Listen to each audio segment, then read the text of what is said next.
morning 50th, where courage remains. With last guns gleaming, hearts of steel, they march into battle. With grim resolve to deal, for morning's honor, for morning's honor. They raise their cry against the dark's fury, they'll never die. With discipline and valor, they'll stand tall. The morning 50th, answering the Emperor's call. The first dawn's all, the morning 50th, answering the Emperor's call. Through the fire and smoke they press on, facing the Seagulls horde until the dawn. With every volley they hold the line. Their determination, unbreakable sign. Unbreakable sign.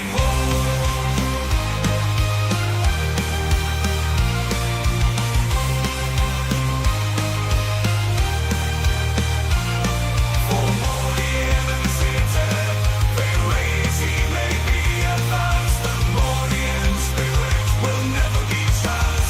With faith in the Emperor, they fight as one, their bravery shone. Their bravery shining brighter than the sun. The night shining brighter than the sun.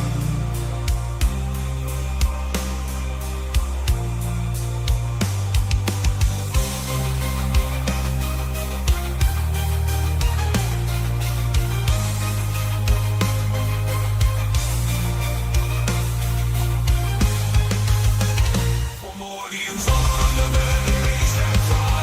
They raise the towers, fury, they'll never die. Discipline and valor stand tall. The Mordian 50th, answering the Emperor's call.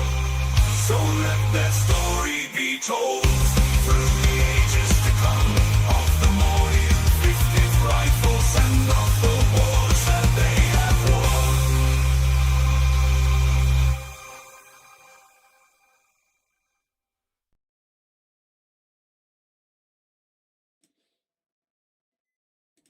Hello again and welcome to another Mordian Glory live stream. It's an ugly stream, a bug stream, a stream hostile to beef as we know it.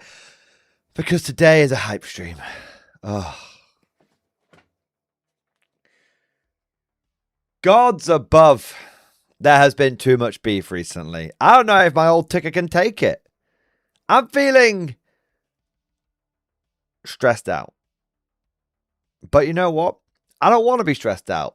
I want to be happy. I want to be hypey.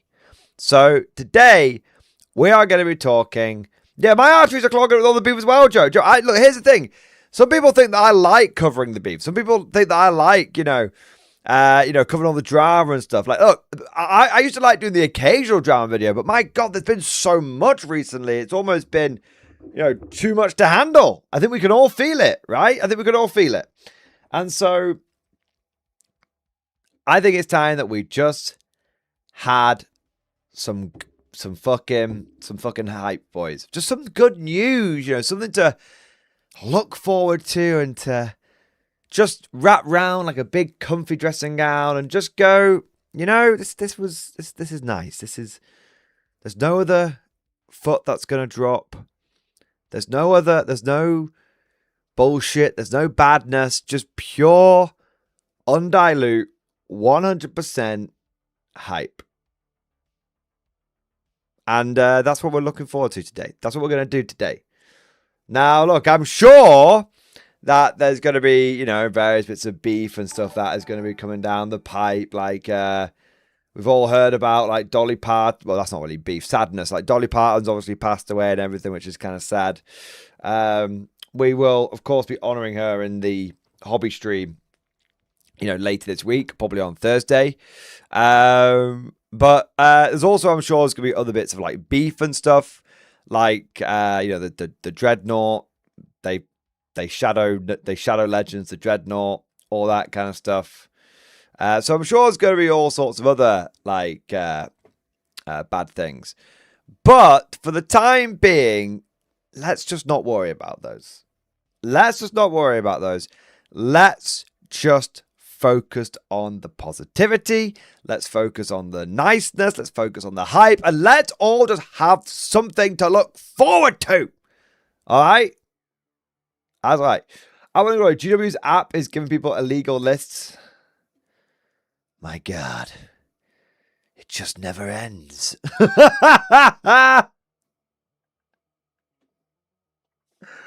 It's just a never-ending stream of shit. To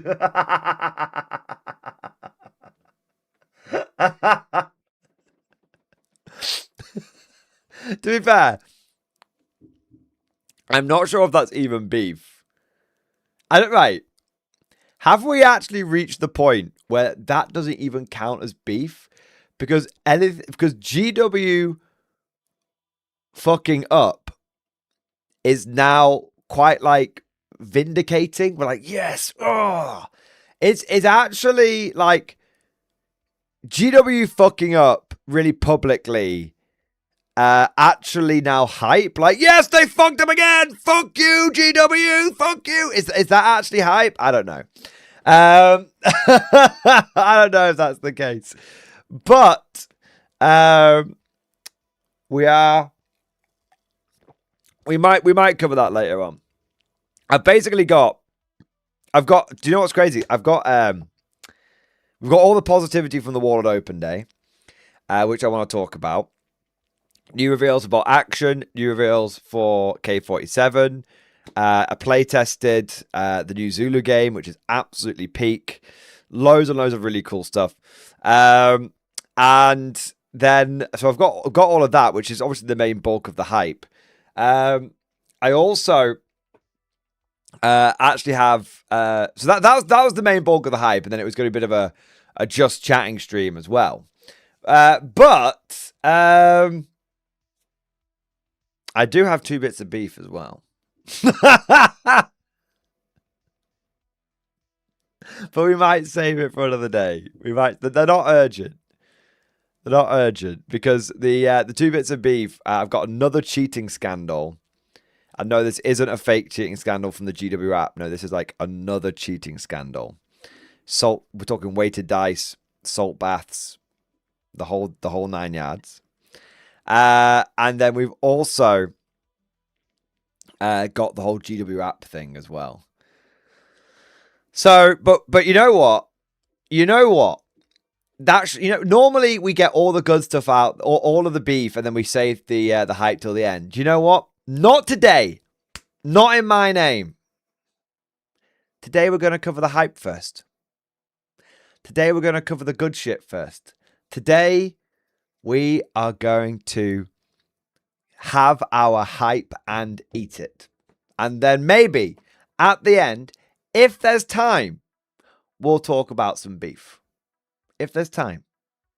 And if there's not, then we'll cover it another day because it's not going anywhere. All of these things aren't going anywhere. Right? But there you are. There you go. All right. God, boys, guys. If tomorrow's balance update is a bag of shit, I can't do 3 days of beef in a row. I can't. It can't be done. I feel like I'm getting to the point where I'm like, I need to go cold turkey on this beef.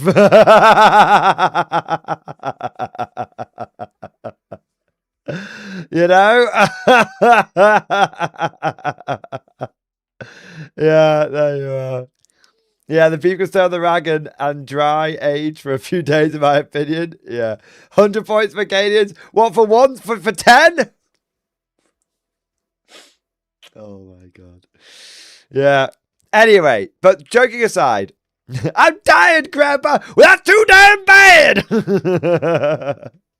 But on a serious note, it's a Morning Glory stream today, guys. So whether it ends up being beef, whether it ends up being hype, whether it ends up being somewhere in the middle, the main thing is that it's a Just Chatting stream. So we could talk, we could talk about anything and everything. You want to talk about Konflikt 47, Bolt Action, Warhammer 40k. You want to talk about Old World. You want to talk about New Hammer, Old Hammer, Mid Hammer. You want to talk about hobbying, competitive play, casual play. You want to contemplate the follies of mankind, of which there are many. Then you are in the right place. We can do all of those things. So, I've already got a couple of topics that I want to talk about. I got some really cool shit that I want to share with you guys. But really, you know, as always, it's a bit of an anything goes kind of situation. So with all of that said, now let's get into the stream proper. And of course, that means beginning with our traditions. Traditions are very important on the Morning Glory channel. Traditions are what separate us from the renegades, the heretics, the traitors, and what make us the Emperor's true finest, his Imperial Guard. Stand up and be counted. It's time for roll call, baby! Who is in the stream tonight? Who is ready to rock out with their cock out? Let's see who we have got. We've got RK, Ed Scar, Klanishka, Airborne, Nostalgia Vivek, Ryan Tomlinson, Nix, Keeping the Imperial Salt, Saban Wilson, Noble Memes, 22nd, AX Cardinal, Tank Charmer, we've got Macon, Joe, Firestorm. We've also got Empress Aiden, Face Space, Hex and Violence, Prisoner Truces, Mad Larkin, Vladimir, Aegis, Joan Animations, Squark, Jaeger Scott, Potato, Andrew T, The Lower Decks, Lord Pulpy, Swampy Turtle, Down Legion, Mark Coyle, Patrick H, Constantine, Silver Fox, Fire Knight, Deanne Steen, Mr. Guyper, and we've also got Grimnar and Aldeas and Nix and Russell W. And Sonubi and Donovan Ursus and Joe Animations and Maltus Inferno and Questing Miniatures and Noble Memes and Peter and Skeletal Commissar and Neo Trecity and Squidfist and Drifter and Cosmic and Yuli and Sadid and Valhalla Melter and Mad Larkin and Cool German Dude and Stannis Baratheon. Hey! There we are. Well, welcome to all of you beautiful Tensler sneaking there at the end as well. Magma, there we are. And Raising Runelords, there we are. And Juicel, there we are. Wolfman, nice. And Valhalla Melter, there we go. And Aegis, there we go. Loads of people coming in here. There we go. Welcome. Thank you so much to every single one of you beautiful bastards for joining today's stream. Thank you for being here. Don't forget to go ahead and smash that like button and subscribe if you have not done so already. And hey, I've got a new one for you. Okay? So normally, whenever I try and persuade people to like or dislike the stream or anything like that, I always either go like down some sort of threatening maneuver or promising sexual gratification or somewhere in between the two. Maybe a combination of both. I got a new one for you. Okay? Like the stream. Actually, I've got two new ones for you. I'll do a different one today, though. Like the stream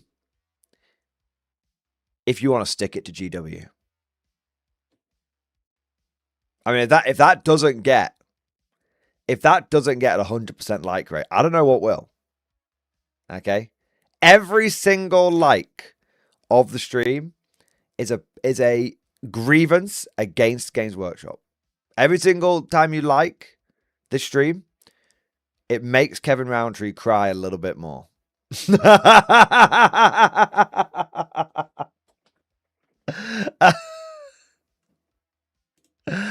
you are. Everyone's like, fucking, the engagement has never been higher. How do I double like? Time to make alt accounts. How do I like more than once? There you are. All right. There you go. All right. There you go. Okay, I got another one for you. Every single like has a non-zero chance of bringing the firstborn back. I mean, if you don't like the stream, they definitely won't. If you do, there's a minute chance that might lead to them coming back. So, now you've got to like it, right? Now you've got to like it. Mad Larkin's like, shameless profiteering off Marine Sadness. Shameless! Hey, I'm a guard player, baby. There you are. There you go. Each like has a chance to bring the GW gym back. I can't tell you what happened in the GW gym. It's really bad. Okay. I look, right? I definitely won't mention it this weekend. So yeah, I definitely won't be. If you ask me this weekend, I definitely won't be able to tell you about it. All right. All right.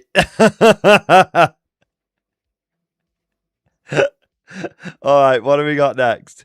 Is it sexual in nature? No. No, it's. I can't tell you what it is. But the thing is, everyone's like, is it sexual in nature? Is it for like political reasons? It's none of that. It's yeah.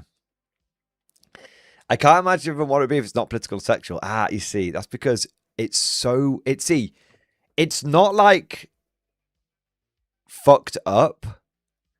It's just weird. Okay. Now, there were things happening in the gym that were just weird. Okay? It's like really, really like odd. That's the way to put it. Yeah. There you go. So, there you go. Oh my God, they were playing K47 at the gym. All right. Anyway, what do we got next? Well, thank you for everyone who joined. Thank you everyone who's liked and subscribed and all that kind of good stuff. I also want to say a big thank you to all of you that have got the stream popping off, baby! Coming in with the super chats and the member flex and the gifted memberships and all of that good stuff.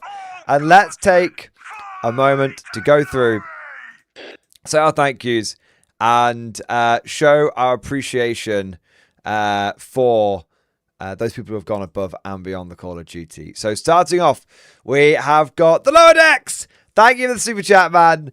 Box Naught is love. Box Naught is life. Box Naught will never die. Box Naught forever in my heart. So some of you may not know, but the Box Naught has been sent to Legends. It wasn't on the list yesterday. GW Shadow updated it today, and they got rid of it. Which I actually think is a really big deal. And I'll tell you why I think it's a really big deal. Because the classic, everything else, except I think the classic sort of tactical marine, you could argue was, it was iconic if you were inside the Warhammer community, but if you were outside the Warhammer community, you probably didn't even know what like a whirlwind was. You probably didn't even know what like a razorback was. Do you know what I mean? Like, yeah. Now you would have known what like a space marine was, and you would have recognized the angry Voxgru and all that kind of stuff. So the space marines going was a big deal, but I don't think there's any single more iconic unit in all of Warhammer 40k than the Box Naught. Yeah. Than the Box Naught. So that one going away has actually, what's kind of interesting, if you thought people were upset yesterday, people are actually more upset today because the Box Naught is just, I mean, it doesn't matter if you're new to 40k or not, like it's just iconic. It's instantly recognizable. And there was, do you know what's really interesting? There was some, I actually want to see if I can pull these up. 1 minute. I might not be able to find it, but let me have a look here. There's a really, really good comment. And it was actually on fucking Reddit. There you go. It was actually on Reddit. And I know Reddit doesn't normally have a lot of good comments, but I keep telling you guys, the Warhammer competitor Reddit is actually pretty good. So you guys should check it out. So this one here. It has been interesting to watch the influx of new players lamenting that GW just retired all Dreadnoughts. GW really should have been more careful. So obviously, some people think there's some. I think there's an element of some people thinking like all the Dreadnoughts have gone away when actually it's just like the Box Naught. But the comment underneath this one I think was the most important one. The Box Naught is perhaps the most iconic vehicle GW has ever made, and it is the pure distillation of the grim darkness of the setting condensed down into one model.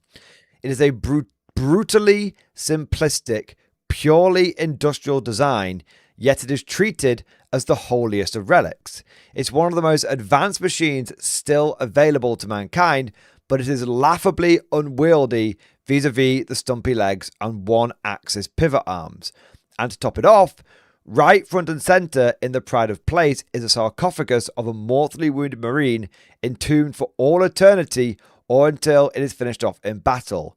It is the Imperium and really the whole setting, the setting as a whole summed up in a single object. And I think that's such a good point. Like I think this is one of the things that, people are really missing about all of these like firstborn units going away, all of this sort of the classic aesthetic of the Space Marines is being changed. And I think people are absolutely correct in saying that it is fundamentally, it makes the setting feel less like 40k. If you've got a bunch of tactical models running around and shit, that's not very 40k. Yeah. And, another bit here. I have to agree with the other guy. I do like the scale of a Primaris Dreads, but it loses the iconic walking coffin look in exchange for much more standard mecha look, and it looks too practical for 40k, a setting whose appeal thrives on rule of silly cool. And then it says, no, they don't. This is sort of, these two guys are actually agreeing with each other. No, they don't. They lack literally all those things I listed. They look like they came straight out of a generic sci-fi with their very generic shape and proportions. And the beer gut makes them comical, as well as hiding the fact that there's a sarcophagus with an entombed space marine in there. Really, the generic label applies to visual design of most Primaris content. It all looks like a Timu knockoff of 40k. And I think this is absolutely correct. Yeah. MG, GW managed to piss off Bricky. It's such a bad move. It's such a phenomenally bad move. But in honor of the Dreadnoughts, in honor of the Boxnaughts going away, I think we have to watch this video.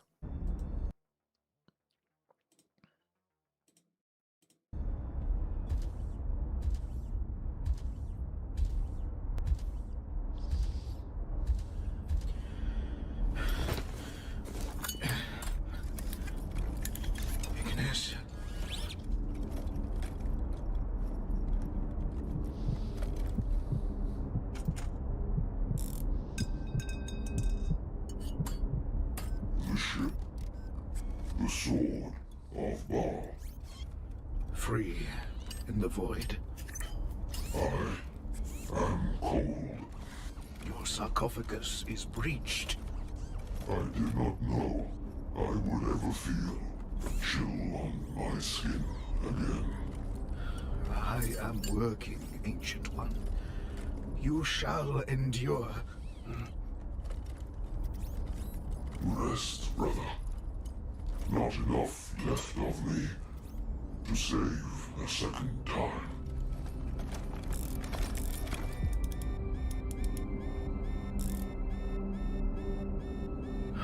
Brother. I would have liked to see the skies of Baal one last time.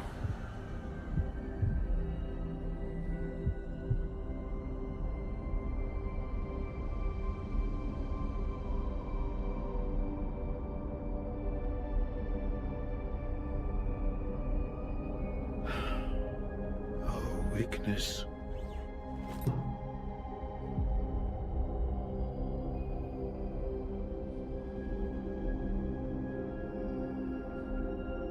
All guardsmen, follow me to glory! Who's cutting onions? Who's cutting onions? Yeah, I love that. Rest, brother. Not enough left of me to save a second time. I would have liked to play this edition one last time. Yeah. Yeah, so it's really sad the Boxnaught going away, man, and the Rhino's got a last chance to buy as well. So I don't think that's going to be here for much longer as well. All right. What have we got next? Macon, thank you for the 5 gifted memberships, baby. Thank you for the 5 gifted memberships. Thank you for the support. Thank you for doing your part. Thank you for keeping us freshly stocked with new conscripts. I also want to say a big thank you to Russell W. Russell W, thank you for the gifted membership, sir. Thank you for your support, sir. Thank you for doing your part. And we've got Agus. Thank you for the 5 gifted membership. My God, it's membership bonanza right now, boys. Thank you to Agus for 5 gifted memberships and extra fire team to hold the line in the name of the Emperor. There we are. Vladimir, thank you for the super chat. Hobbying update in stream discussion. Let's have a look. Here we go. Afternoon, Mordian. I've completed the chapter master of the Storm Heralds, Dread Sire Gregor Valok. It was the first miniature I have actually based and applied techniques I learned from Grimdark Compendium. Lots of kit bashing involved, but I had a great time with the project. It's a shame that I made him as Hellbrecht proxy for 11th edition, but seeing the bullshit going on, I'm probably not going to use him anytime soon for 40k. Anyway, hope you enjoy. I mean, dude, you could absolutely use him for 40k. Just use him in fucking Midhammer. You know? There you are. He looks great, man. He looks so fucking cool. I love the Khorne Berserker whose body is rent before him. And I love the blood pooling at the end of his sword. Very, very, very fucking cool, man. And this is the thing that I think it's really important to remind ourselves, which is no matter what GW does, they can't ever take away the from us the fact that they can never just, no matter what Games Workshop does, it is always possible for us to separate their bullshit from our hobby. We could just be like, you know what? That's a really fucking cool model. And whether GW has anything to do with it or not, that's a really fucking cool model.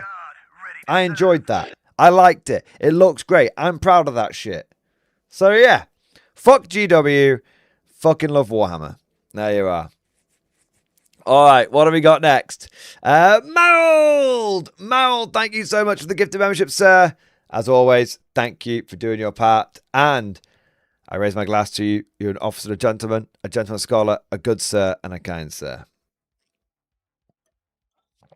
And Marold, you'll be pleased to know that I have once again been feeling the tickle in my pickle for my K-47 Soviets. And I've been running some relatively elite Soviet armies recently, but I think I might start busting out the 48 conscripts. First thing that goes into every list, 48 conscripts.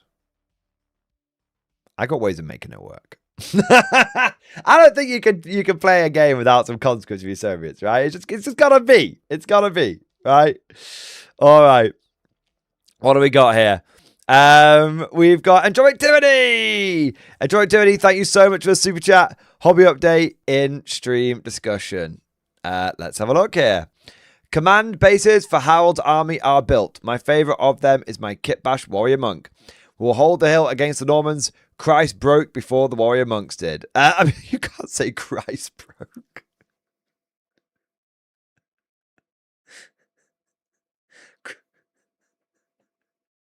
I don't know if Christ actually did break, but anyway, I don't remember my biblical studies that much, and I don't really want to get into the topic of religion, but I just don't know if you can say Christ broke before the priests did. But it looks awesome, man. It looks great. It's cool, man. Yeah.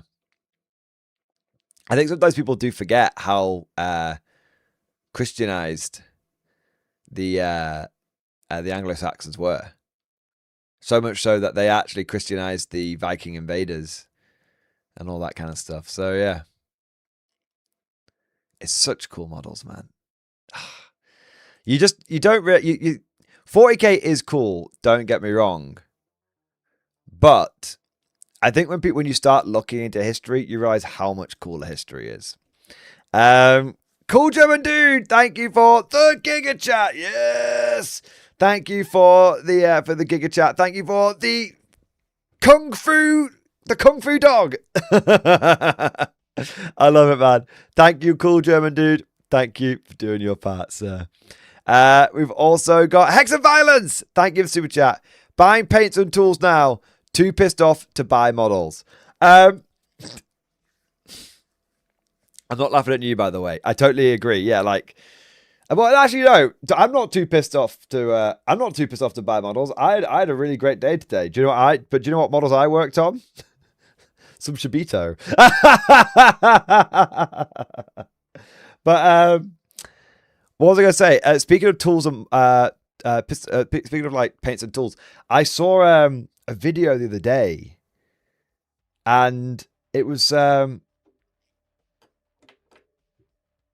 someone went into like a games workshop, and they were like, "I'm not giving up on Warhammer 40k. I found it kind of difficult to get into, but I really want to get into it, the new edition. So I'm going to try and get into it."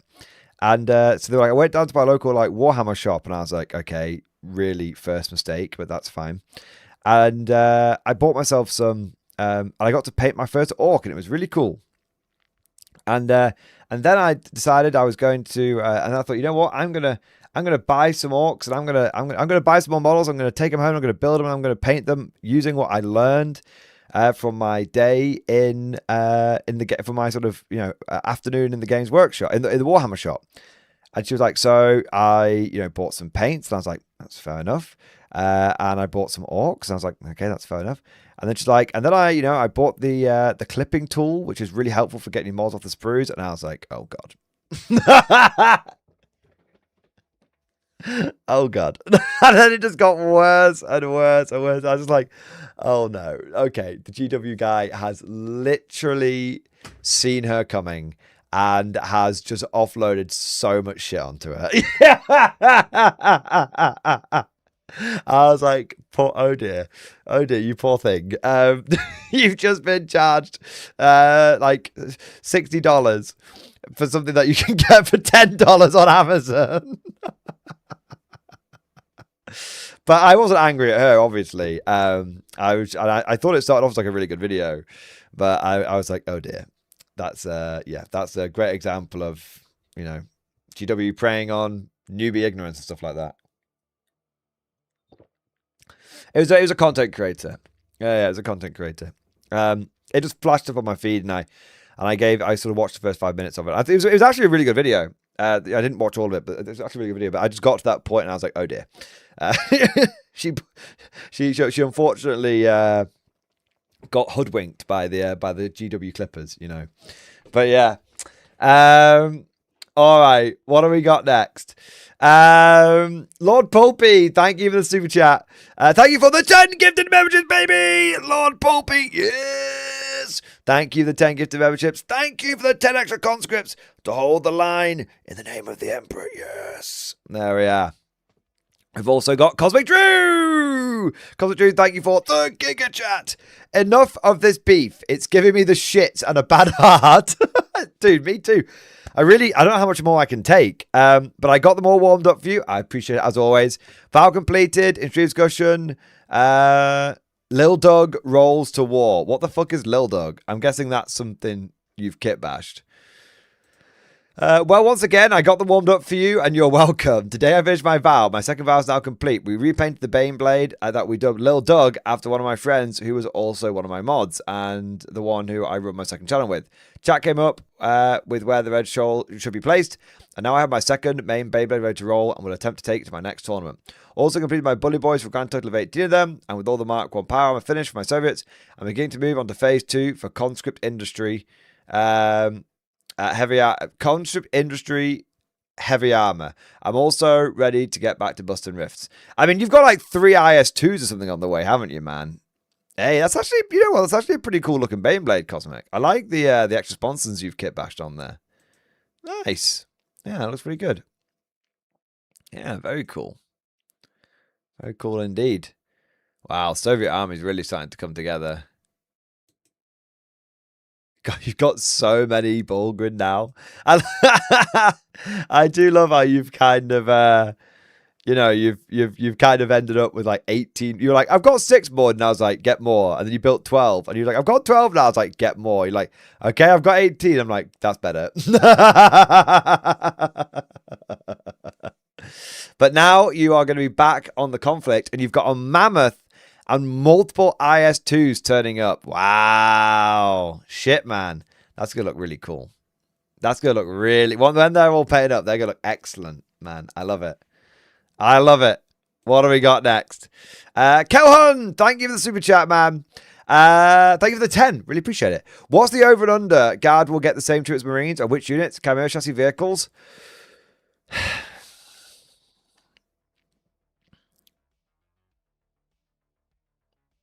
I don't know. To be honest, I don't know. There's always one of the worst bits about going through something like this with Warhammer is that it's the uncertainty, and I actually think that it's bad for us. I think it's bad for Games Workshop as well, because you never want uncertainty in the market, as it were. But if I had to make some guesses, and I'm not saying these would definitely go away, but I'm saying that if there were units that I think could be at risk, these would be the ones that I would put at risk. Firstly, I agree with Syriade. I think the Taurox. I think there's a chance that with the Centaur coming out, there really is kind of a question mark hanging over the Taurox. Also, if I may be a little cynical, we've seen that a model selling well no longer protects it from GW's arbitrary plans and machinations. For example, they made the Vindicator sell like fucking hotcakes, and Predators sell like hotcakes all through 10th, and then they got rid of them. So I think there's a chance that they've, isn't it a coincidence that they've just made the Taurox really good through 10th edition, sold them like absolute fucking hotcakes, and then it wouldn't surprise me if they end up going away. They could get the Vindicator treatment, essentially. Make them good, clear the stock, get rid of them, introduce a new model like the Centaur, give it a bunch of good rules for when when the Codex comes out, sell those motherfuckers. So I could see the Taurox going now that we have the Centaur. Another one that I could see going is the Lehman Russ. And I know that now that one I'm not sold on. I don't think it's guaranteed to go, but I could see the Lehman Russ going. And the reason why I could is because of Horus Heresy. We kind of know that Games Workshop doesn't really like having models being sold in both game systems, although that might change because of the what we've seen with like Custodes, for example. Now, if they were to get rid of the Lehman Russ, and I'm not saying they would, but I could see it because it's in Heresy. Because it's in Heresy and it's a very old vehicle, and because the Rogal Dawn now exists, I could see the Russ potentially going away. If it did, I would hope that the Lehman Russ the Lehman Russ kit for 30k gets a sticker slapped on it saying can also be used in 40k. So I think it's possible that the Russ could go away, but it's possible also that the kit goes away, but maybe the rules don't. Does that make sense? But I don't think the Russ is guaranteed. But I do think there's a small question mark hanging over it. The big one, though, I think Scions are gone. I think Scions I would not be surprised if Scions are fully goners. Ever since Kazakin came out, I feel like there has been a bit of a question mark hanging over the Scions. Because the whole point is that the Scions came out as meant to be this sort of like, they were meant to be the generic, or almost like Kazakin Stormtrooper models for everybody, and then obviously they weren't that well received at the time. Now I think they have grown on people now, and people love them. But I think that now that ever since the Kazakin came back in plastic, it's really been a little case of, okay, why are the Scions still around then? And I think Valhalla Melt makes a great point as well. Aquilans were the big question mark over regular Scions as well. Yeah. So I think that Scions could go, and in their stead, you'll have Aquilans and Kazakim. Yeah. That's where I think they could go. Everyone's going on about the Chimera. What, they just released the new Scion Aquilans after they released the Kazakin? Yeah, but my point is that Kazakin were more popular than Scions, but they still got rid of the Kazakin, and still got rid of the Kazakin. Scions didn't end up doing as well as I think they would have wanted to, or weren't as well received. So they brought the classic Kazakin back. And then they brought the Aquilans out. And then now you've got the situation where it's like, okay, well, what are the Scions even doing? And they're old models as well. You got to think about it. The Scions are really old models at this point. GW, you've got Kazakin, which are new models. Aquilans, which are new models. Scions aren't new models anymore. Now, the big question is going to be Chimera-based chassis. That is the big one. I don't think the Chimera is in at too much of a risk of going away. Truth be told, I wouldn't be surprised. I'm not surprised at this point. I'm not surprised if everything goes away, but I'm not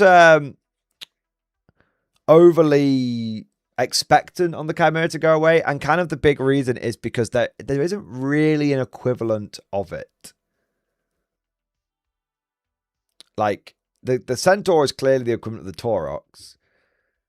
The Rogel Dawn has kind of superseded the Lehman Russ, and the Lehman Russ has got a sister kit in Heresy.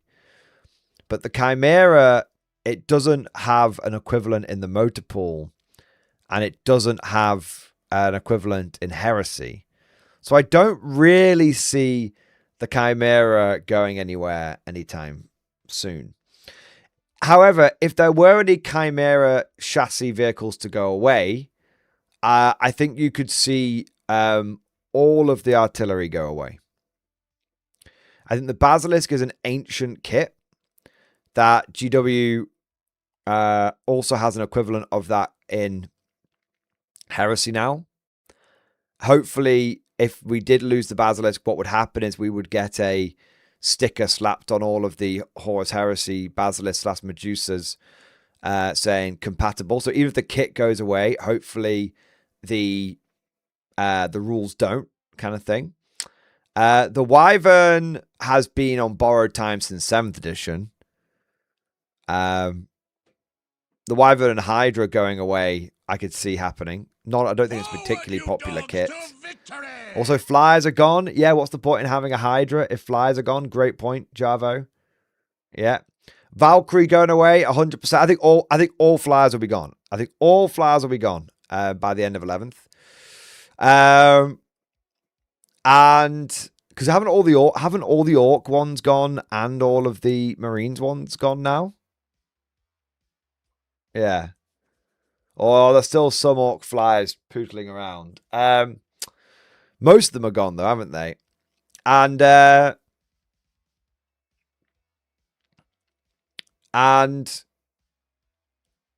think the Manticore Death Strike is going to go.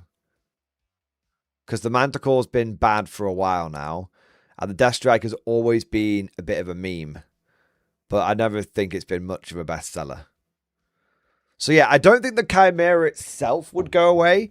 But I could see all of the ancillary units going away. A bit like with the Rhino, right? The Rhino is, even though it's on last chance to buy, I think it's just getting reboxed. But yeah, I think the Rhino is going to stick around, but everything based off the Rhino is probably going to has gone away. I think the Chimera, it will stick around, but I can see everything related to the Chimera going away. Yeah. There's an electrical flag just actually the Orc Coach. Well, I could have been wrong on that one then. I do stand corrected. I apologize. Yeah. I predict you're correct in every way except the Avenger Strike Fighter survives because GW forgets that they exist, just like the US Air Force. Yeah. The Cyclops demolition vehicle will continue to endure, but the AI that does the balance patches is going to put it up by another 20 points. Yeah. Yeah. Yeah. So, yeah, I think that's probably... Now, let me make something abundantly clear. I have no idea if any of those models will go away. None. But if there were any ones that had question marks over them, those would be the ones that I think had question marks over them. Yeah. All right, what do we got next? Donovan, thank you for the super chat. Hey, Big Bad Mordian, I found something at the friendly local gaming store. Something spicy at the FLGS I'm working with. Yes, they've got the Konflikt starter sets. Honestly, those old school Konflikt starter sets are amazing. They're actually really, really good. They're a really good deal. The only downside to them is that the infantry that comes in them, the plastic infantry that comes in them, tends to be the old versions. And they're a bit shit. But if you're willing to work with older models and you've got a bit of patience, well, the patience of a saint, frankly, the old Konflikt starter sets, you did get a lot of bang for buck. So, for example, but to go through the pros and cons of each one, right? So the British one comes with the American one, it comes with a Tesla Sherman, which is an excellent model. And it comes with a Coyote, which is an excellent fucking model. And it comes with 5 of the power armored guys, which are also really good models. Like they're all of those things we talk about sort of metal and resin, but those models, they still hold up now. The problem is the plastic infantry it comes with are the really old plastic infantry. They're the ones where the guns aren't even in the hands and you've got to try and like line them up and the hands just become balls of cum and glue. Like, yeah. So the infantry's the pig, but if you've got a bit of patience, you can get some really good... It's the weakness of that kit is the basic infantry. The rest of it's fine. Now, the British one, I would argue, is the weakest one here. Okay? And the reason why is, well, the Tesla Cromwell, excellent. The Guardian mech that comes in there, excellent. So that's all great. But everything else is super weak. You get the metal automated infantry, which are so bad that I refuse to build them. And I like old metal models, but these ones are so terminally bad that they have... I think they've put people off Konflikt who've dipped their toes into it in version 1 back in the day. That's how bad they were. Now, the new plastic ones that we get are amazing, but this is a starter set from well before their existence. So, yeah. And the British infantry that come in here are really ancient as well, so I don't like that. The German one is probably the best one. Sorry, all the people on Reddit who are now getting upset with me, but that's not because I'm goose-stepping up and down the place. It's just objectively probably the best one. From all the models being actually really fucking good. All right. So you get a plastic Panzer IV-X, which is frankly an excellent model. And in modern Konflikt actually plays into your army rules of being able to get a full surging dice starting the game on the Panzer X. So that's awesome. The Spinner mech is totally legit. It's a little light spinner, comes with an autocannon and a light anti-tank gun, and it's dirt cheap. So a lot of people love the Vogel spinner, and I love the Vogel spinner too. But the OG spinner, people really sleep on that bad boy. He's very good. I got 2 of them for a reason, boys. I'm just saying. You then get 8 metal Totem Core, and they're the old Totem Core. Now, these old metal Totem Core, in some ways, I think they're actually superior to the new plastic ones. Not in terms of, I'll tell you why. They're not plastic, but they're single-piece metal models. So you literally take them out, glue them on the base, done. The detail on the old metal ones is actually superior. I can knock out painting the new plastic ones. I can paint one of those guys in like 10 minutes, if that, with speed paints. With the old metalies, there's so many little bullet holes on them, little wounds on them and everything. So it can take me like, with speed paints, and batch painting, it can take me half an hour plus to paint them because there's so much detail on them, and there's like, and the detail's really cool because like you have bullet holes that go bang, bang, bang across here, and then they'll be mirrored on the back as well. So there's attention to detail. So the old Battle Total Core are excellent, and then you get grenadiers in this starter army, and those grenadiers are actually relatively modern. They're middlingly modern by Warlord standards. They don't come with the guns not molded into the hands. They actually come just easy to build as fuck. So that's probably the best starter set. The second best starter set is the I would say the Japanese one, because that's basically like the German one. You got the good infantry in there and all that kind of good stuff. And then the third best one is the Soviets, which have, it comes with the classic Soviet infantry. Yes, you have to put the right guns in the hands, but the poses are a lot better than the old British and the old American. So if I was to tier list the old K-47 starter sets, I'd go German at the top, then Japanese, then Soviet, then American, and then British. There you go. There you are. But yeah, it's really cool seeing some of those old starters that's out in the wild. And I'm just telling you right now, especially if it's the German one, well, especially if it's those first three, right? The German one, the Japanese one, or the Soviet ones. If you ever see one of those out in the wild and you see it for a half decent deal, don't even question it. If you're a Konflikt player, hoover that bad boy up. That's such a wicked deal. Yeah. So I definitely recommend those three for sure. The American one, I half recommend. The British one, I just don't recommend it. Yeah. You got the German soap boxes, amazing. Dominus, like that's like actually a phenomenal steal. It really is. All right, what do we got next? Hex and Violence, thank you for the super chat, man. Stuff it. I'm heading back to historicals. I have 15mm and 28mm World War II to restore and repaint. Romans and Britons, Hussites, Safavid, Persians to paint. Hey! Dude, right? Just paint what you enjoy. GW is going through some big bullshit at the moment. But I think there's a really big lesson to be learned. You can see I'm a lot happier today. I've slept on it. I'm a lot happier today. And what I've realized is GW can only upset me and only bother me as much as I choose to let them into my hobby. And if I just choose to fucking ignore everything that they do, my hobbying life gets a lot better.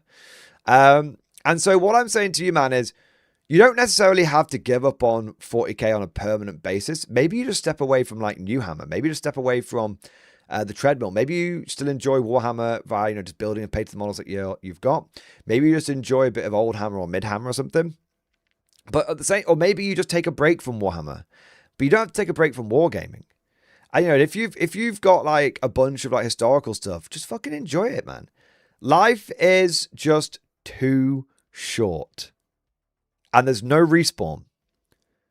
And this is meant to be something we do for fun, as our hobby. It's not worth losing sleep over it. It's not worth having grey hairs over it. It's not worth feeling anxiety over it. Like, just shrug your shoulders, have a big sigh, and then just go and, you know what? Just paint something that you actually enjoy. Build something you actually enjoy. Yeah.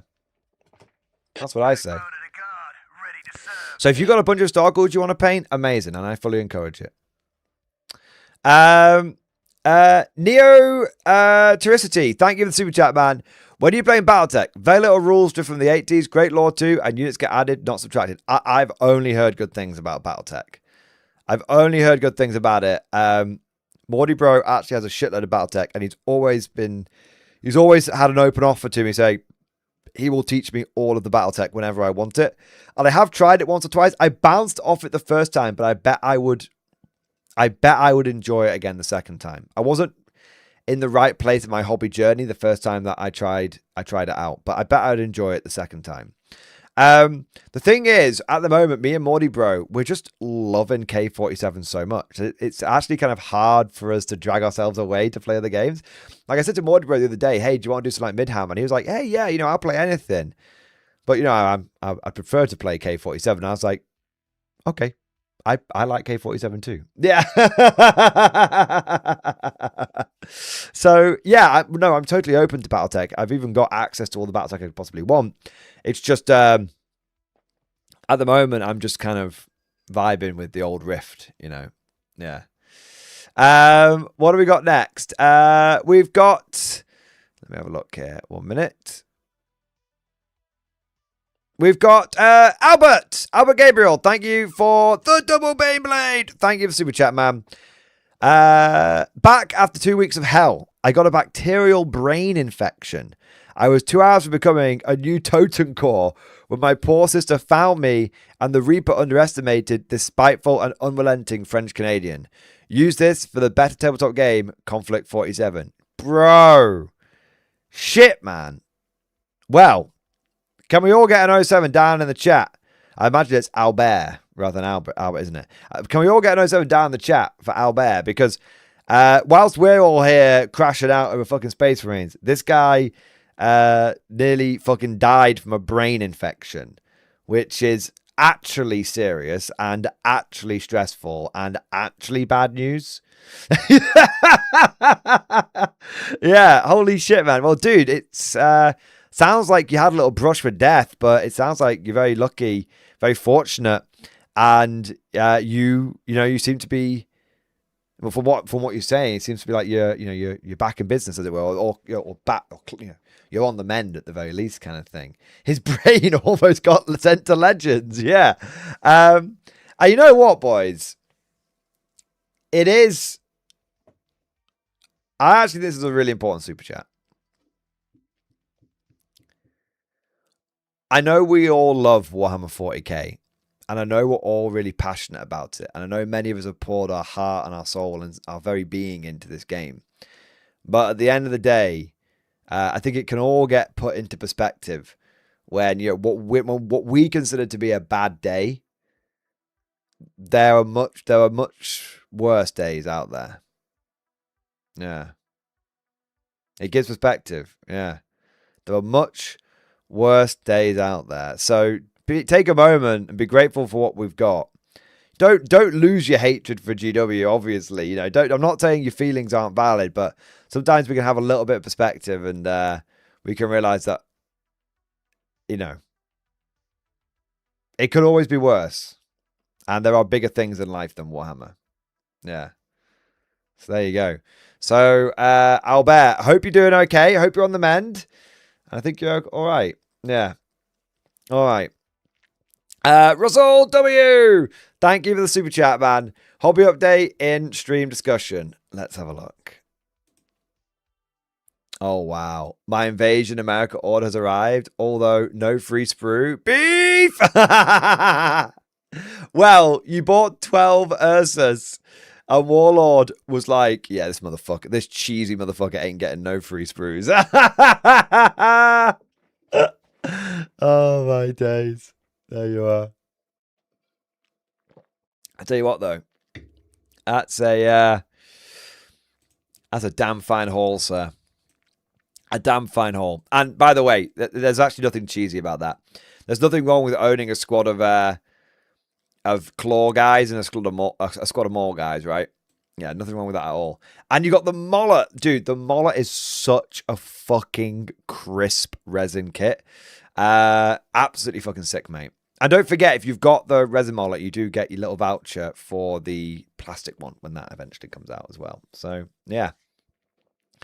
And then you've got the book, and you've got the new model. And yours interesting, right? I've got one of those as well, and I was having a bit of a look at it. I don't think it's as bad in real life as it was on the picture. I think I don't. Sorry if I come across the Warlord ball washer and a bit of a shill, but I know on the picture the T2 prototype looked kind of shit, right? But I've had a look at it in real life, and it actually just looks totally fine. I think it was just a classic case of sometimes miniatures don't photograph very well, and sometimes paint jobs on a white background don't look as pretty as they should do. So I'm actually very fortunate. I've got 2 of them, and I'm looking forward to actually building them up and using them as some officers in my army. So there you go. Yeah, like the Rough Riders, like Lord Solar Leontus, all that kind of stuff. Yeah. So yeah, I think it's looking all right. Yeah, wash them balls, Mordian. I think Warzone it. Squeaky clean.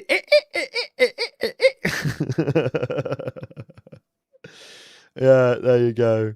But no, Rust W, that looks fucking awesome, man. Really, really cool. I hope you enjoy putting them all together.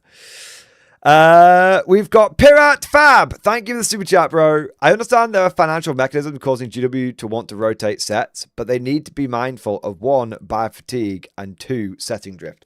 I think you're 100% correct. I think you are 1000% correct. And these are things which I don't think appear on a spreadsheet. I also think these are things that can be easily underestimated by, how to put this, someone who maybe hasn't been in place a long time. Now, if you imagine you're some corpo executive, I know, horrible thought, but just imagine for a moment. You're some corpo executive. You've maybe perhaps not worked at Games Workshop before, but an opportunity has arisen and you have maybe gone from one corporate job to this one. All right. And, there's, you're getting the brief from some of the other guys that have been there. Okay, yeah, we want to phase out these old models so that we can make room for these ones. And this all sounds like perfectly logical. Yes, well, you don't really understand what a firstborn is. You don't really care what a firstborn is. The memo that the memo you've got, the thing that you've been taught as part of your orientation is we're bringing these what we call Primaris Marines in. We want to get rid of these old firstborn Marines, so on and so forth. And so perhaps, this is sort of the general briefing you've got. You are in some sort of position of authority, of decision making, and you go, oh yeah, let's get rid of all, let's new codex. Let's just, why are we dicking about with this? Let's just all in one go. Let's just rip the band-aid off, as it were, because no one cares about these ones anyway. These are super old, right? And obviously this is GW, so it's full of green energy and yellow energy people. So the green energy people are too nice. They don't want to speak up and go, oh, well, actually, I think you'll find people who really, really do care about the box. Not people really do care about tactical Marines. And you don't really go, well, we'll get rid of those, and then we'll bring out some new models that replace them, and obviously they'll be better. New models that look better than the old models. That's excellent. And I think that's the risk that they've got. I think the people that work at Games Workshop, by and large, have been working there less time than most people who have actually been in this hobby. It's a revolving door situation that a lot of companies have a problem with. Yeah. So I think that's a big part of it. But do you know what's kind of funny? I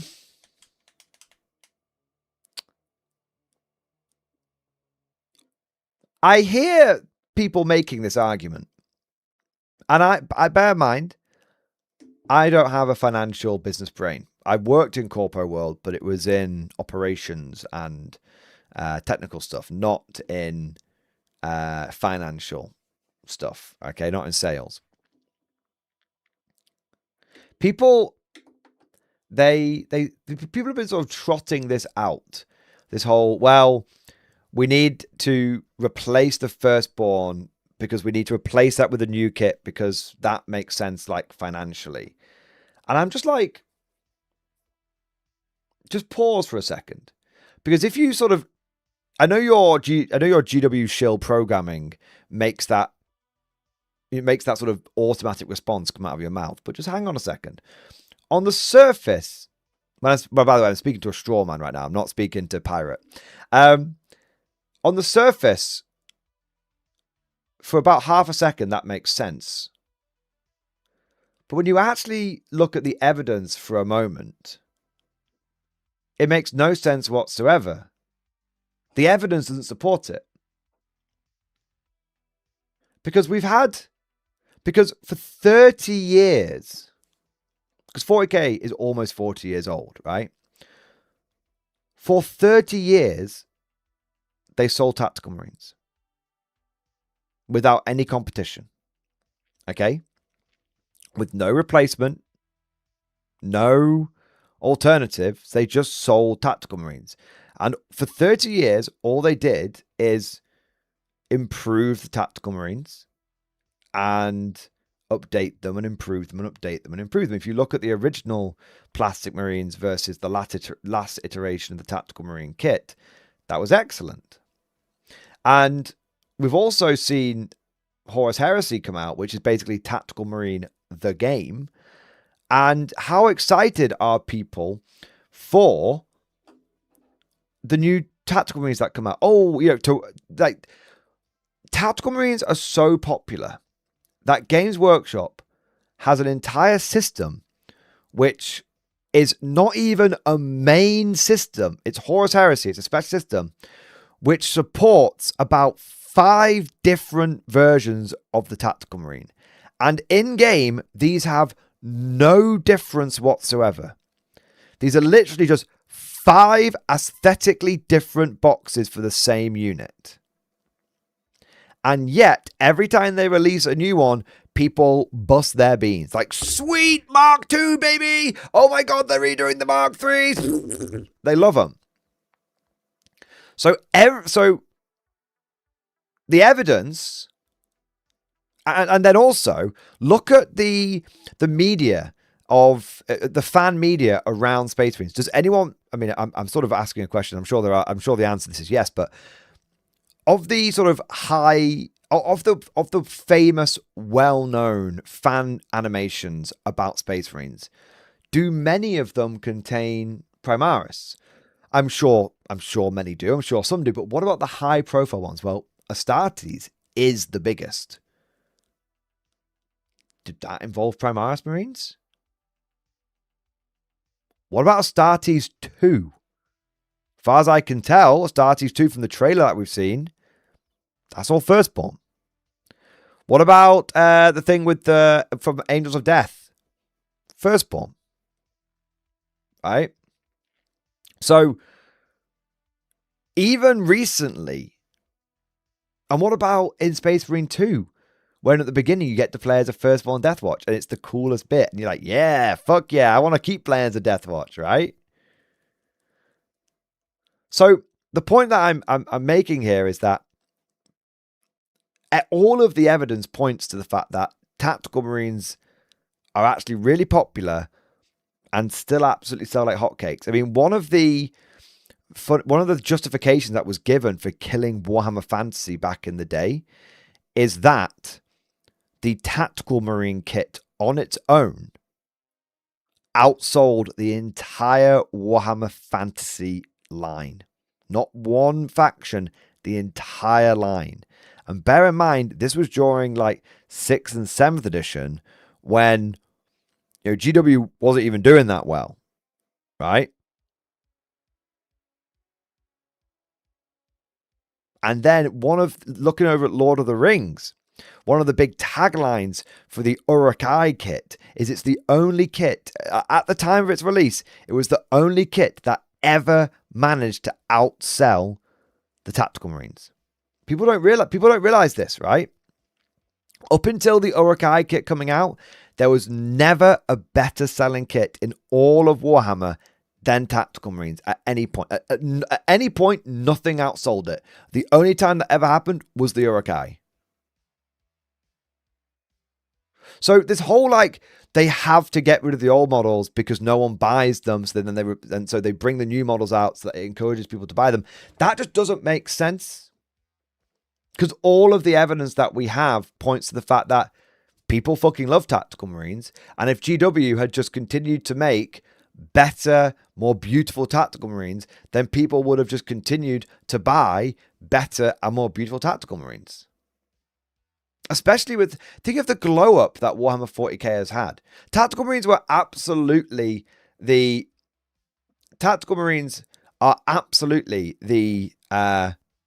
staple. They were absolutely the staple unit. Yeah. I wonder what the most sold from 10th edition are. It won't be Intercessors. Yeah, no one gives a fuck about Intercessors. So yeah, I think that I really do think that GW has. I really think that there is just an overwhelming body of evidence to say that tactical marines were popular, they would have kept selling them. Even it had nothing to do with whether they're good or not on the battlefield. And it just feels like this is a move that has been made by GW based on fucking MBA wielding executives, which sounds good logically for about half a second, but the moment you think deeper about it, it doesn't make sense. Yeah. My best guess, someone from the team that made Primaris back in 8th is now an upper manager and is trying to force justify their creation. I think GW suffers from a pride problem. I think GW suffers from a really big pride problem. Pride coming before the fall.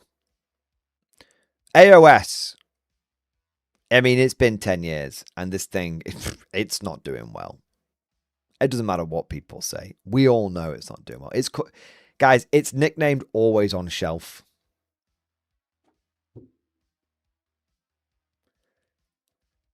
I think that AOS and Primaris are examples of GW putting the one thing that they value more than money above profit. And that's their pride. That's their pride. That's what I think it is. But of course, that's just my theory, my tinfoil hat theory. AOS fully went down when Orwell came back. Yup. 100%.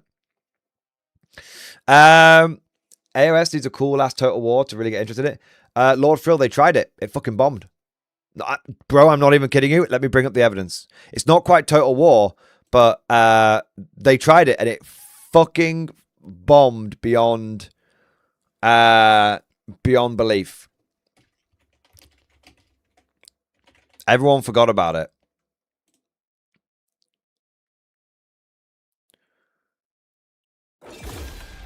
So they released this game.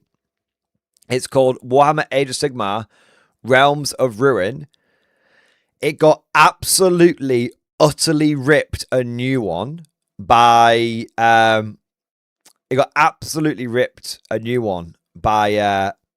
all the critics who just said, what is this? Why isn't this Warhammer Total War? Why isn't this Warhammer Fantasy? Literally, people were like, I don't even know what a fucking Sigmarine is.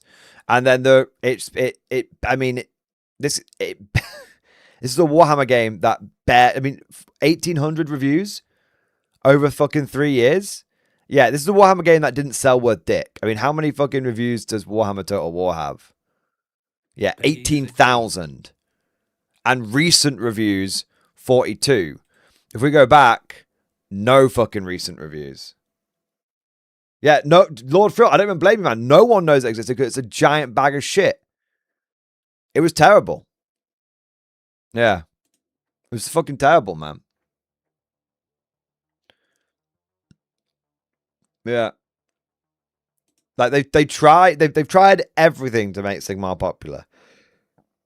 And they just can't. Yeah.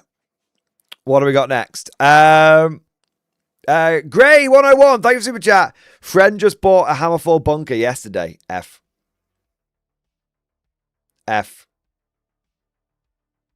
Yeah.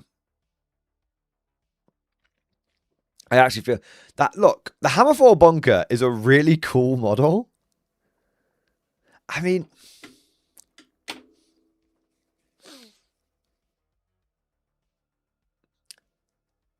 it's a real...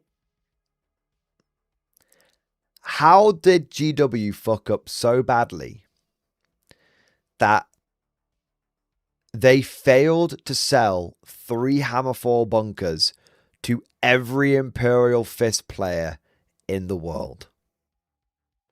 Think about that.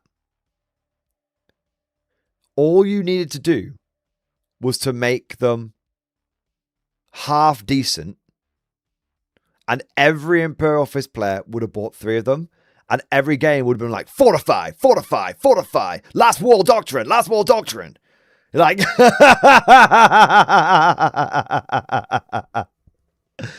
you know, like,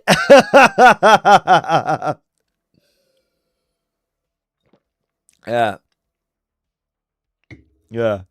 It's crazy, man. The towel's on. Thank you for the beam blade. Thank you for the big super chat, man. My boss blew his top on me. Dropped every curse you can think of.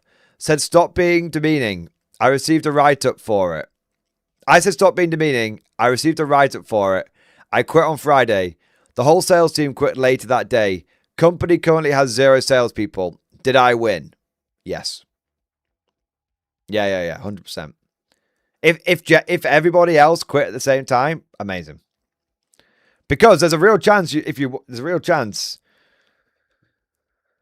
Well, you've got a choice. You might not want to go back to that company, but there's a real chance you can now negotiate from a position of strength. Or you can do the whole people will look up and scream, "Save us!" And now look down and say and whisper, "No."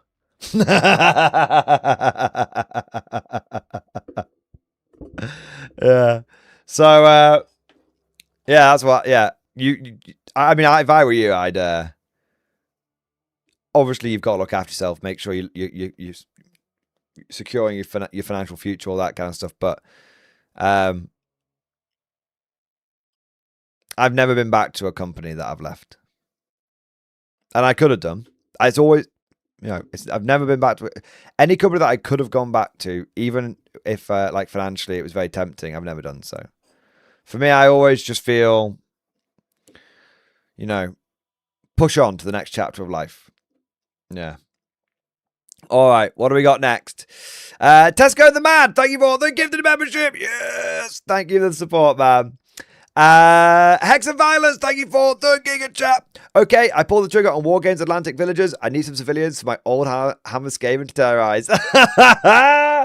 That's amazing, man. I love it. That's absolutely amazing.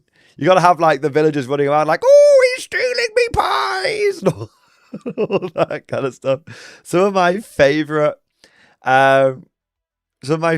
voice acting is in for Warhammer Fantasy is in Gotrek and Felix, when the guy, it's not Toby Longsworth that reads it, it's the same guy that reads Hell's Reach, right? And whenever he does the funny voices for like the villagers and stuff, it's absolutely really like, "Hey, get right!" Jonathan Keeble, yeah, that's it. So you've got to have the fancy villagers. It just absolutely makes it. It reminds me, one of the funniest, and it's one of my favorite moments, but the reason it's one of my favorite moments is because it's one of Mrs. Mordian's favorite moments. Because we, many years ago, we binge watched the entire Blackadder. I mean, I've got the DVD box set, so we've not done it in a while, but we used to binge watch it all the time. And there's this one bit in Blackadder when, I think it's the second series, when he's looking for like he's looking. I think it's like. He's looking for somebody, and he goes to like a village, and he's like, "Is this the house where so and so lives?"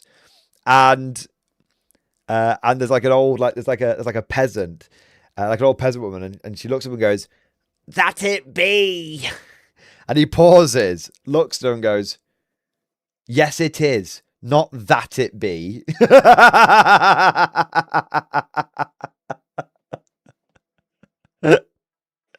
The wise woman. Yeah, that's probably it. "That it be. Not that it be. Yes, it is." But yeah, I love it. Yeah, it's just one of those funny bits that always gets me. All right. What do we got next? Dark Knight Curran, thanks for super chat. That video hurts even more the recent context. Bro, I just it only has to hurt if we're not willing to go back to Midhammer. And I think I'm willing to go back to Midhammer. There's a lot, let me just tell you boys, there's a lot riding on this points update tomorrow. The content, the direction of the content on this channel may take a slight turn depending on what the points update for Guard is tomorrow.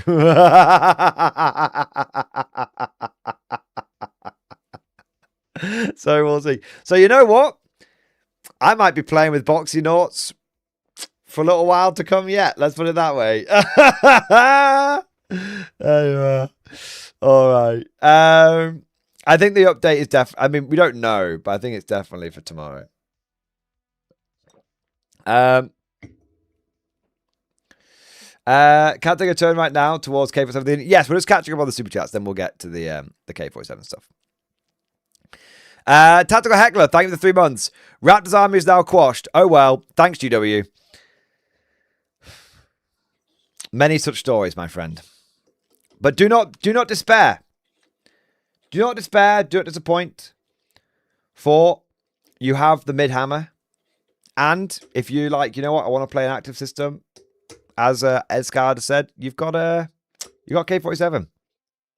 Honestly,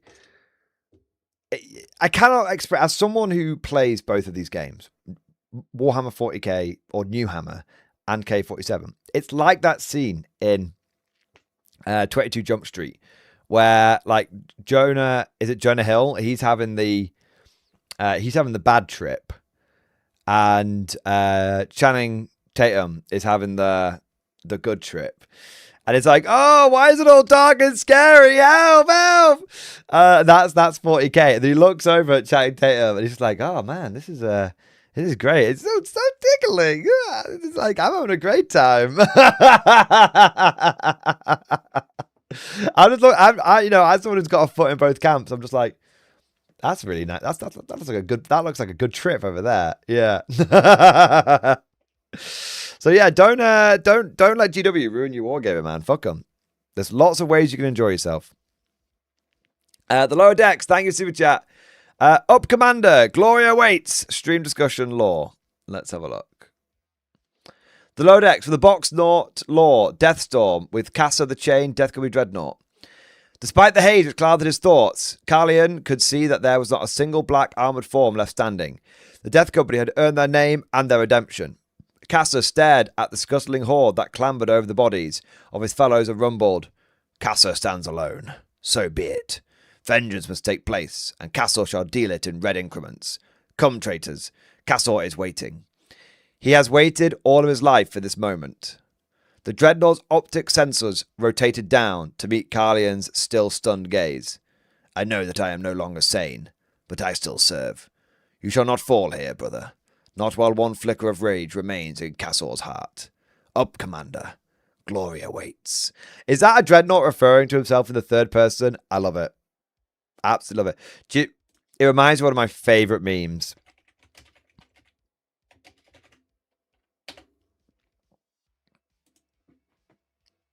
It will only take me a second to find it.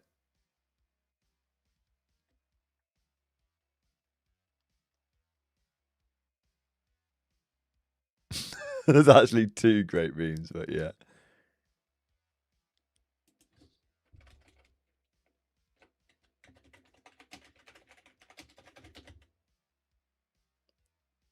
This is it.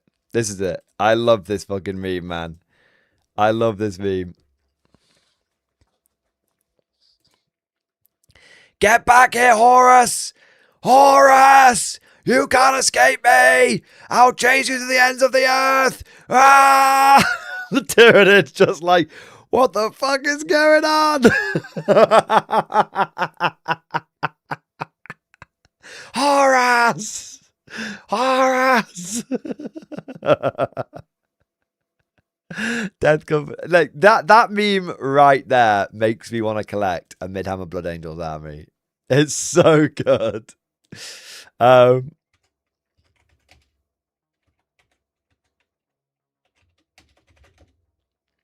Yeah. Let's have a look. There's another one here as well.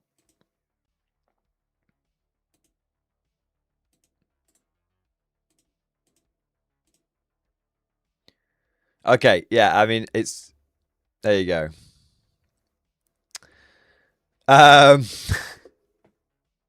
There's a really old, probably fake, 4chan green text where about a guy who's like going to the gym like late at night. So it starts, be me, start lifting right when the gym opens up. Completely empty most of the time. Electronic access so I don't have to deal with the bitch at the reception. Strange but comfy feeling.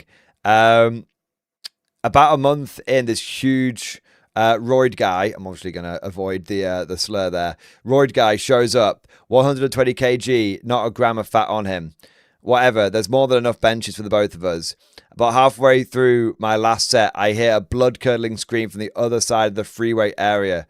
Whores! Why do you betray everyone? Why? Ah! Whores! Look over. See Roy guy benching with his headphones in while screaming his head off. Quickly finish my set and leave. This continues for weeks. 6 days a week, 4 weeks a month. Every single time things get rough for him on the bench, he goes, whores! Why, damn you, whores! One day, work up the nerve to tell him to keep it down with the incel shit, since I can't hear him through my noise-cancelling headphones. Says he isn't screaming whores, but Horus, a guy who betrayed him and his kin.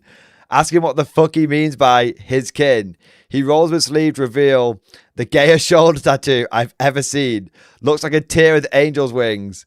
He says it's part of the Blood Warriors or some shit like that. Never heard of a gang by that name in the area. He apparently interprets my look of bewilderment as a sign of interest and goes the most autistic man I've heard in my life.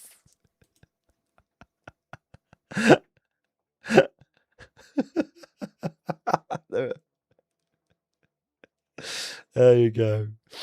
Brilliant. There you are. I choose to believe that. Yeah, I choose to believe that is real. I mean, it definitely isn't. But I choose to believe it's real. There was one more I wanted to show you guys, actually. Let's see if I can find it. This is sad. I love this one as well. See, I actually really like Blood Angels. If Morty Bro didn't already collect Blood Angels, I'd have Blood Angels. But that's why I've got Black Templars. Brother, this is a routine test to check if you are affected by the Black Rage. What do you see in this image? I certainly don't see Horus. Flawless.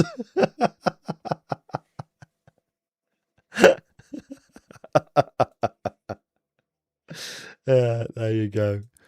All right. Anyway, what do we got next? What do we got next? Lancet Limblum, thank you for the super chat, man. Some local community pictures in stream discussion. Let's have a look. North Alabama, bolt action. I love this, man. Yeah. So look at that line of infantry behind the stone wall, banging out the bolt action shots and the LMGs. Cool. Look at that board. Look at that Panzer III, man. That is a Gucci Panzer III. Yeah, as controversial as it might be, the Panzer III is my favorite tank. I know a lot of people are like, no, the Tiger, no, the Tiger II, no, the Panther, no, the Stug. For the Germans, I say specifically for the Germans, the Panzer III is my favorite. Yeah, I don't have what I would say I don't have one single favorite tank. I have a favorite tank sort of per nation, as it were. Yeah, very cool. Yeah, see, Hetz is great. I don't get me wrong. I love the Hetzer, but it's just there's something about the Panzer III. I just love it. Yeah. And it wasn't even the first Panzer that I got. First Panzer I got was a Panzer IV. So it's not like I love it for just like nostalgic reasons, or like hobby nostalgic reasons. I should really say before we the allegations start kicking off again. No, just for it's not even for hobby nostalgic reasons. It's I just aesthetically I just think it's really cool. Yeah. The Tiger 2 is so nice. I have to say, probably my favorite tank. I would say I really like the Tiger 2, and the reason I like the Tiger 2 is because of Company of Heroes 2. When you rolled the King Tiger onto the board, and if the enemy wasn't ready for, especially when you got the King Tiger Ace like later on, it was like just rolls on the board, and you just hear ping, ping, ping, ping, ping. I was like Zis gun, T-34, KV, just bouncing off it. Yeah. Matilda 2 is the best tank. Matilda 2 is an actual fucking sexually appealing tank. It's the Queen of the Desert, baby. Yeah. No, I love the Matilda 2. Matilda 2 is not even probably. Matilda 2 is my favourite World War II British tank. No questions asked. Not even, no doubt at all. I like the I really like the Australian version with the howitzer. That was cool. For the Soviets, obviously the T-34 is absolutely iconic, and I think it's great. But I actually think the KV might be my favourite Soviet tank. No, it probably is a T-34, and I don't believe any of the propaganda around it. I know it was a tank it was a bad tank, right? It was it was a good tank made very badly kind of thing. But the T-34, I think I have to say the T-34 85 variant is probably my favourite, but I do love the KV as well. Yeah. Yeah, I do love the KV. KV1. I know everyone else loves the KV2. I like the KV1. American tank. What's my favorite American tank?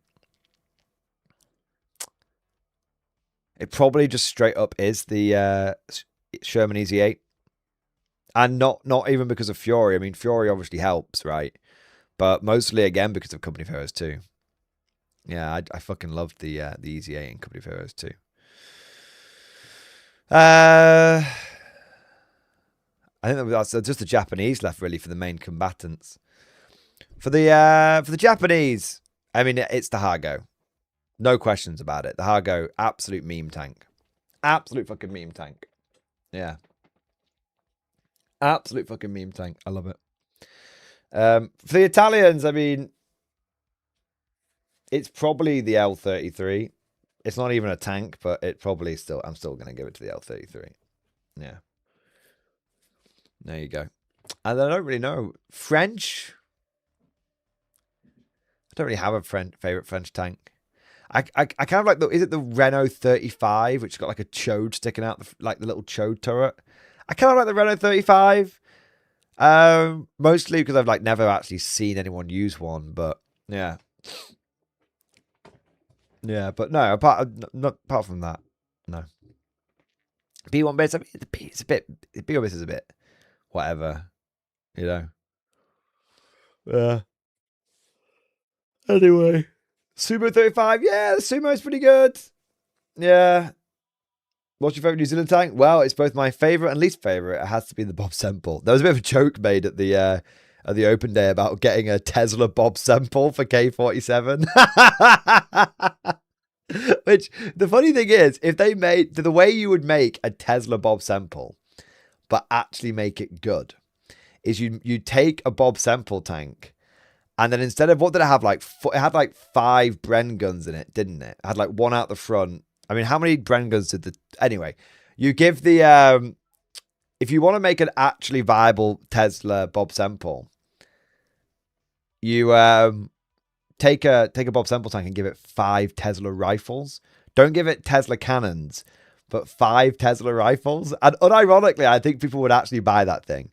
But we don't want K47 to devolve into goofiness too much. We want it to be like grimdark and a bit over the top, but not necessarily a bit of a meme. But yeah, I love the meme of the Tesla Bob Semple more than anything else. Yeah. All right. Let's have a look here. What do we got next? Florida Eccentric. Thank you for the super chat. Hobby update and stream discussion towards the bottom. Let's have a look. Nice. There we go. The verbal wind, yeah? I have been on the receiving end of one of these things, and it absolutely butchered 2 squads of Soviet conscripts before I finally managed to put a fucking T-34 85 round through the front and out the back of one. But let me tell you, yeah, that thing is an absolute fucking meat chopper. 4 bloody light auto cannons. Jesus. Yeah. Yeah, although to be fair, there's many things which have hosed down many of my conscript blobs over the years. But yeah, I love it. Very, very good, very, very well painted, man, and really, really cool vehicle. Nice. All right, we have got next Medic Mark. Thank you for the super chat. More reasons to play Heresy or one-page rules. Firstborn have rules in OPR, and Heresy is just Firstborn. Yeah, I mean the thing is though, as much as I like Heresy, I mean, obviously, I don't like Heresy 3.0. I think it's a bag of shit. But as much as I like Heresy, it's the Mark 7 power armor and the OG dreadnoughts, which I like.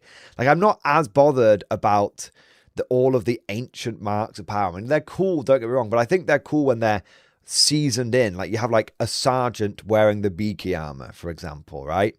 I like that, you know, that I like the older marks to be seasoning, not the main course kind of thing. And as much as I think the Contempt Dreadnought looks cool, I just like the boxy knot. Yeah.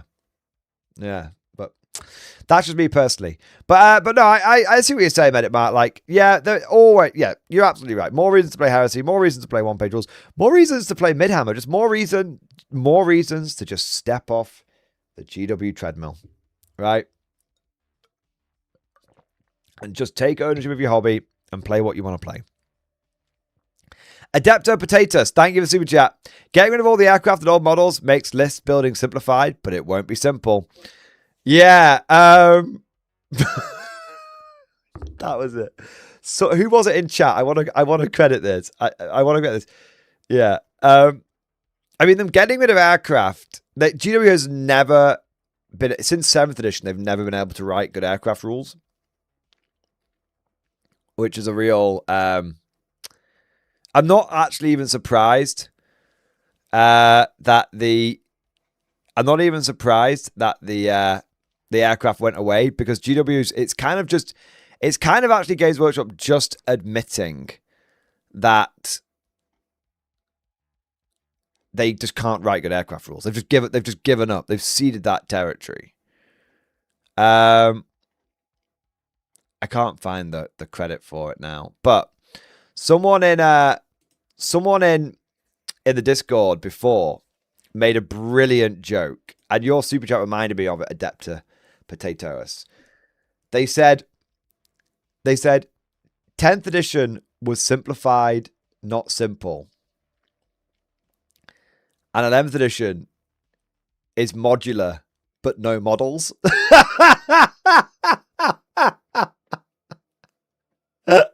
And I thought that was amazing. I actually got a proper laugh out of me whilst I was sat at my PC. Yeah. All right. What do we got? Sir Newbie, thank you for the super chat. Hobby update stream discussion. While still mad, I carry on. Let's have a look. Done a bit of building of my Marines.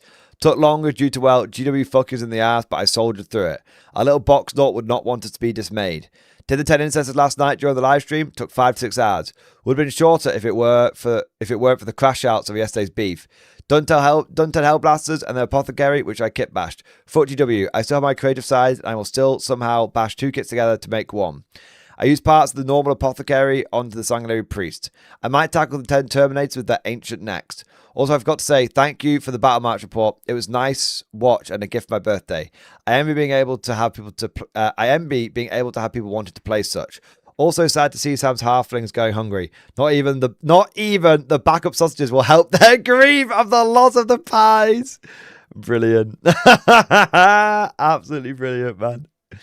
Hey, I mean, hey, those you've done a good job on those models, man. Looks like a really nice, clean, crisp build.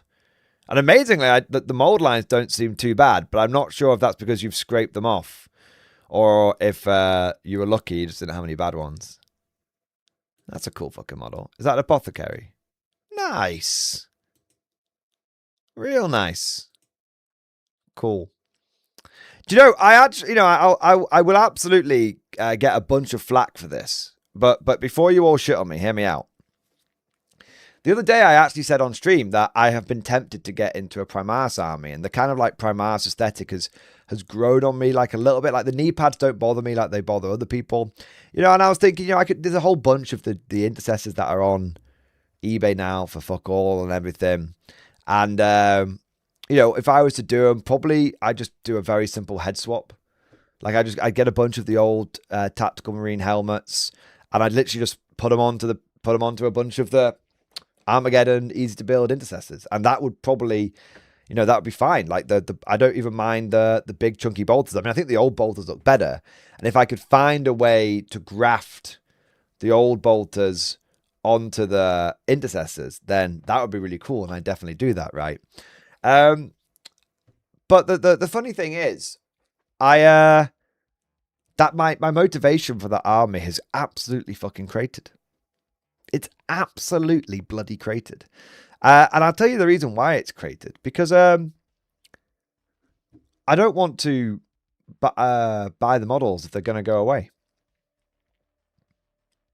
I mean, maybe I'm being a little too fretful over this, but I don't think they'd ever get rid of the intercessors, but I never thought they'd get rid of the tactical marines. But I never thought they probably won't get rid of the intercessors, so that's probably safe. But I was thinking of getting some of the dreadnoughts and whatnot, and I'm just like,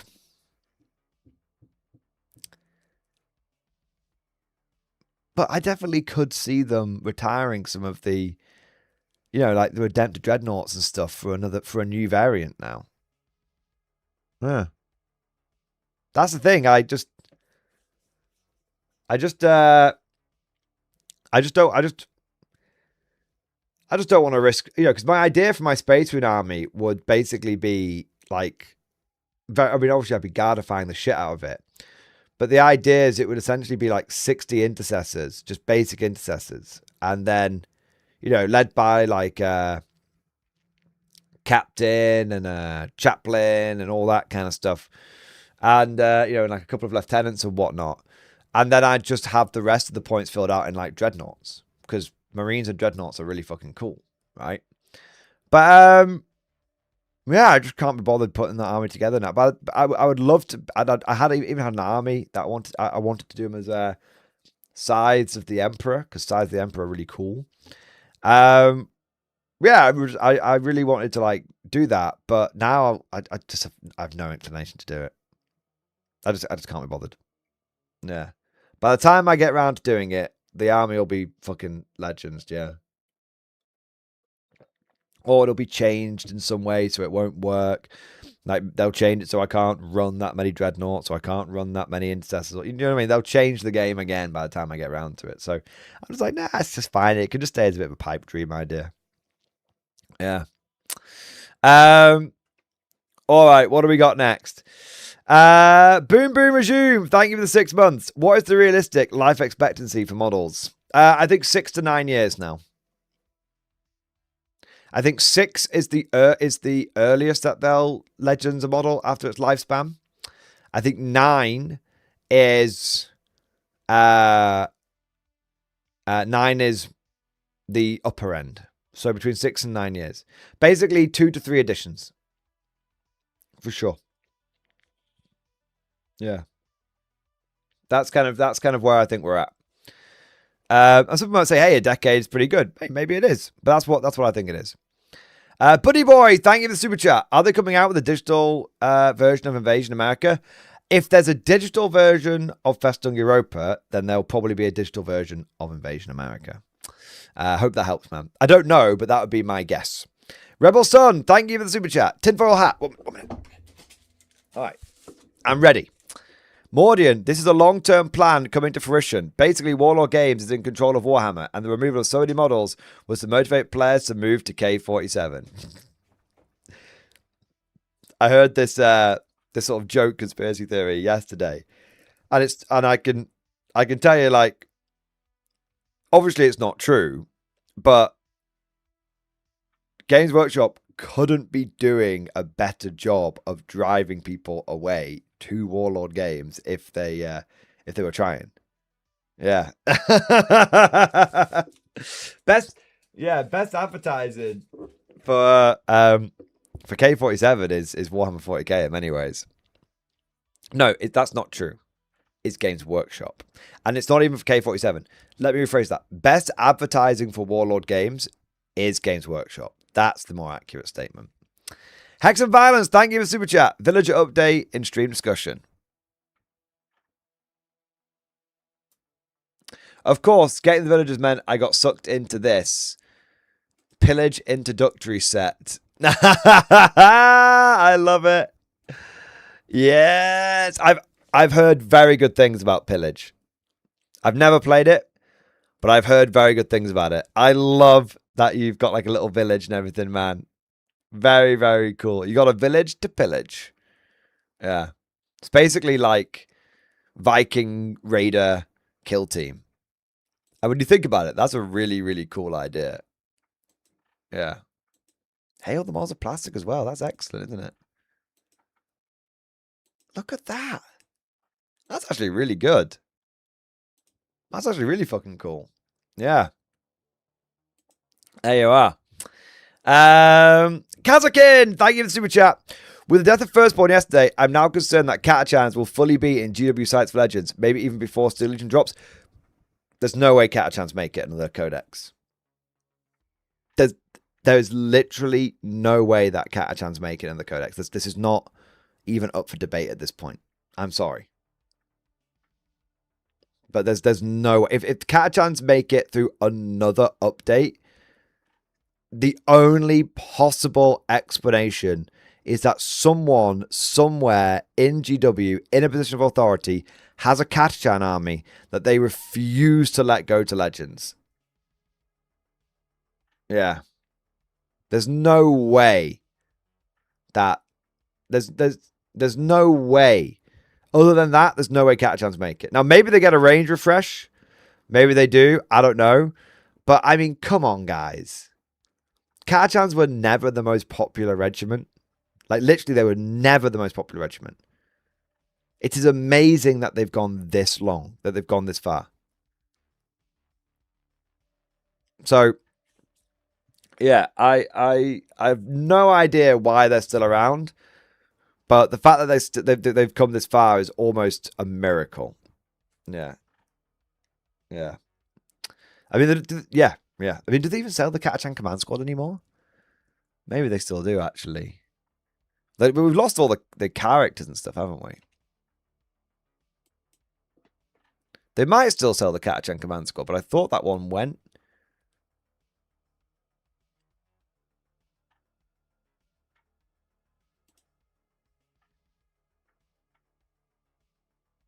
They do still sell it. Amazing. That's actually incredible. That's actually incredible, man. I can't believe it.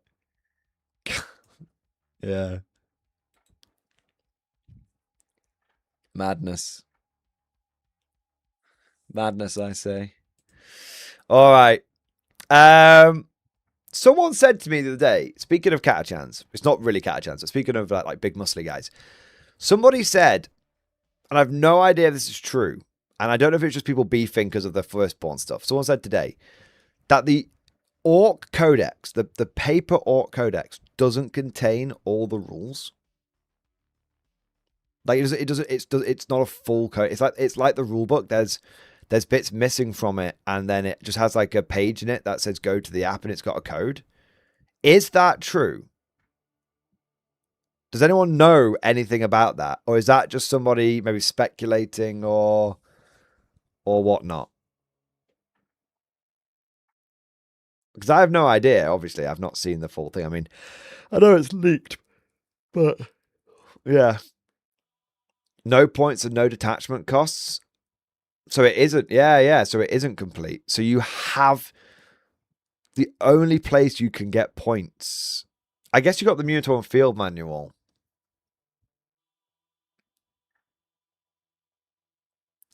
And detachment costs are in the Minotaur and Field Manual. Okay, so you've still got the MFM. They don't tell you which characters can lead which units. Wait, what?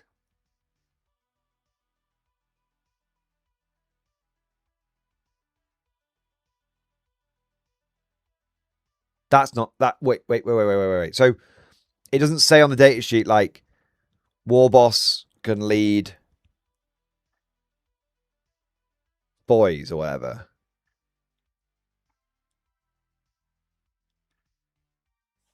That can't be true.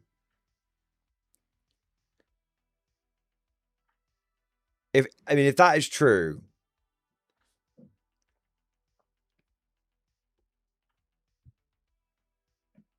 In fairness, when have the rules and the codes ever held up for more than a few weeks? It's a great point, Kazakin, but let me just say, normally they tell you what leaders can lead which unit.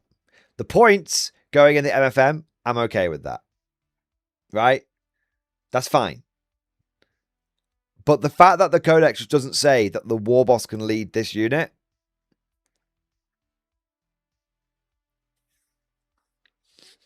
guys, like, honest moment here right now. What do you think the chances are that they just fucked up and forgot that, put that information in?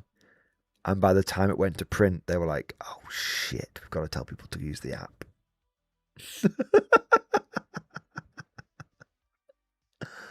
Oh.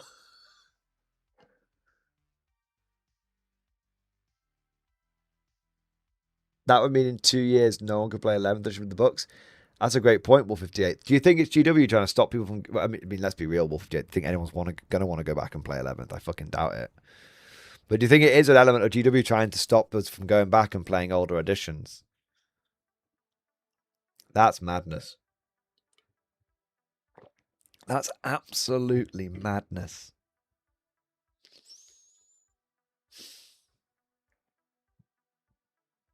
What is going on, man?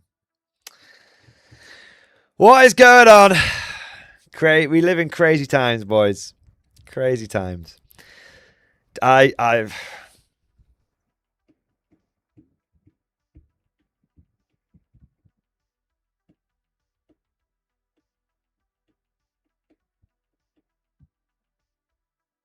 Yeah.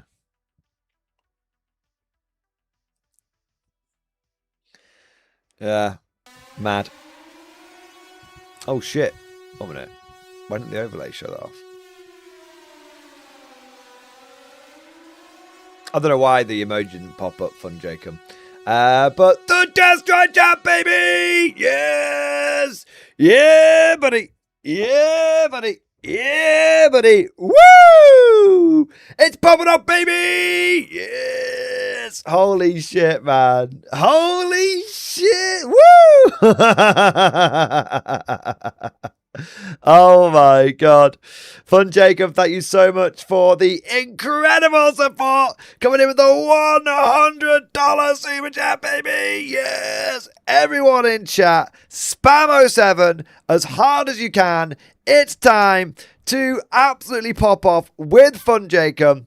Oh my god, from the bottom of my heart, thank you, thank you, thank you 1,000 times, thank you. And from the tip of my toes to the end of my big rubbery nose, thank you so fucking much. Fun Jacob and fucking $100 super chat, my god.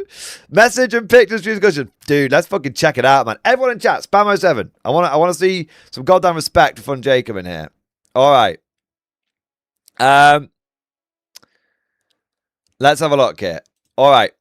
Gentlemen, ladies, small folk of Mordi and Centauri, tomorrow is final the day. After months, I'm getting my surgery done.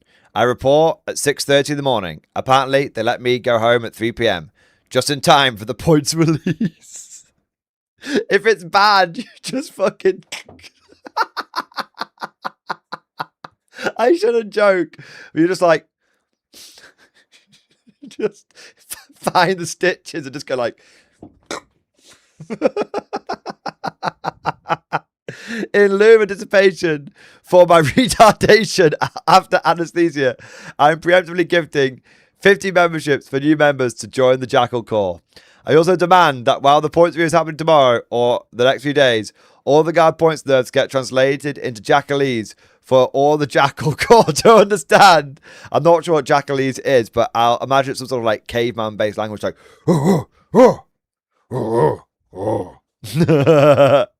The other pictures regarding the duck date. Lieutenant Reggie and Private First Class Charlie are very happy in their new home. They have an outdoor pen now. They have access to a pool where they can swim and flop about like the cute little babies they are. The state of the ducks is strong, gentlemen. I mean, I remember you saying, like, this is like your spine. Is it your spine? I think it's just, is it your spine? And like this gap here, not meant to be there. No bueno. No bueno. Right? Hey! Ducks are looking cool, man. Yay! They've got. I love they've got little steps to get in and out. Brilliant. That's awesome, man. That's awesome. Cute little duckies. Well, on a serious note, thank you so much for the incredible support, sir. And good luck in the surgery tomorrow. I'm sure it'll all go absolutely fine. And the fact that if you're able to come home like the same day, only a few hours later, means that, you know, fingers crossed, you'll be up and about in no time. So good luck. I'm sure it'll all be absolutely fine. Hopefully you'll be back at home, you know, treat yourself to lots of ice cream and other treats which are clearly medicinal and help the healing process and all that kind of good stuff. But dude, thank you so much for the incredible super chat. And of course, thank you for the 50 gifted messages, baby. That's 50. Holy shit, boys. Spam the 07 again. Do your best Briggs impression. I know you've done it once, but do it again. Because Fun Jacob has just come in with an absolute fucking nip blaster, blasting my nips off with support. Oh my god. About now be a half inch to a full inch tall afterwards. Hey, there you go. You squeezing an inch on me somewhere? Quite literally, yes I am. There you are. Dude, thank you for the incredible support, man. Like, really, really, really fucking appreciate it. I know I said it before, but I'll say it again. Thank you, 1,000 times thank you for the incredible support. Thank you for the duck update. Thank you for going above and beyond the Call of Duty. Good luck, and yeah, good luck. And I'm sure I look forward to hearing from you tomorrow. Assuming you're not all like, all over the place with the anesthesia. There you are. Amazing. There we are, guys. See, you can't get too sad because we've got great support in this community. We've got great guys. You never get too sad. You've got to remember, GW is only a tiny part of this whole hobbying thing. The community is always the biggest part. And, that's not just Fun Jacob, but that's all of you guys. Yeah. So there you go. Every time I get down about what GW does, I just remember that it's my hobby. I can literally just do what I want with it, and I can just have fun. And there you go. Yeah. There you are. So Fun Jacob, thank you so much, man. Fucking absolute hero. Thank you. 1,000 bazillion gazillion times. Fucking thank you. And then we've got one more super chat, and then I think it's time for some hype. Donovan, thank you for super chat. Hobby update discussion, hoorah, and an ammo can. Let's have a look. Little update on my Marines. 20 down, 16 to go. Are you building them on the bases? I saw, was it Diakumi in Discord did that, and I thought that was so clever. Yeah. And I love the fact you've like magnetized them to a fucking ammo can. That's brilliant. Get some devil dogs. I love that, man. Yeah, that's awesome. Horseman, thank you for the Giga Chat. Thoughts on what the Horus Heresy Circle Edition of 40k would look like if that would be something good? I can see a fan definitive edition of 40k picking up steam.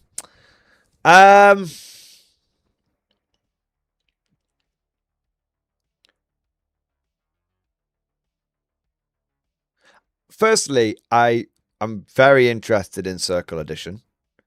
I think many of us are. Because, well, let's put it this way, I have absolutely zero fucking interest in playing Heresy 3.0. And loads of people are, feel the same about that. I mean, here's an interesting thing. Let me just check this out. So Winter's SEO did a Horus Heresy 2nd edition battle report recently, and it got 11,000 views, which is actually pretty good for his Horus Heresy battle reports. And if you look at the that's Zone Mortars, that's a little bit different. I can't even see where the fucking So if you look at his Horus Heresy 3rd edition battle report, that got 13k views 1 month ago. This one is on 11k views with 2 weeks. So it's definitely going to trickle up even further. And the point is that even if you say, oh, well, the 2nd edition one didn't do better than the 3rd edition one. Yeah, that's not the point. The 2nd edition one, worst case scenario, did just as well as the 3rd edition one. So that goes to show you, like, there's still a lot of love out there for the 2nd edition bat reps. 100%. So what I'm trying to say is there's still a love for Horus Heresy. People just want a good edition that we can all kind of rally around. As for a fan edition of 40k, I mean, I fucking hope so, man. I would love for some sort of my pants are falling down. I would love for some sort of renegade rules situation with 40k, but yeah, I mean, I don't know. I think there's just too many. I think the hunger is there. We've seen it pop up here and there, like Pro Hammer, Horde mode. We've seen it pop up here and there. People are definitely up for it. I mean, look at the success of one-page rules. In many ways, that really proves it, doesn't it? So, yeah, I could definitely. I mean, I would love to see 40k Classic Edition. Yeah, I would love that for sure. So yeah, I'm in support of it. What do we got here? Sir Newbie, thank you for the super chat. Mordian, I hereby marshal the call to a manhunt. Fun Jacob has yet to be a member, even after Death Strike and sending in a wave. So-called manhunt. Manhunt, baby! Manhunt! All right, well, we'll see if... Well, the manhunt's been called. Sir Newbie, we'll see if people jump on it. So for those of you that are here for the first time, or haven't seen a manhunt before, basically... if there's someone in the chat who's like not got a gifted membership and people want them to have, who aren't a channel member and people want them to be a channel member, then people can start like gifting memberships, and whoever gifts the membership that gets the person, who gets the manhunt target, basically they can name any model in my collection, anything they want. As long as it hasn't already got a name. So you could name a Guards after yourself. You could name a fucking super heavy. You could Baneblade McBane face if you wanted to. It doesn't really matter, right? So, but I never call the manhunts because I don't want to feel like I'm there like turning people upside down for the lunch money or anything like that. So it's entirely a community led thing. So if you want to jump on it, if you want to have a bit of a manhunt, and we see whoever gets the membership that gets Fun Jacob. The memberships are handed out completely randomly by YouTube, by the way. So there you go. But we've got some people seem to be jumping on it. We have got Nick Snow, who's renewed their own channel membership. Thank you for the support. And then we've got Chicken Detonator, who's going with 10 gifted memberships, baby. Yeah, buddy. Yeah, buddy. Chicken Detonator jumping on the manhunt. We're starting off with a whole squad of people. There we are. Sir Newbie putting his money where his mouth is, coming in with 10 gifted memberships as well. That's an extra squad joining the manhunt. Absolutely awesome, bro. We've got Keeper of the Imperial Soul coming in with a gifted membership. Take a little sniper shot. And we've got Commander HHL coming in with 10 gifted memberships. Thank you so much for the incredible support. An extra squad to try and hunt down the deviant, the degenerate Fun Jacob. Thank you so much. Keep the Imperial Soul trying to get another sniper shot. I don't know if he's got him yet. Fun Jacob will have, after we get a batch of memberships, I'll have to keep seeing if he gets got. We've got Obelisk who's joining in. Thank you for the 10 gifted memberships, bro. Thank you for the incredible support. Thank you for the extra squad. And thank you for joining the manhunt. We've got Tactical Heckler going for a cheeky one shot with a gifted membership. I don't know if we've got him yet. I'm not sure if we've got him yet. We've got Russell W. Oh my God. Russell W. sending in a whole goddamn company, 50 gifted memberships, 50 attempts to hunt down Fun Jacob. My God, sir. My God, it's a fucking membership hype train, baby. Oh my God. Oh my fucking God. There we are. Russell W, thank you so much for the 50. Look at those memberships. They're coming in. Did we get him? Did anybody get him? Has anyone got any more missiles? Sorry, I'm late, Mr. President.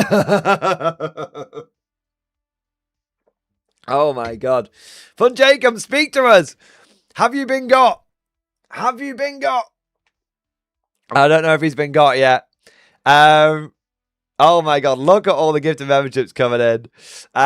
We've got Chicken Detonator coming in with 20 gifted memberships, baby. Oh my God. We are going in with the first wave.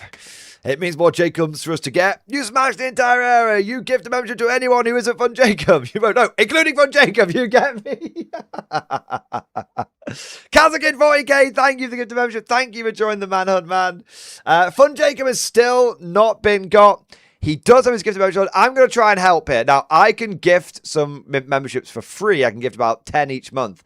If I get him, because this has happened before, then the person who's gifted the most memberships up until this point will win the Manhunt, okay? But I like to do some because it helps sort of get through 10 people, as it were, and makes it more likely for you guys to get them. So let's see if I can I can get 5 people that aren't Fun Jacob, and then someone else is more likely to actually get him. All right. Not that time. And Eagle 1. Fox 2. Okay, not yet. Not yet. Okay. We also had Stuart Foot. Thank you so much for the gift of membership. Thank you for joining the Manhunt, sir. Mostly Harmless. Thank you for the gift of membership. Thank you for joining the Manhunt, sir. The Brandalorian. Thank you for the gift of membership. Thank you for joining the Manhunt, sir. We've got David from Kyusha. Thank you for the 5 gift of memberships. Yes.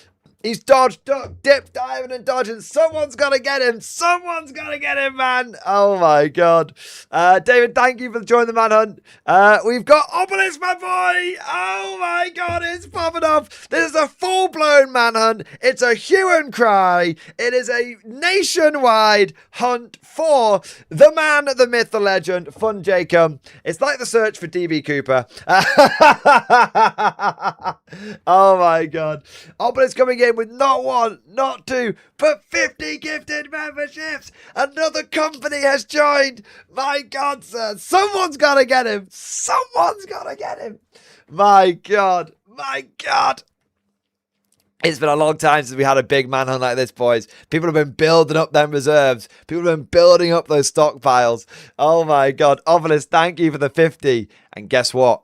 It ain't Obelisk might have come in with 1 lot of 50, but he ain't the only person coming with 50, because goddamn Court Gen has also just come in with 50 gifted memberships, baby! It's fucking full auto, baby! We're not playing bot action anymore. We're playing full auto. Woohoo, baby!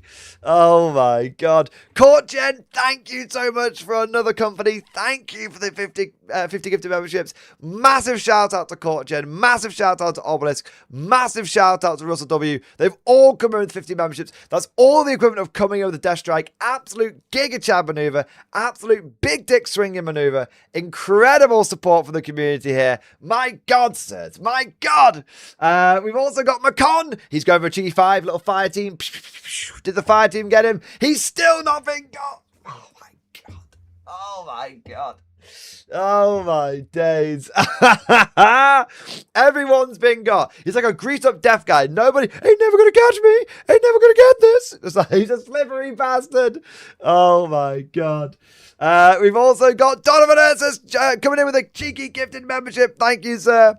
We've got Rhino coming in with 5 gifted memberships. An extra fire team joining the cordon. We're trying to corral him. We're trying to box him in via like a grid search. But I think he's still going. We've also got Kalanish Cat, who's joined the 50 club, coming in with 50 gifted memberships. That's another 5-0. The manpower being leveled in this Manhunt is unbelievable. The manpower is off the fucking charts. It's like having conscript blobs back again. It's unbelievable. Oh my fucking God. Oh my days. Someone's got to get him at this rate. Someone's got to get him. My God, sir. My God. I Can Hands, thank you for the 50 gifted membership. Not 50, for the fucking house. So many 50s have been going on. Thank you for the 5 gifted memberships, sir. We've got Macon coming in with 10 gifted memberships. Holy shit, man. Holy shit. Thank you so much to Macon for the 10. We've got Commander HHL coming with another fire team, another squad of 5, sir. Thank you so much, man. Oh, my days. We've got some other support coming in here as well. Commander HHL, thank you for the Giga Chat. Remember your training troops. Wild, uncontrolled bursts. Wild, uncontrolled bursts. Full send every time. There we are. We've got Elderoth. Thank you for the super chat, man. Thanks for the membership. Amazing. I'm back in the horde again. Hey, there you go. I mean, this is the great thing about like the manhunt, because obviously, like, you know, it's a bit of fun. We're trying to get fun Jake and everything, but those gifted memberships are still going out. You know, they're still supporting the community. They're still very much, you know, creating good vibes and all that kind of good stuff. So yeah, absolutely incredible stuff. So whether you get Fun Jacob or not, it's a massive support of the channel, but it's also a massive, you know, positive thing for the community as well. So absolutely amazing. It's literally a win-win-win, man. So it's awesome. We've got Sir Newbie. Sir Newbie. Oh my days. Oh my God. Sir Newbie has not only started the manhunt, he's not only started off with a gifted 10 memberships, but he's come back in again with another 50 gifted memberships. My God, sir. My God. 50 gifted memberships. Oh my days. We are going in with the fourth wave. Means more bugs for us to kill. You smashed the entire area. You don't ask what happened to the first 3 waves. You get me. We get you, sir. Oh my God. Keep firing, boys. Pour it on them, boys. Pour it on them. Oh my days. This manhunt isn't over until we got him. He has earned this membership. So too has his ducks. Oh my God. If you're not interested in gifting the membership for me, if you're not interested in gifting the membership for Fun Jacob, gift the membership for the ducks. There you go. There you are, man. So much collateral damage. We are engaged in carpet bombing at the moment, boys. Oh my days. Sir Newbie, you incredible bastard. Thank you, man.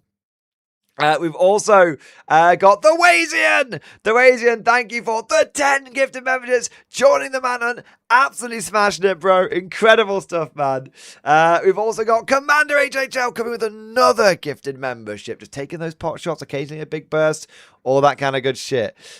We've also got Court Gen coming in with another 20. He already did 50. Now he's done another 20. My God, says, my God. Oh my, like, he's dodged, ducked, dipped, diving and dodging.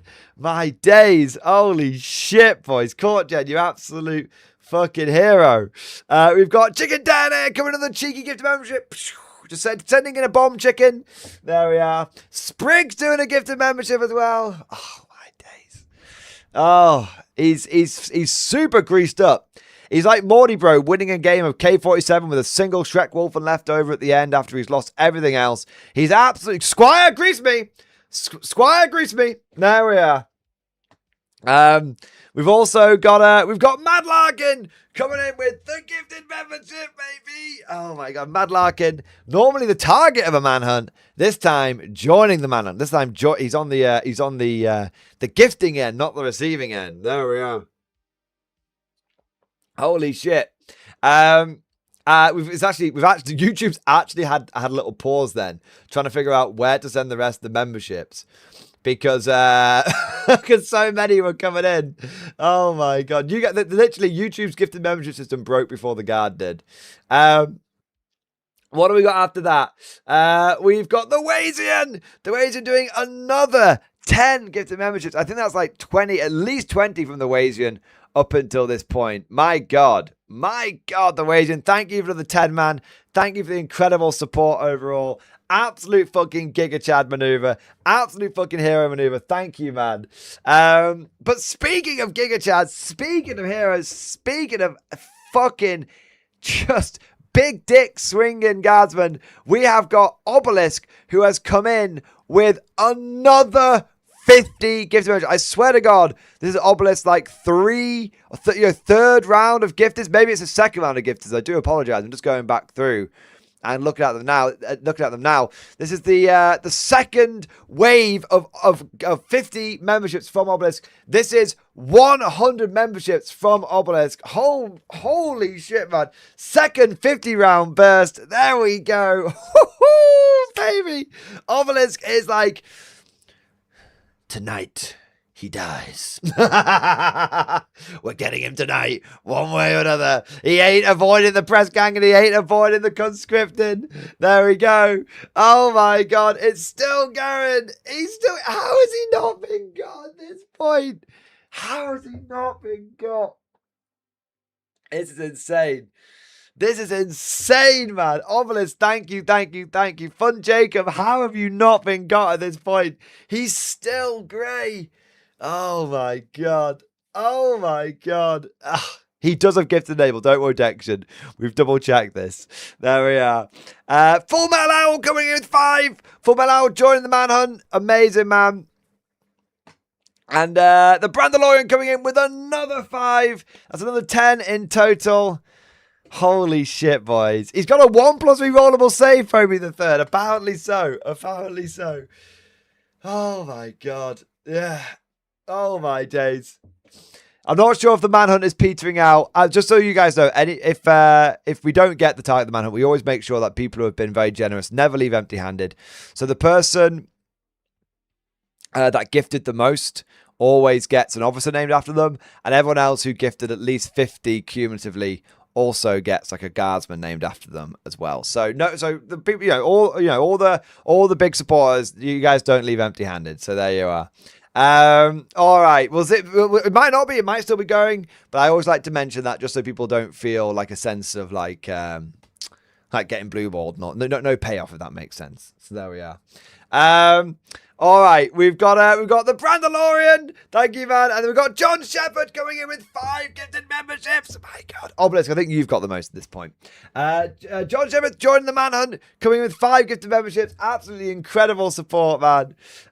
We've got Mr. Guyper coming in with another one. Stuart Foote coming in with another one. Has anyone got any more missiles? Oh my days. Holy shit. Chicken Detonator sending in another wave of 20. Another platoon. Another fucking offensive onto the Fun Jacob manhunt. It's not even Hacksaw Ridge anymore. It's Jacksaw Ridge. This system is as broken as 40k. Oh, I love that. The funny thing is, if we're doing this on Twitch, you could just pick someone and gift them. But for some reason, YouTube decided not to go with that system. I don't know why. Maybe it's a limitation of the programming or something. I don't know. But yeah. Oh my God. The Wazian coming in with a gifted membership there. We've also got Sir Newbie, who's done another wave of 50. My God, another wave of 50. Holy shit. And also Obelisk doing another wave. I think Obelisk is like, I'm getting that fucking officer model. I'm going to be the one that has the most gifted memberships. The manhunt has evolved. It's no longer just a manhunt. It's a display of might. It's a show of force. It's a competition. So, Newbie, thank you for the 50 gifted memberships. Holy shit, man. This is sadly my last wave. Well, every single wave has been very, very gratefully received, sir. And even if we do not get Fun Jacob, it was a good go. There was no honor lost here. Do you know what I mean? Only honor gained, and it's been an incredible manhunt. You guys have gone above and beyond the Call of Duty. So there may be others that carry the torch forward. This may be us coming to the end of the manhunt, whatever happens. But Sir Newbie, you've acquitted yourself most commendably, sir. Most commendably. We've also got Obelisk as well. Obelisk coming in with the 50 gifted memberships. Obelisk also saying that is his last wave as well. Obelisk, thank you so much for the awesome support, sir. Again, like Sir Newbie, even if we don't get the slippery bastard at this point, you, Sir Newbie, and everyone has acquitted themselves most commendably. You've all gone above and beyond the Call of Duty. Your support is incredibly gratefully received, and you're all absolutely fucking fantastic bastards. So just amazing, absolutely amazing. Holy shit, boys. All right. Fun Jacob saying he feels a bit bad now. Well, Fun Jacob. There's always the option if you want to. You know, you can, if you're feeling bad, you can always buy your own commission. It's not me twisting your arm or anything. And then you obviously can get a model named after yourself as well. But we always like to give the manhunters a good chance first. But, you know, that's always an option if we think, you know what, this thing has sort of reached its natural conclusion, if you want to do that. But the power of that is in your hands, and please feel absolutely no pressure or obligation to do that in any way, shape or form. I want to make that clear. That's just something that sometimes Mad Larkin has done, for example. All right. I want to say next a big thank. Oh my God, Master Pef coming in with the last minute 50 gifted memberships. The manhunt is not over. Hey, Master Pef's like, I didn't hear no bell. Master Pef, incredible support, man. He's like launching the goddamn Death Strike memberships. Here we go. Holy shit. Someone must have got him. That's gotta be it. I still think he's not been got. How Dresden took less damage. Fucking hell. Master F, thank you for joining the Big 50 Club. Thank you for the incredible support. From the bottom of my heart, man, from the tip of my toes, the end of my big rubbery nose. Thank you. It was an incredible effort, a valiant effort. It seems like Fun Jacob is just too goddamn slippery. Oh my days. Obelisk, thank you for another gift of membership, sir. Just go for it. He's like, one last shot. He's like Tom Hanks, like trying to take out the Tiger Tank with the 1911, like.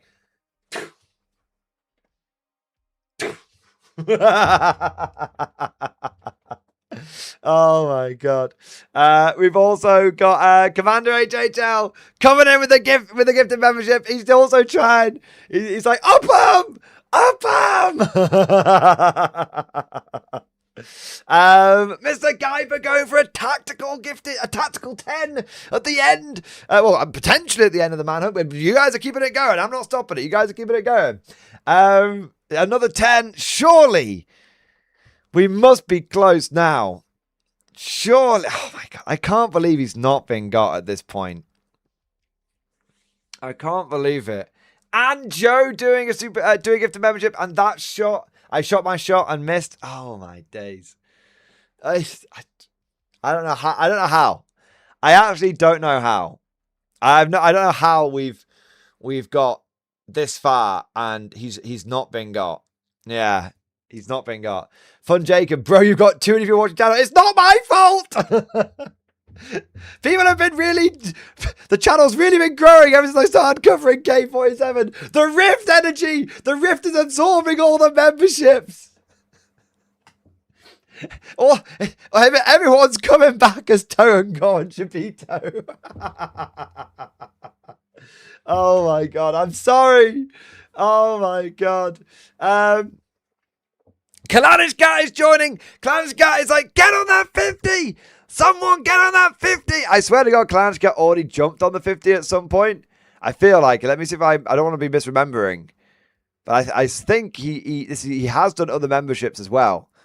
I'm not sure if it is a 50 or if it was another one. Or maybe this is him joining the manhunt. I can't quite remember.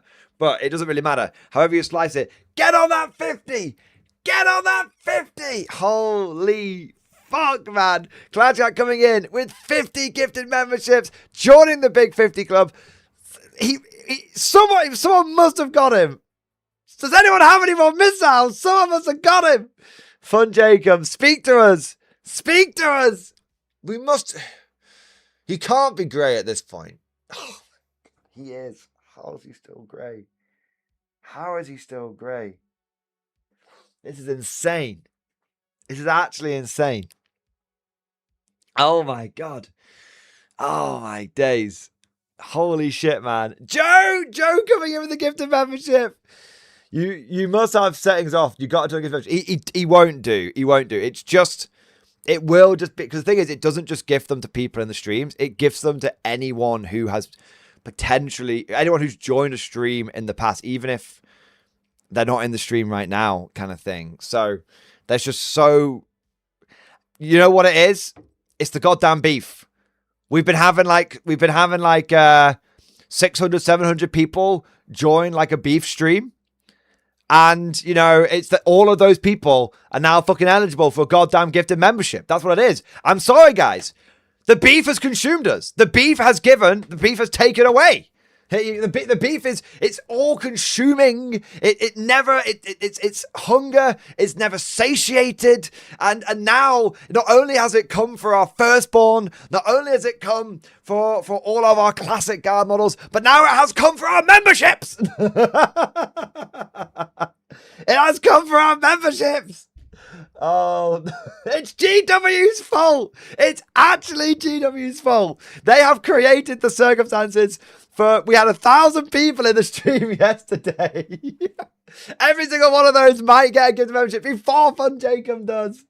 Oh my God. Oh my God. Oh my God. There you are. Oh my days. We've had more support come in here. We've had more support. We had Obelisk come in with 1, Commander HHL come in with 1, Mr. Guyper come in with 10, Joe come in with 1, Kalaska come in with 50, and then we had Joe come in with another 1, Mud Dog come in with another 10, and Southern Bear come in with another 10 on top of that. Since 50, that's another 21 memberships. My God. Oh, my days. Oh my God. Holy shit, boys. Do you guys want to know something crazy? This manhunt has taken 801 gifted memberships so far. And he's still not been got. I can't remember what the record is, actually. This must be getting up there. It must be getting up there, boys. Oh my God. This must be getting up there. I think someone in chat will remember. Yeah, I think someone in chat will remember. Oh my God. It's Mad Lark and you went for like 2 weeks once. Yeah, I mean, I can't remember. I can't remember if I don't know if we've ever broken 1,000. I don't know if we have. Like, I feel like maybe once it took like 900 to get Mad Larkin. But I can't, like, genuinely, I can't remember. One stream was like 680. Yeah. It might, yeah. I mean, I don't think we've ever had 1,000 though. But we're now up to 804. We've had Joe come in with a gifted membership. We've had Commander HHL shoot another shot. Wolf 58 shoot another shot. Wazian shoot another shot. Fucking hell. Thank you to all of you, by the way. I mean, 804 memberships is frankly insane. It's an incredible display of generosity. It's an incredible display of might from the MG community, from the Guard community, from the K47 community, from everyone who's part of this community.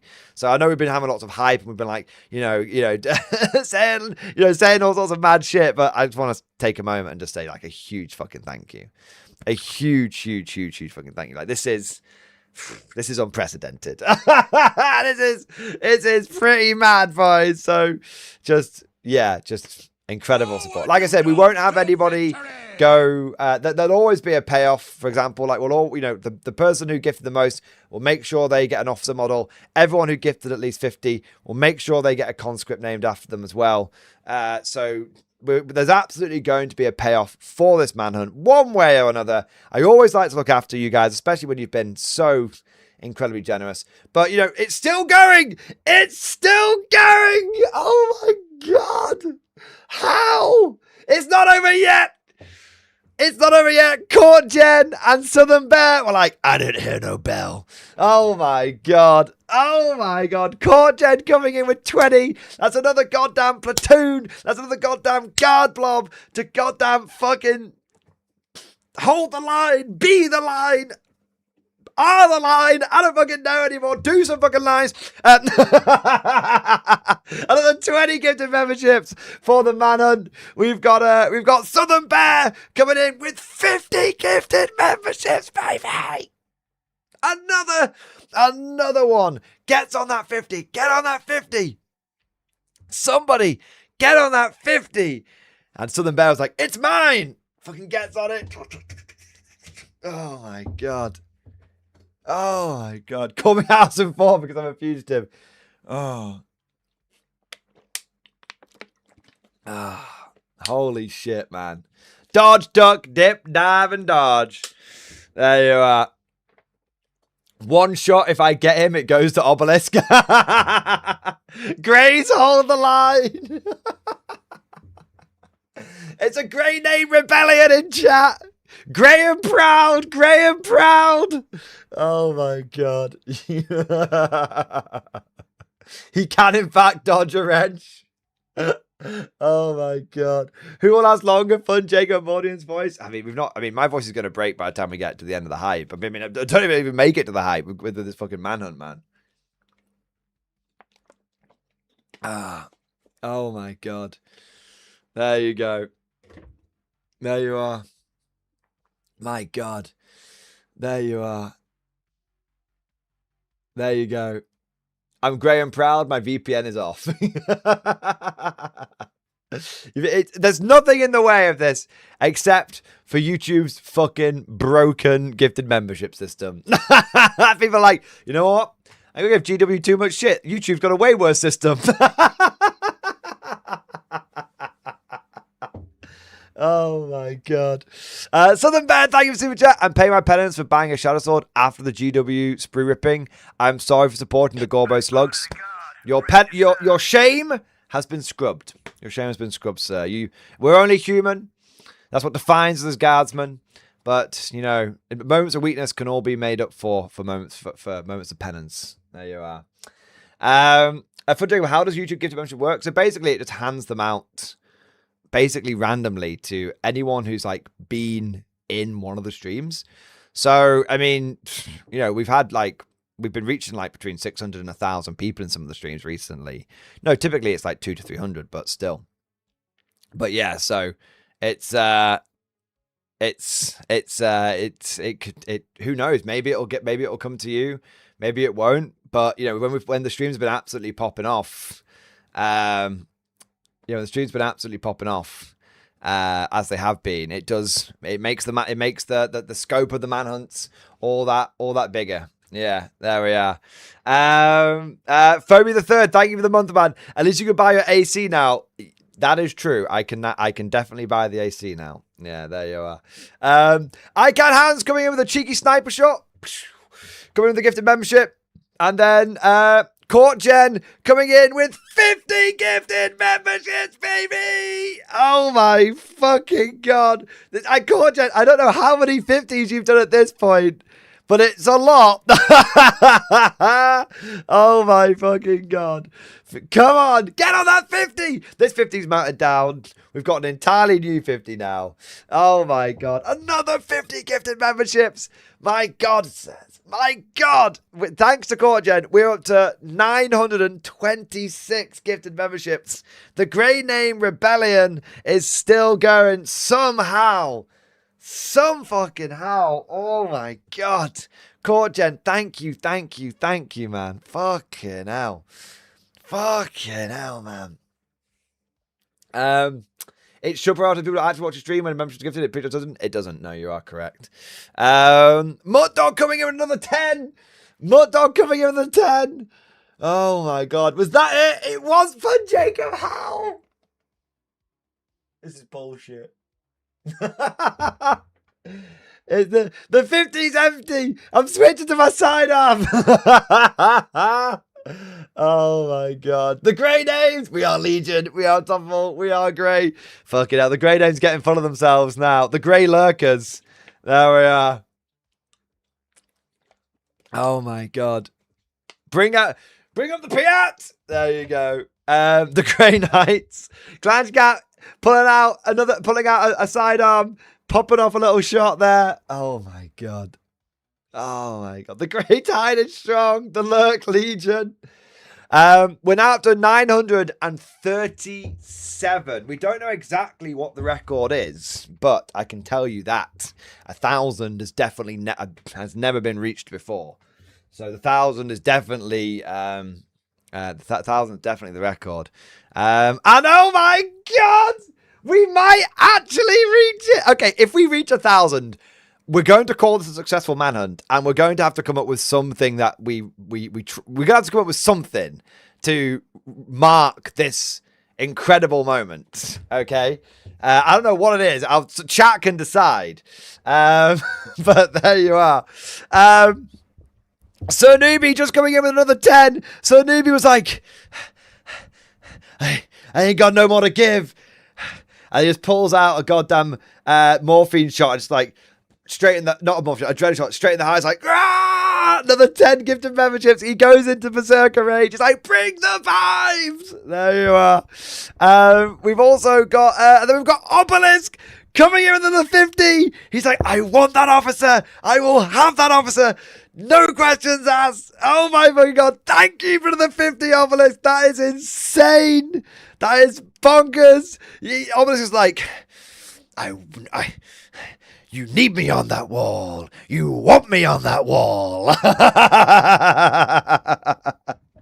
Obelisk, thank you for the 50. And the Master Pef coming in with another 50 gifted memberships. That's another 50 from Master Pef.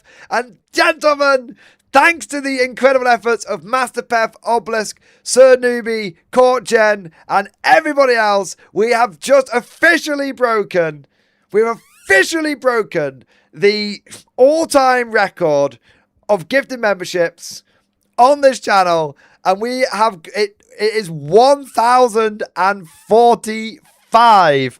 Oh baby, holy 1,047. I apologize. The YouTube thing is it's breaking. It's struggling to tally them all up. Oh my fucking God. Swillet Dude 2K. No, stop it. Swillet Dude, stop it. You know what they're like. We can't. That's not fair. All right. Oh my God. Oh my God. 1,047. That is the new record. Holy shit, man. Oh my God. Incredible effort from the MG community, from all of you fucking guys. This is insane. All right. I'm not gonna lie, I got in the first wave of shots. No idea how there's that many greys left. 1K47, if you will. I mean, that's true in a funny sort of way. If we call it 1K47, that is kind of like, that's like a conflict amount, right? That's a conflict amount right there. Oh my God. Commander HHL, he's like, fuck it. Fuck it, another 5! Another 5, God damn it! Another 5! K47 aside, we need to move to the hype part of the stream. That's true. We will, I think we will be doing some hype after this. Yeah. My God. My fucking God. Stand firm, Grace. Stand firm. Konflikt 52 confirmed. Hey, there was some hints to that. I'm not going to say too much. There were some hints to that in the seminar, but there we are.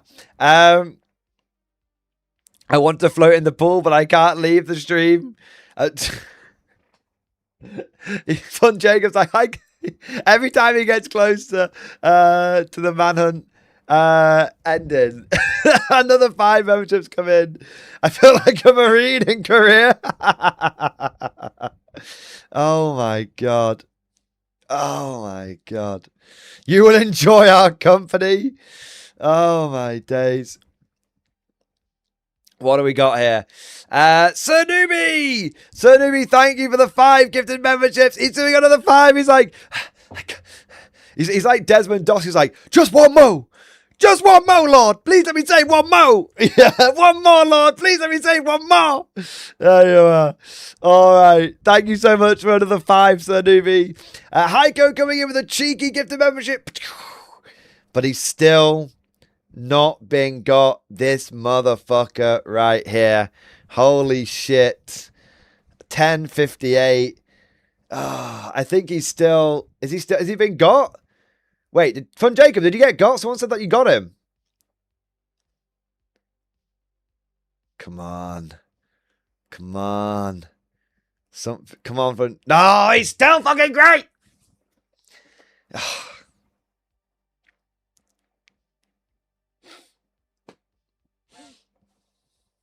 So much death.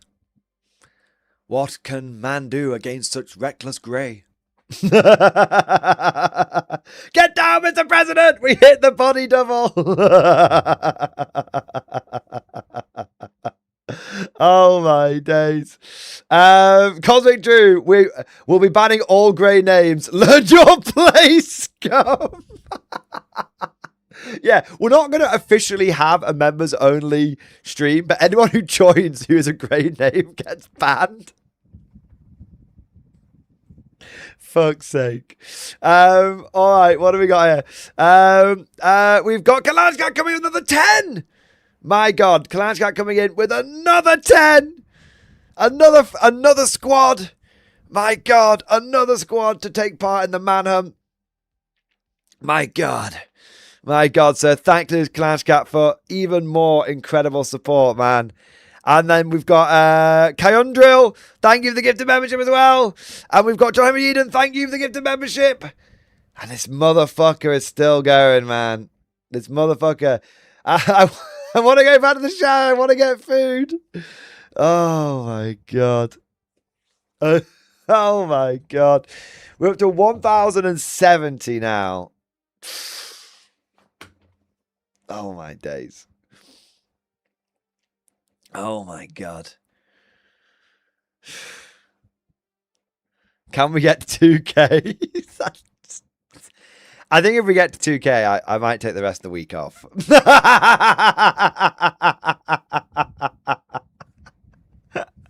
Oh, my God. Oh, my God. Oh, no, Sir Noovie. Sir Noovie's like, I was never going to buy a house anyway. The market's fucked. Another 50. Another one.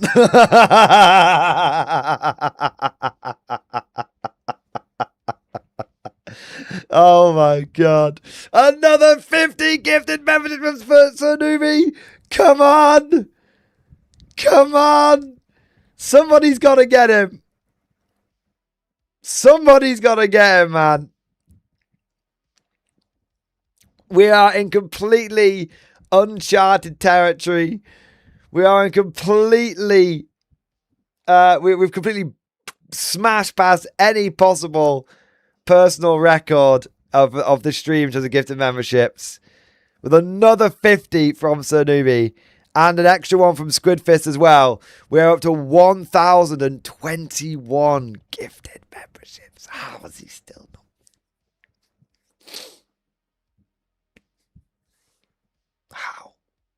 How?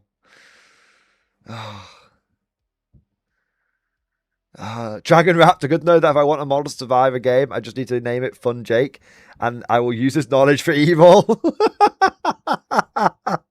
Yes, we must petition GW to name every model Fun Jake, and then it will never go to Legends. There you go. There you are, right? Oh my God. SDR coming in with 5. A cheeky 5. Oh my days. Oh my God. There we are. My brother, I touch the dice, they never roll better than a 1. My body is a machine that turns 1s into 1s.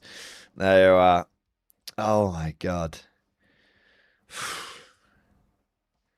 Oh my God. By the way, again, I will say it again.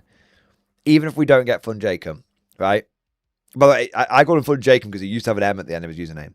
Even if we don't get Fun Jacob, this has clearly been an incredible amount of support from you guys. It's been above and beyond anything that this channel has ever fucking seen before. This is absolutely bonkers. And I will make sure that, we get lots of models named after people who've been really generous. We'll have to get something to commemorate this this moment and everything. We'll make a big deal out of it. And not just that, but fuck the channel, put all that to one side for a moment. just remember that these gifted memberships, not only are they, of course, a great support for the channel, but they genuinely, like, even if you haven't got Fun Jacob, think of the 1,000+ other people that have received a gifted membership thanks to you guys. Think of how, think of all the happiness that's going to bring. Think of all the people that go like, oh, that's pretty fucking cool. Do you know what I mean? And think of how that's going to, grow the community, how that's going to support the community and that kind of stuff. So it has been, beyond, even if we don't get him, I mean, at this point, getting Fun Jacob is more symbolic than anything else. The real thing is like the support this community has had and how this is gonna, grow it, support it, bring the good vibes and everything. So just remember that. That's the important thing. Yeah. So just amazing, absolutely amazing, boys. All right, there we are. Phoebe the Third coming in with a cheeky gifted membership, bring us up to 1,127. He took it. He shot his shot, but goddamn. Yeah, the real Fun Jacob is the subs. As you say, the subs gets along the way. The real Fun Jacob is the community that we make along the way, if that makes sense. Yeah. So Newbie coming in with another one, another 5. He's like, short control burst. There we are. Another 5. So Newbie, my last salvo, the last clip in the handgun. Oh my days. There we are. Officers of the Watch. I think the manhunt is beginning to peter out.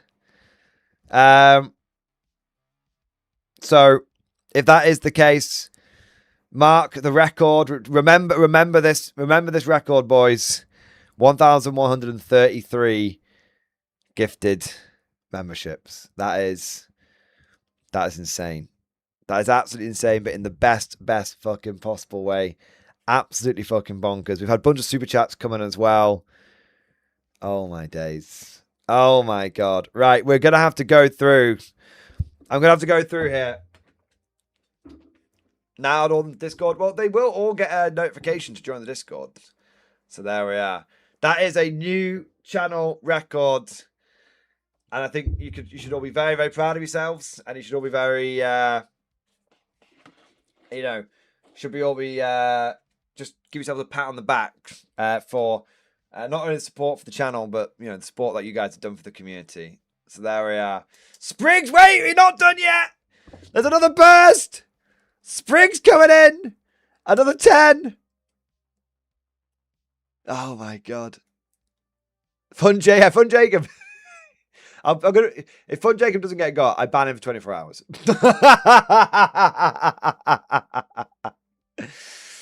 Spriggs is like, just one more.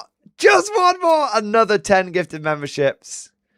But it's still not enough. There's too many greys, man. The grey horde is unstoppable. Spriggs shakes out the last bit of juice. And he's got another gifted membership in him. But somehow he's still just not been got. Oh, there's more people. More people want to chance it. They're like another 5 gifted memberships for a Helen Melter. Thank you, sir. Fun Jacob himself coming in with 50. Is that the declaration of the end of the manhunt? Fun Jacob being like, I volunteer as tribute.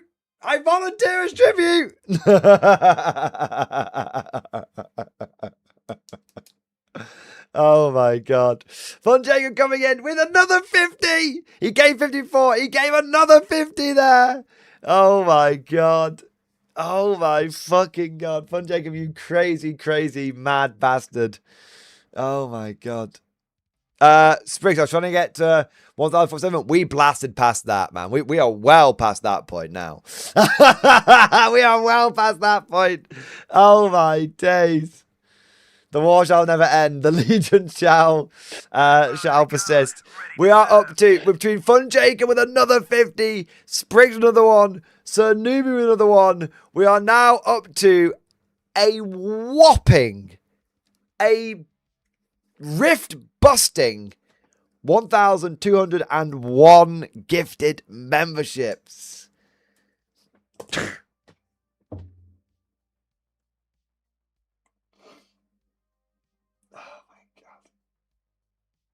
Oh my fucking god. And it keeps coming. It keeps coming. Conflict Kraken coming in with another one. Melancholy Moose becoming a channel member. In many ways, that's part of the manhunt. Yeah. Oh my god. We're trying. We're apparently we're trying to. It started off as us trying to hunt down Fun Jacob, and now it seems like people are like, we've got 1,000 gifted memberships.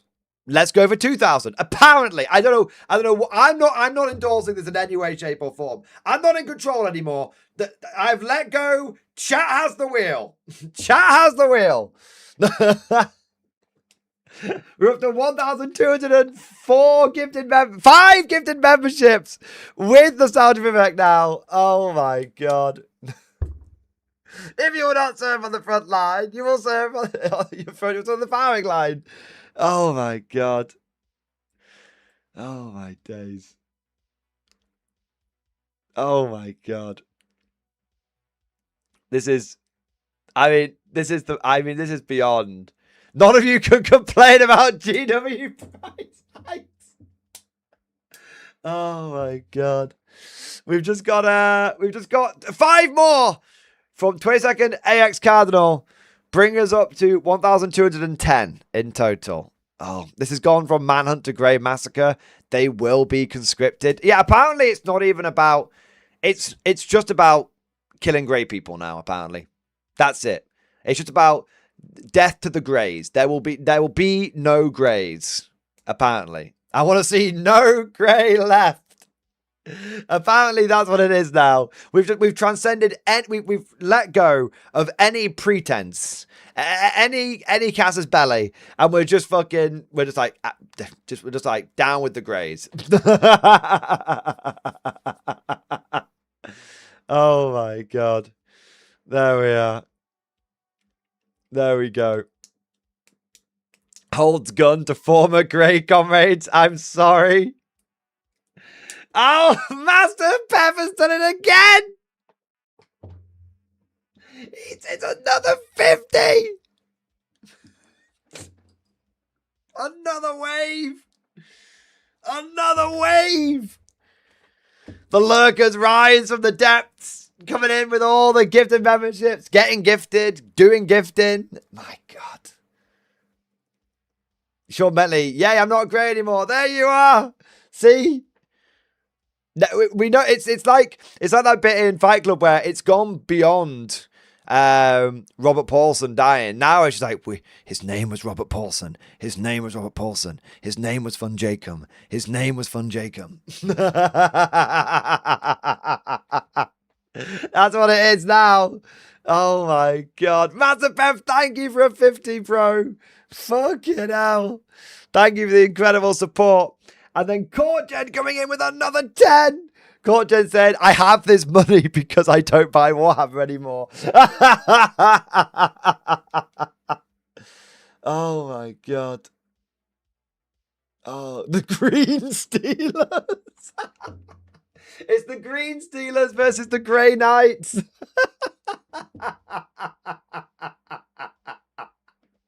Oh my god. Oh my god, fucking hell. Every single time. Every single time I think, okay, it must have ended at this point. It must have ended at this point, right? Like it's petering out, and then suddenly it's the 1, 2, 50, 10, 20, and then it calms down again. And then it's another 1, 2, 50, and then it calms down again.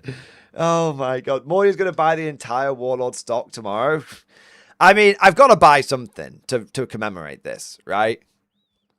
I've got to do something. Yeah, we've got to mark the occasion somehow, right? Buy my AC. I could buy my ACs.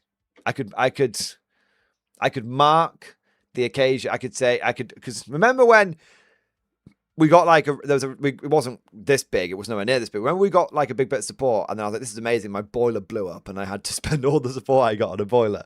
And I always remember the time, guys, when we had a really big evening, and then it all got spent on a boiler. Maybe, but that was like a negative thing. But whenever I look at my boiler, I always go, "It's thanks to chat that I was able to just buy that boiler and not worry about it."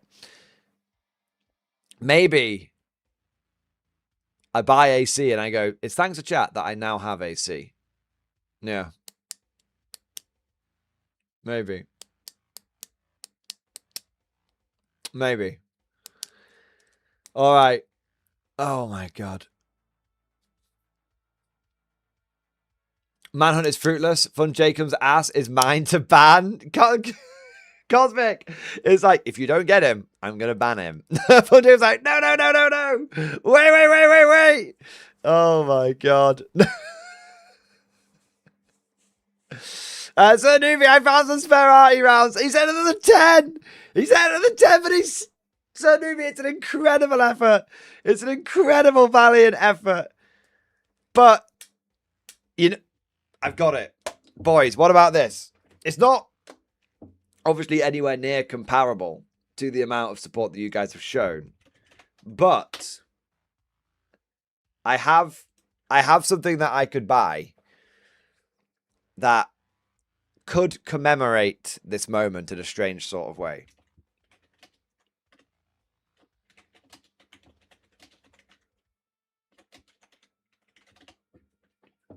Let me see. It might take me a second to find it.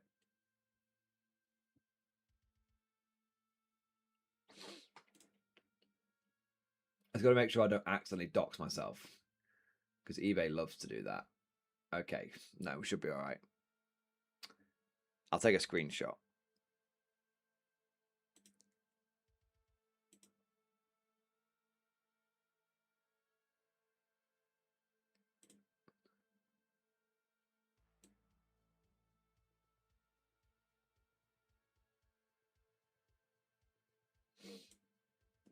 Gentlemen, I've got to double check that I'm definitely not showing my address off, because again, eBay can be really stupid about doing that. It's an absolutely outrageous price. And some people might say, nah, I'm not that bothered about this. But to commemorate this moment, do I buy a new in-box Snapfit Cadians? And then I never open it.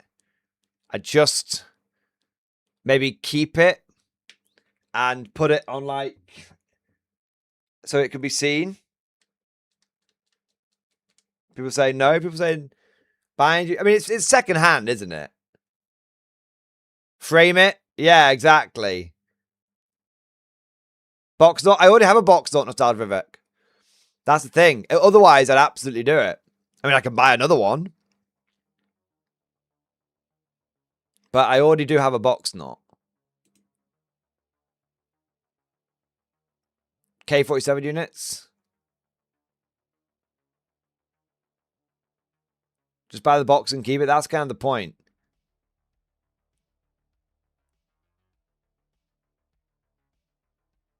I'll take suggestions. Zulu Super Box. I mean, I could buy the Zulu Super Box, but I think that Warlord's going to send me a preview copy anyway. That's the thing, right? So I don't want to... that would mean I'd get, it'd get mixed up. You know what? You talked me into it. The Pushfit Cadian frame. The Pushfit Cadians and frame it. Our old lads looking over us.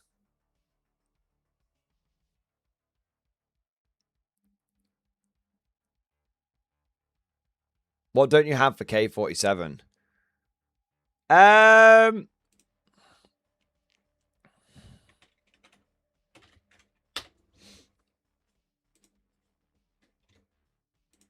I mean, I don't. I mean, there is one thing I don't have. I've been meaning to get it for a while.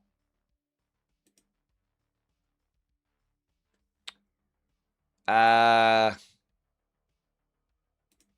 one thing I don't have is the Mastodon Heavy Walker. I've got everything else. But that's the one thing I don't have. So I could get that if people want to. If what do you think?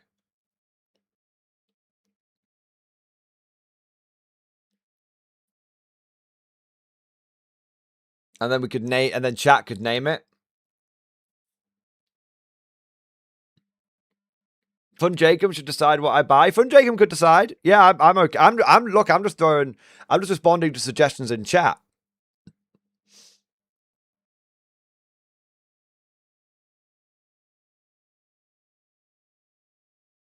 Forward, you dogs! Oh my god, it's not over yet. It's not over yet. Court Jen's like, another. Tiki's like, another gifted membership. Banzai! And then Court Jen's like, 50 gifted memberships! Someone's got to get him. Oh my god. Oh my god. I'm just like...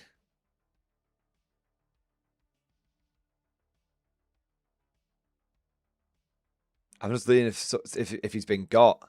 I haven't seen it yet. The chat's actually like breaking. I don't know if we got him. Did we get him? Is it done, Yori? No comment from here. It's only begun. Yet Gray sounds sick as fuck.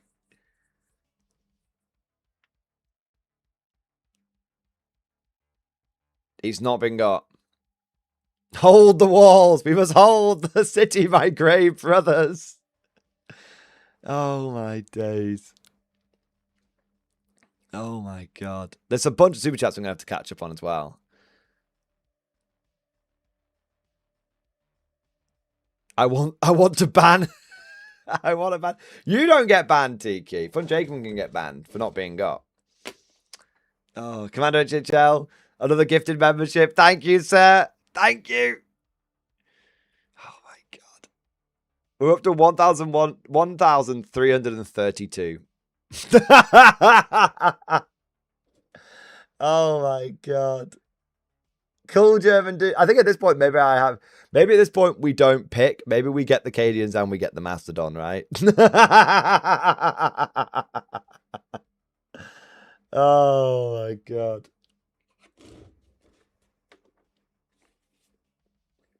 Yeah. Oh my god.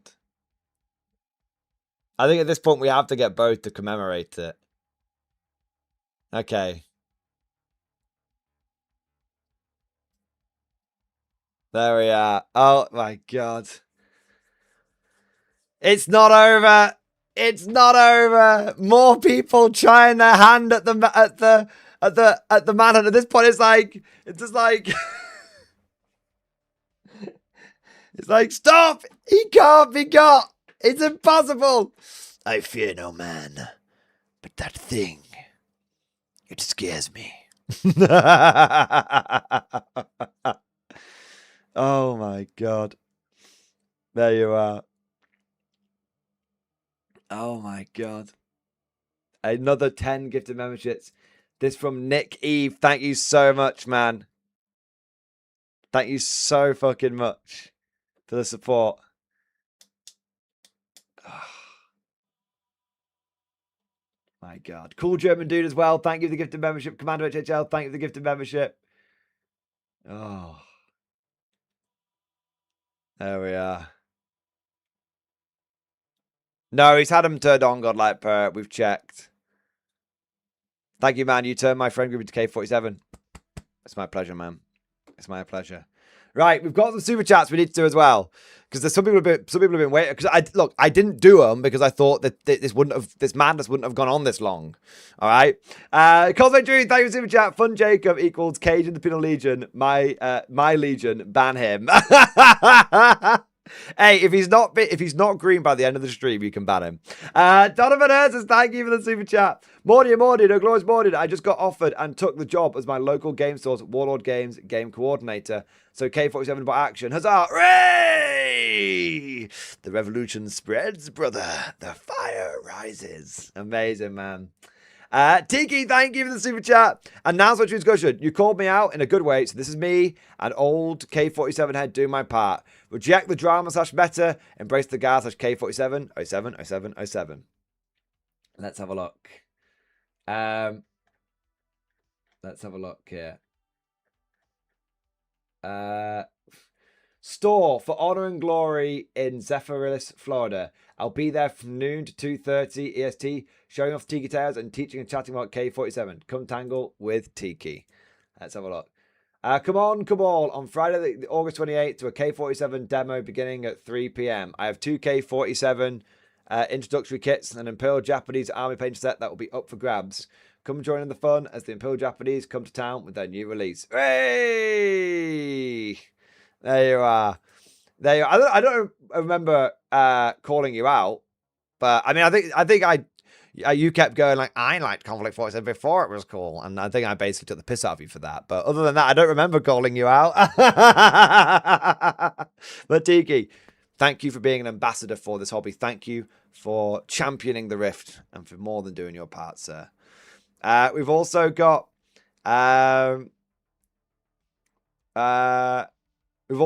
Southern Bear. Thank you for super chat. Mordian, these are 40k players that just had half their army ripped to legends. Now you get that disposable income. Well, I always joke about this though. Oh, if you come over to, Konflikt, it's cheaper. But actually, the reality is because Konflikt's so much cheaper, you end up spending more on it. Because every time you get a good deal, you're like, damn, that's a good deal. I want that feeling again. Benjamin, thank you for the super chat. Getting into Old World, I think, but I have a question. If you know you can use the ogres for AOS and for Old World, yes, but you have to be aware that Old World models are on square bases, AOS models are on round bases. So either you'll need to magnetize the models so they can go between bases, or you'll need to look at potentially getting some sort of base converters, which you can get. You can get round base. You can get movement trays for Old World, which are rectangles, which have slots for round bases and stuff, but you'd have to look to see if they've got them for ogre-sized models. Debartage Orc, thank you for super chat. Awesome to see so many people here. Did you miss my super chat? The Emperor Protects. I very well may have done. I'm going back through them now. What have we got next? Cosmic Dream, thank you for super chat. Here is this for the manhunt. Nice. I can't get on the iPhone and I'm not. But if I don't get him, I get to ban from Jacob. That's the rules of the manhunt. You always. That's the rules of the manhunt. Okay, that was from you saying you wanted to ban from Jacob. Hey, if he's not got by the end of the stream, you can 24-hour time him out. No more memes. Thank you for the super chat. I think I might have fucked up. Hobby update and stream discussion. I swear to God, if it's 40k, man. If it's 40k, I think you said I got to ban you, right? Let's have a look. Second edition bolt action brothers starter set open box. Didn't realize this thing didn't even have the German sprues in it. Current axis progress. I mean, what is it? Is it just the American half? I mean, that does look like some American infantry there. I mean, the axis progress is coming along very well, so it's not too bad. I mean, it's not a problem. Dude, why are you worrying? Congratulations. You got a great deal on starting your second bot action army. You got a great deal, right? You got a great deal on it. So there you are. I mean, either that or you can always, because I sold the Americans $25 already. I see. So what you've done is you've turned $50 in, you've turned $60 into $35 essentially. Right. Okay. Well, either you need to get a refund if that is possible, or you just need to take this as a learning experience and a formative moment in your life. There you go. This is why they teach you in school to read the fine print. Debarta Jork, thank you for super chat. Morning, do you see that the Rhino is also at last chance to buy? I think my firstborns will now be Chaos Marines. Hail the Chaos Gods. I mean, bro, I did see that, but people are saying it's on last chance to buy because it's currently shares the same box as the Razorback. So what they're going to do is essentially take the Razorback upgrade sprue out and then just sell it again just as a Rhino. Or in like one of those sort of black nondescript boxes. So, yeah. Full Metal Owl. Thank you for super chat. I've already done that one. Sorry, man. Going back up. Going back up. We've got John Shepherd. Thank you for super chat. Pitch the streams, good to my Arthurians and my Warlord Order. Let's have a look. There we are. So I haven't done any painting over the last 2 weeks as the heat wave just drained me and I couldn't concentrate. But it's cool now and I've painted 3 units for Arthurian British, 2 units of military infantry and 1 unit of skirmish bows. Bases need to be finished. 1 more infantry and 2 units of cavalry and they are finished. Also my Warlord Order landed today. My free sprue was Waffen SS, so I'm pretty happy. Nice. Always good when you get some bolt action. Hey, they look cool, man. You got the... Wow, that's a big order. You got 2 armies. Cool. I mean, I love the shield work, man. Giving each guy an individual shield. Very, very fucking cool. They're looking pretty good, man. They're looking pretty good. All right. I think that might be everyone, or is there one more? One more. Keep with Imperial Salt. Thank you for the super chat. Hobby Pictures Tree Discussion. 4th edition battle report when? Well, I'm hoping, I'm trying to get a Mordy Bro into it. So hopefully not too long. This week's hobbying. Nice. I love the totem core. He's got no arms and legs. Hey, that's a Desert Africa core totem core. That looks amazing, man. Cool. I love that. I really love the color scheme you've gone for. Nice, Keeper. Very nice. And then I think we've got one more that's coming here. And I think we're fully caught up. And I think that might be the end of the super chats and the manhunt. My God, boys. Let's have a look here. GV, thank you so much for the super chat.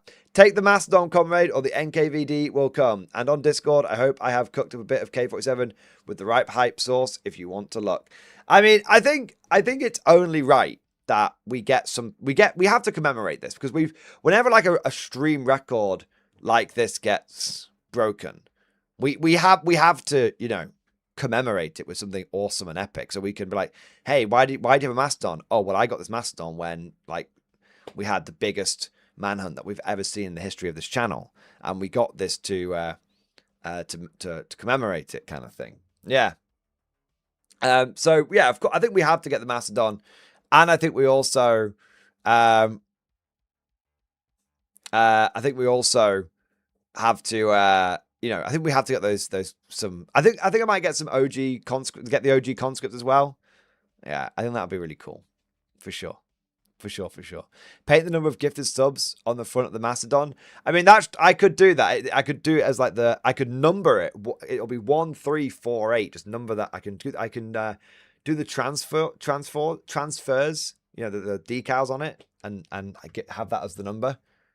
And for Jacob supports the Mastodon thing as well, and it was his manhunt at the end of the day. So yeah, I think that's what we'll do. We will get Mastodon 1348. There you are. No, it's 1348 with that taken into account, Sir Newbie. There you are. With the extra 5 from Debar to York. There you go. All right, I think we've got to do that. As a send off, I think we've boxed it. I've got a boxed it already for Hannah Melter, so that's the thing. Right. Yeah. All right. Commander Gel, you did a $50 super chat. Let me have a look. I'm going back through now. I couldn't see it before, but it could be that it's... Sometimes YouTube fucks up when it's getting a bit overwhelmed. So I've got one that I missed here from Tom. Did I miss anything K47 related? Thank you for 6 months member flex, sir. You've not yet, apart from I'm getting a Mastodon now. Other than that, no. All right, let me have a look. Thank you for your support, bro. I'm just seeing if I missed one from Commander HHL. I think you guys broke YouTube. Like, actually, I think you broke it because I can't see that super chat. How long ago was it? How long ago was it, Commander HHL? I just did yours then, Tom. Yeah. How long ago was it? I don't mean to be doing a Varak on you. I never do. You guys can literally credit You guys, Super Jack got sent into Shinobi's space. Was it well before the manhunt? I can go. Okay, let me go back. I assumed it was in the middle of the manhunt. Let me go back up.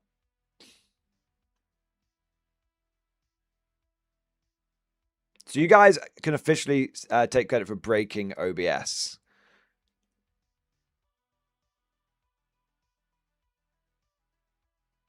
I don't think I've got it. Yeah, send what you said in Discord so I can, so I don't do a Valorant. The only 50 I got was from Albert and his brain virus. Yeah. Breaking OBS isn't an accomplishment. I don't know. I think it's an accomplishment.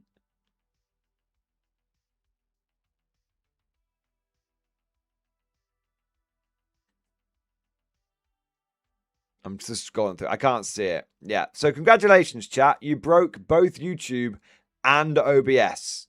You got them both. Ladies and gentlemen, we got them. There you are. All right. All right. Yeah. Holy shit, man. And I do, Commando chat, I can only apologize on behalf of YouTube and on behalf of OBS because obviously, like, I would never intentionally miss it. The fault is not mine, sir. Major YouTube must answer. There you are. All right. Obelisk, thank you for the super chat. Just got off the road. Do I get my office? Yes. Okay, let me go through and work out who ended up. You might end up with a conscript, Obelisk, because I'm not sure who ended up with the most. But let me go through and double check this. It might be you. So I need a pen and piece of paper. It might be you. It might be you. Don't panic. All right. So I've got Court Gen with 50.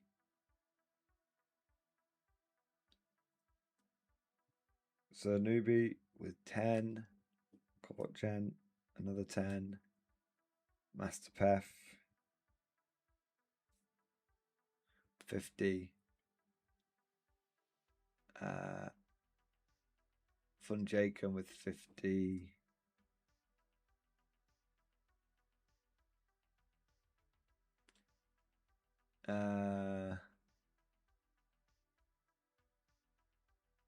So Newbie with another with 50.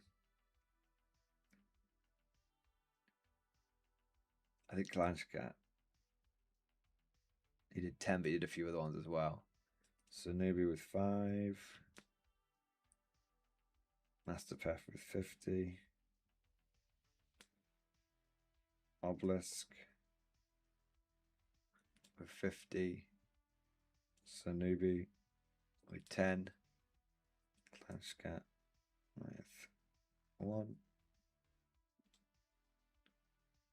Court Gen with 50. Southern Bear with 50.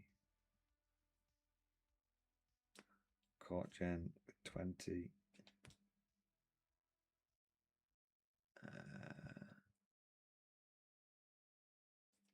HHL. I can see 1, but I'm pretty certain he did a big amount at one point. Southern Bear with 10. Klanschkat with 50. Commando HHL. It's got another one there. Mr. Guyper, I don't think did 50 in total, but I'll keep an eye out for him. Obelisk with 1. Master Pef with 50. Master Pef absolutely smashed it. Thank you, sir. Obelisk with 50. Sanubi with 50. Chicken Detonator with 50. That's like with 20 there. But I think he did some more. Obelisk with 50. And Court Gen with 20.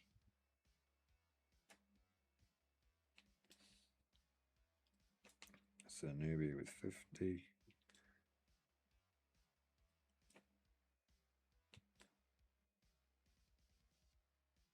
Clannis cat with 50.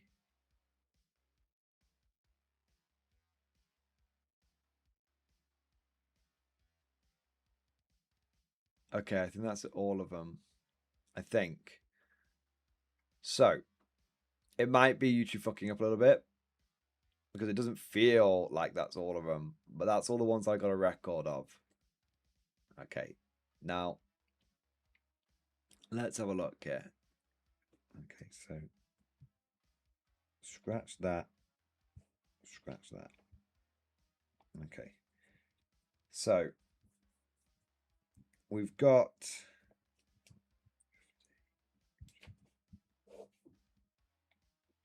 150.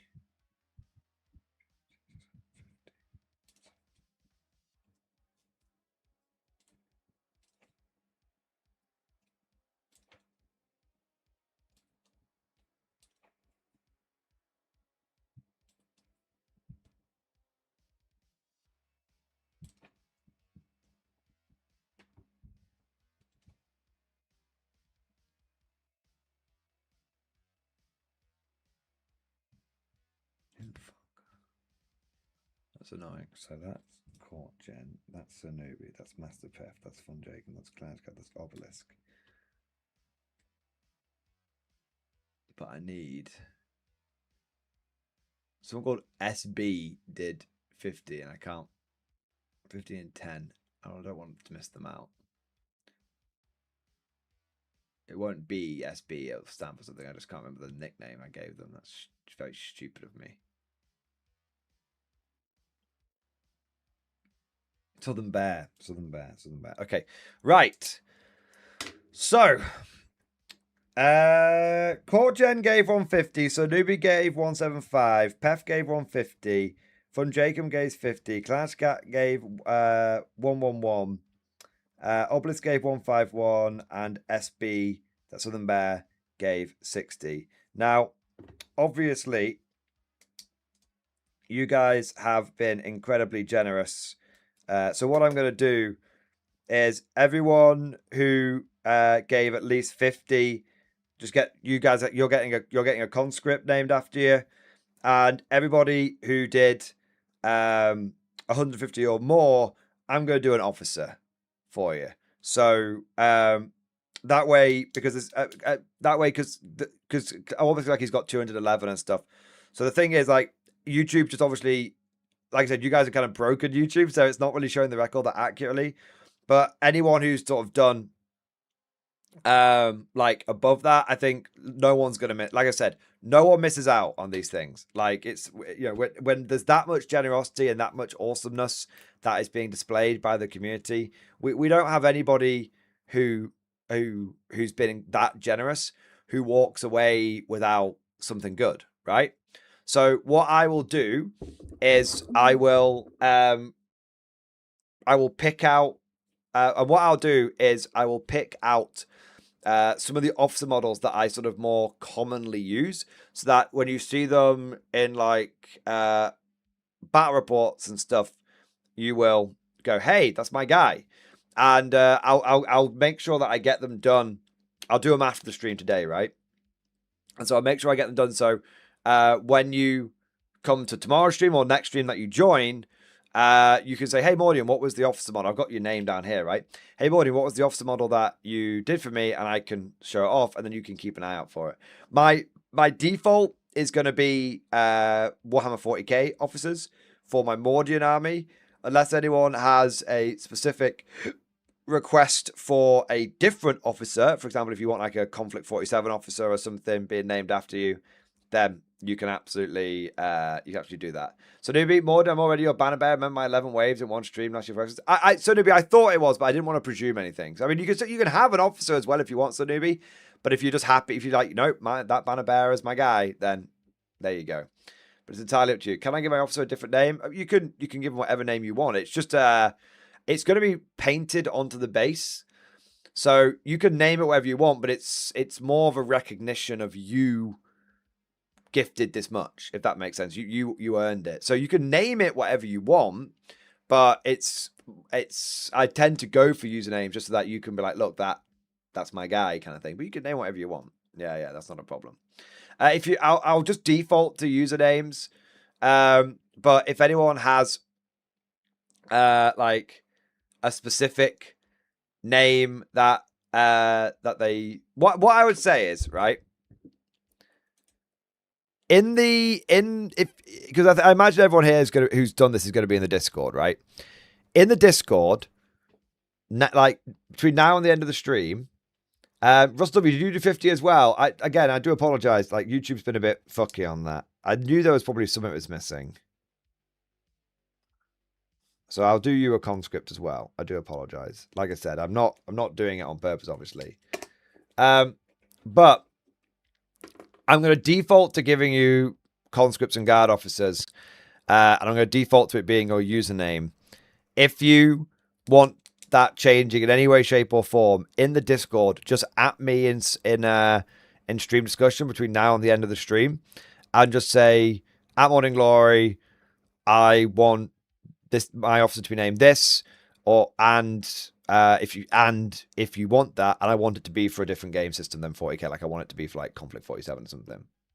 All right, there you go. All right, there you go. So yeah.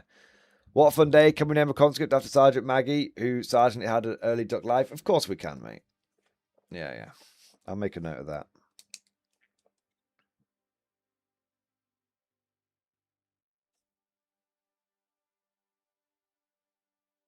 There you go. There you are. Sanubi, if I'm able, old, you can name one of your box norks Pernon after my long-lost favourite chaplain model that died in one of my most epic edition battles, killing my friends or war boss. I mean, I can make a note of that. I haven't got the box nort built yet, but I mean, I can make a note of it. Yeah. And then if I ever do get round to it, you can name it that. There you are. All right, let's have a look. Okay, wowzers trousers. But before we get bogged down in the administratum, let me just take a moment to say thank you. Like, holy shit, boys. What a... I mean, obviously it's completely derailed the stream, but that's the best bit. That's the best bit. So thank you for the absolutely mental stream so far. Thank you for all of your support. And whether you gifted 1 membership, 20 memberships, 50 memberships, 100 memberships, whatever it might have been, whether it's a super chat or gifted memberships or member flex, whatever it might have been, just absolutely fucking incredible. Thank you so much for all of your support. Seriously, from the bottom of my heart, thank you. And I just want to take a moment to just acknowledge the fact that I have the best goddamn community on the internet. So just thank you, boys. It's and it's nothing to do with the money. Okay, it's not about the money. It's about sending a message. No. It's nothing to do with the money. Obviously, the money's very nice. Don't get me wrong. But on a genuine note, I was really fucked off by everything that happened yesterday, and I was, wanting to put like a brave face on for like the stream and everything. But honestly, this stream has been a very, very, very stark, clear reminder that, you know what, fuck GW. They have absolutely no power. They have absolutely no control. And actually, all of the fun that I get from this hobby has nothing to do with them. All of the fun that I get from this hobby is from the community, from meeting people in real life, from chatting to people online, from doing the live streams, from being in the Discords, and from seeing the people comment on the videos. All of my enjoyment just comes from, from you guys. So you know what? It's a big reminder that who honestly, who even gives a fuck about Games Workshop? Like, oh no, they Legends with models. I guess I'll just go and play some fucking Midhammer then. Like, guess GW. You literally can't stop me from using the models that I want to use. You literally can't stop me from having fun. I'm very fortunate that I've got I'm very fortunate I've got people that I can play all these games with, and I'm very lucky to have the community that not only supports the channel but also, you know, reminds me of that. So yeah, there you go. There you go. So thank you, boys, on a serious note, not only for your incredible support, but also for getting me out of my funk and for reminding me that, you know what, that really GW, they only have as much power if you let them. Yeah. What's that quote from Babylon 5? Mr. Garibaldi, it can't be that bad. Yeah. You guys are my Lando. There you are. All right. Mr. Morden.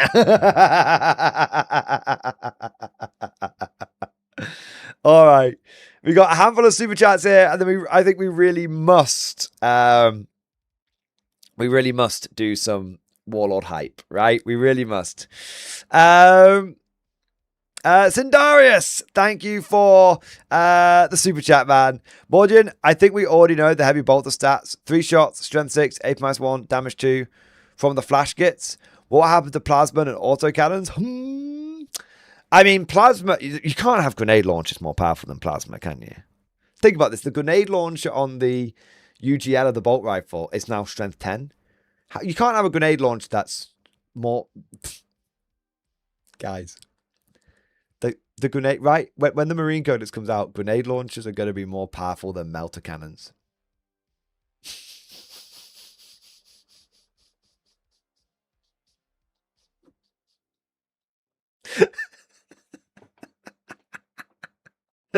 it's I don't know why. This is absolutely that's absolutely tickling me. The grenade launcher is currently stronger than the plasma. Tyrion, you're right, and I didn't even think about it. You're absolutely right. But yeah, more powerful than melter, though. More powerful than melter. Yeah. Jesus. Yeah. Yeah. I mean, this is the thing. This is every single person who is saying, "Oh, it creates more design space." Blah blah blah blah. Either they're running defense for GW, or just don't hate them, pity them, because they're naive, because they haven't been through this before. Because the thing is, I've been in this game a long time. Many of you guys have been in this game a long time as well, and we saw all the same arguments get trotted out when Marines went to 2 wounds, didn't we? Right? We saw it all get trotted out when they handed out Armor of Contempt for free, army-wide, to all the Marines. You know what I mean? Like,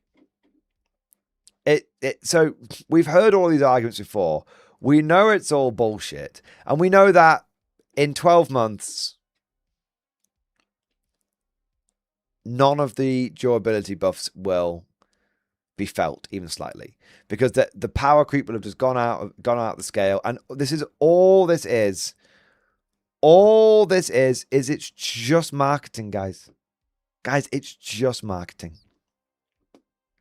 Right? If you're like, okay, well, why are they doing it then? Why did they increase the stats on the Marines to only then increase the stats on the weapons? It's just marketing. That's it. GW doesn't do balance patches anymore. They do sales patches. And this latest stat boost is just it's a sales patch. It's not designed to balance the game. It's designed to fool you into thinking that it's going to make Marines feel better, and that actually all that GW is going to do is then release another sales patch where they boost up all the anti-Marine weapons, so that, you know, they get money out of everybody. Yeah. That's it. All it is. And once you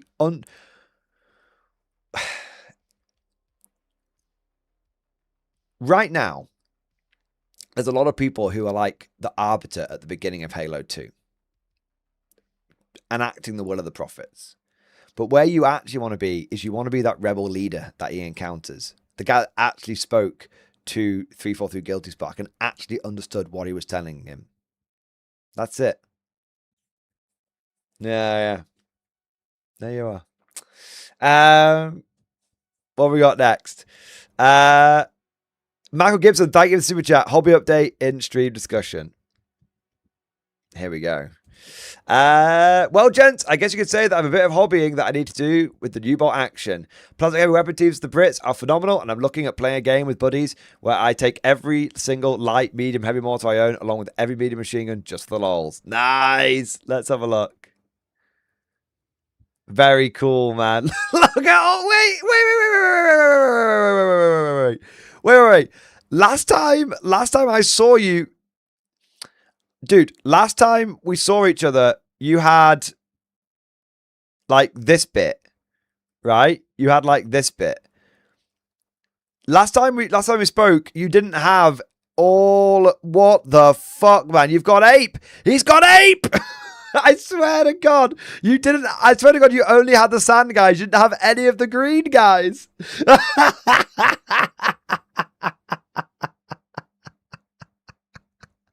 I love it. I remember the fucking Scottish flags on the desert, guys.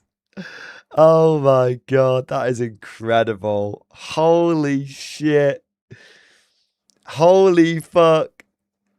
Absolute. Look at this guy. Living his best hobby life and absolutely loving every second of it.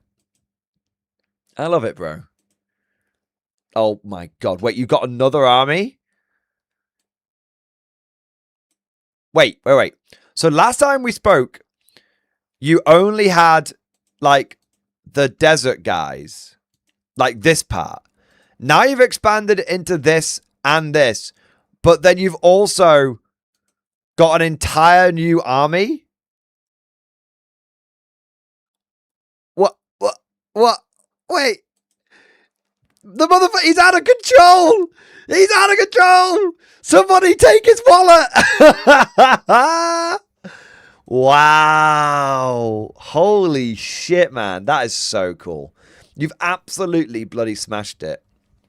And let me tell you, you're doing it right as well, man. You're doing it so right because the Japanese, you've gone for big bricks of Banzai, and that's exactly the way you want to play them.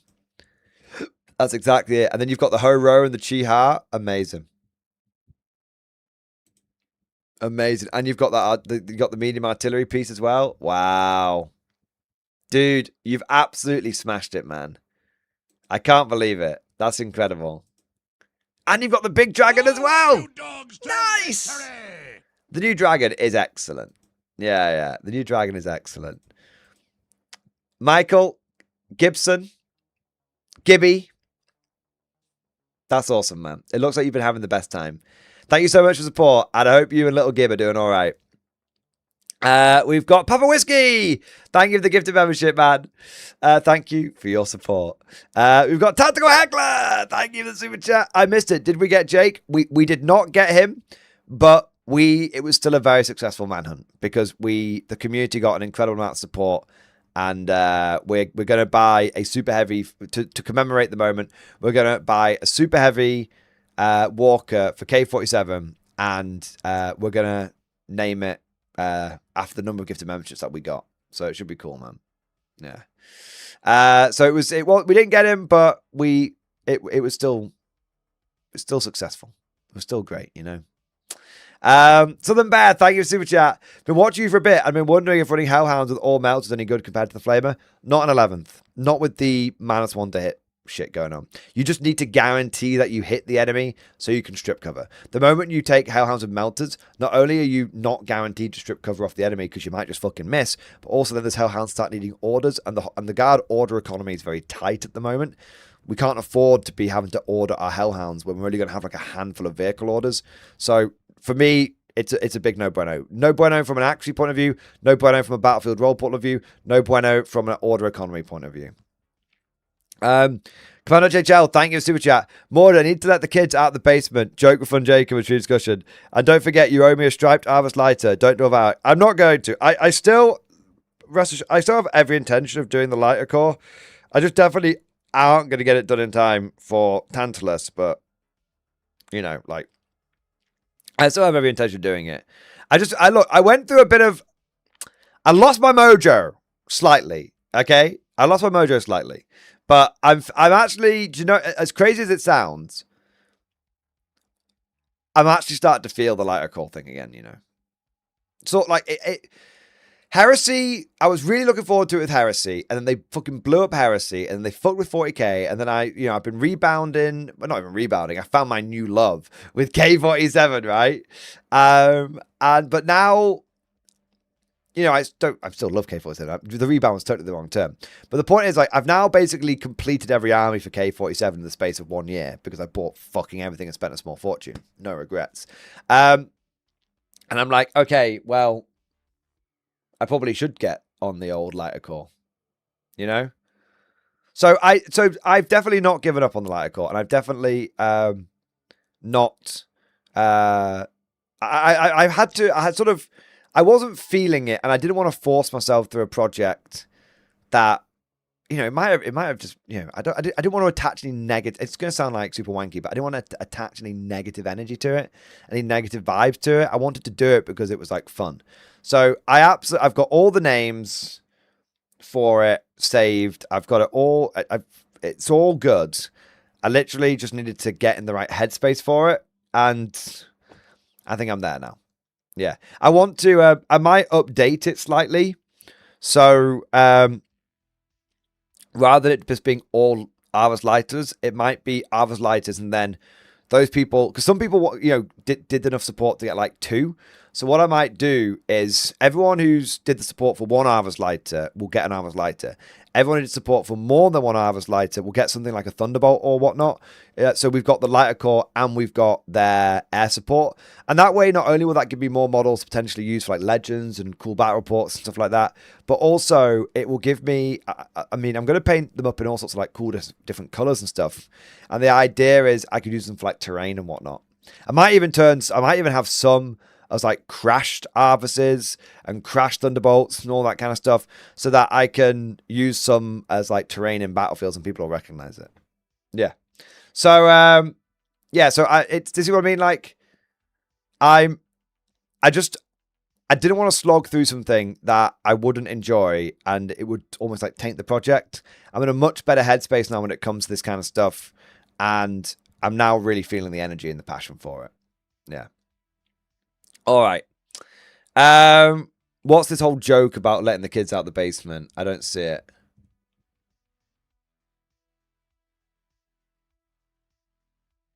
I don't even see it, man. It's just you doing shitty jokes that I'm not going to get again. I keep telling you this, Commander HHL. You have to do the key component to a joke is humor. You keep missing this. Oh no, there is actually. Okay, no, sorry, Commander. I presume this was like this reference that you keep, this reference like this desert movie that I never fucking get. I thought it was another one of those. All right. 2 ducks walk into a bar. The barman says to the first duck, "It's raining outside. Must be a nice day for ducks." The first duck says, "Yes, I've been in and out of puddles all day." The barman looks at the second duck and says, "How about you?" The second duck looks at the barman and says, "My name's Puddles."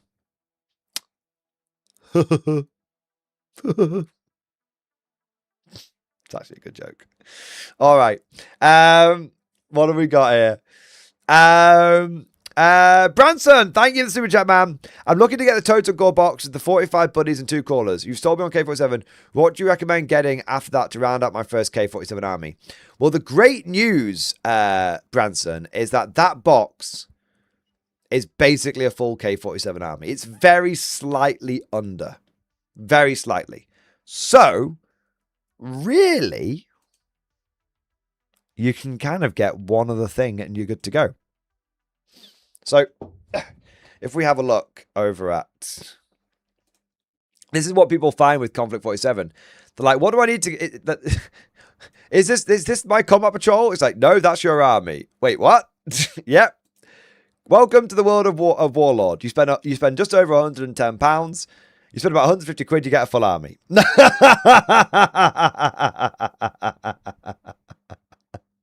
So this is about 1,400 points. If you want to take it up to a full army, one thing that you can do is just get Von Zogling. So Von Zogling is the leader of the Totem Corps. Now, he is a slightly fiddly model because he's not plastic, he's Psyocast. So, just be aware, you need a bit of super glue and milliput to put them together.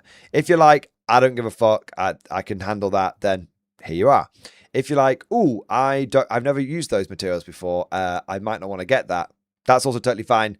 My advice would be, if you want to stick with the theme, just get like another walker. Yeah. That's it.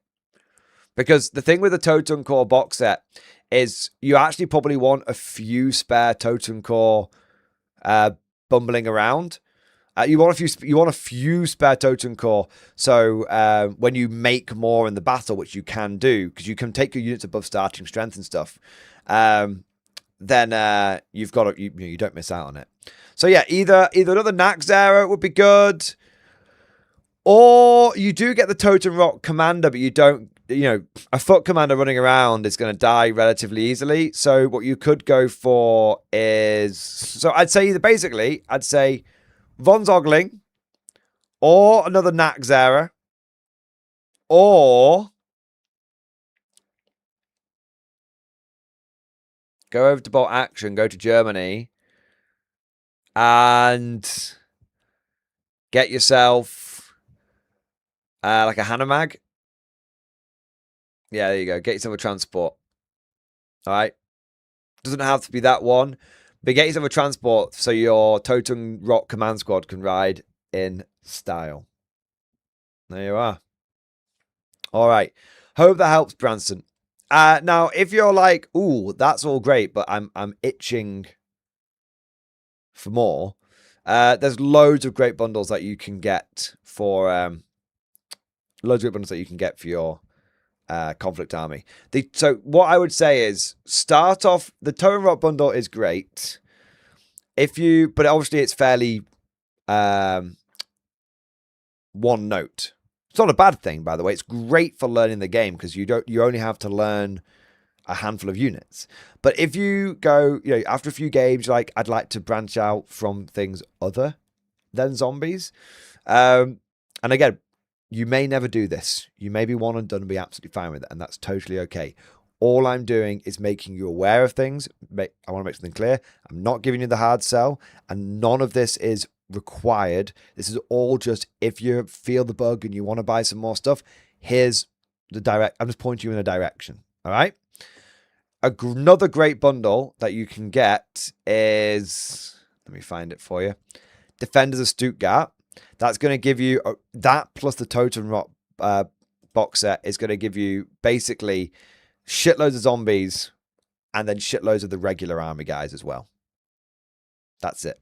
But that if between those two bundles, you would basically, you would have, this is a full army as well. So this is 1,500 points, and this is just under 1,500 points. So you basically have like two full armies. You have about 3,000 points, but that would give you the ability to run all zombies, no zombies, or a mixture. But again, like there's no obligation to get more than one of these bundles, right? Yeah. All right. Hope that helps. GV, thank you for the super chat. My work is forgotten in stream discussion. Sad. Let's have a look. Oh, wait, you did your thing. I'm sorry, GV. I'm sorry. Let me have a look. I do apologize, man. It's been pretty hectic around here. Tell you what, it's quite a big bit. So let me just grab a drink so I don't rush through it and I've not got a dry throat. So give me 1 second. Wait at the start of the start iron boxes for a proper 1.5k. Not all of them. But Totem Rot is, and Stuttgart is. Yeah. Oh. All right. I'm so used to GW that I shouldn't be like 750. I think the lowest value for money one is the Japanese. That comes in at 850. But typically for a full K47 army, even from new in box from Warlord Game, no discount retailer, right? Even for that, you shouldn't be spending more than 150 to £200 to get a full army. And with some of the newer starter armies that they're coming out with, it's like one box equals 1,500 points. I especially if you look at what they've been doing with bolt action, where one box is more than 1250 and bolt action's played at 1250. Yeah. But yeah, I mean, I got mine for 120. Yeah, exactly. I mean, you can get a Konflikt army from like a third-party retailer, 20% off for about 120 to 150 quid. Yeah. But let me get my drink. I'm back in a moment.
All right. I am back.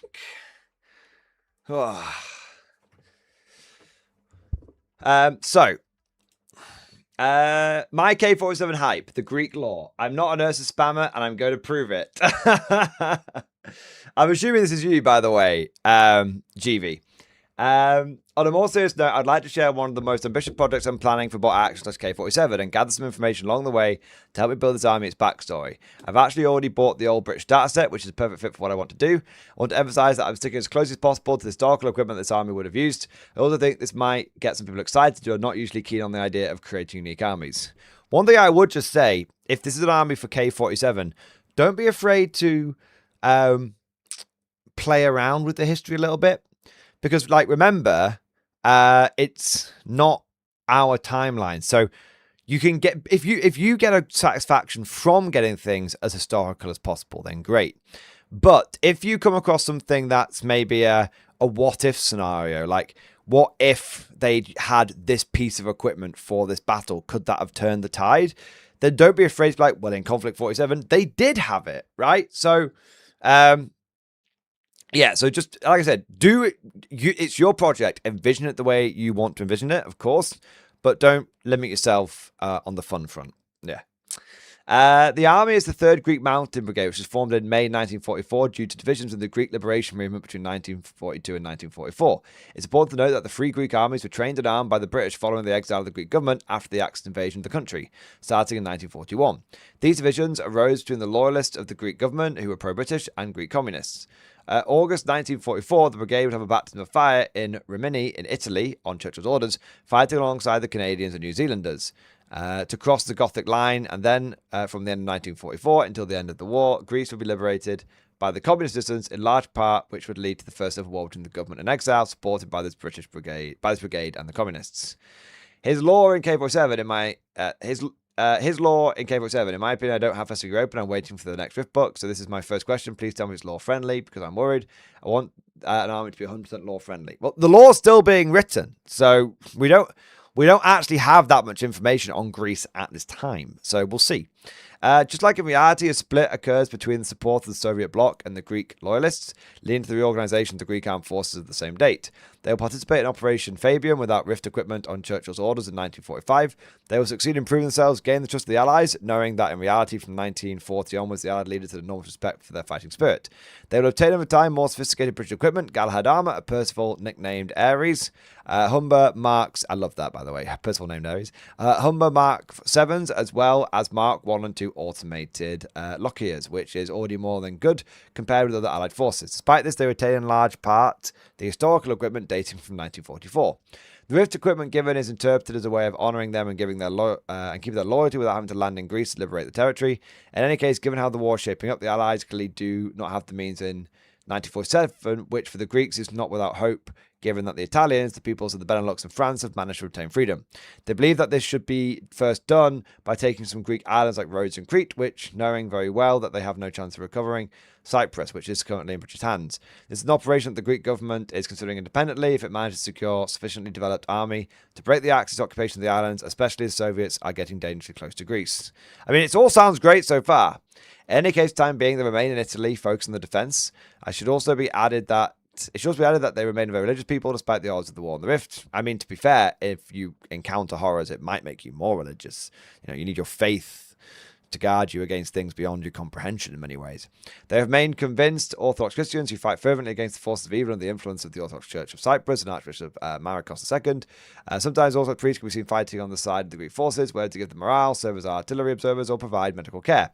Rarely to kill. Eastern Orthodox Christian symbolism is also visible on certain vehicles, uniforms, and automatons. As you have noticed, ancient Greece also retains a strong symbolic presence, as Greek loyalists cherish their entire history. I'll probably make weekly or monthly updates on this. I'd really appreciate some advice on the law, and if you want, I put a public my army list based on the old British Starter Army and British Starter of K47. Last thing, I'm French, my English is a little bad, so I have difficulty to speak or understand, but morning streams help me to upgrade this, so thank you. I mean, it all came across very, very clearly, so I wouldn't worry about your English at all. As for your army list, 30 North dice, 4 Rift dice looks pretty good. Galahad, heavy Tesla rifle, that's good. Mark II automated infantry with autocannons, that's good. Mark 1 with MGs, that's good. Rifle squad, that's fine. You can probably save money on, I mean, you're being historically accurate. You can probably save points on the LMGs and SMGs. Just basic dudes with either flamethrowers or preams is good enough. But if you want to keep the LMGs for historical reasons, that's fine.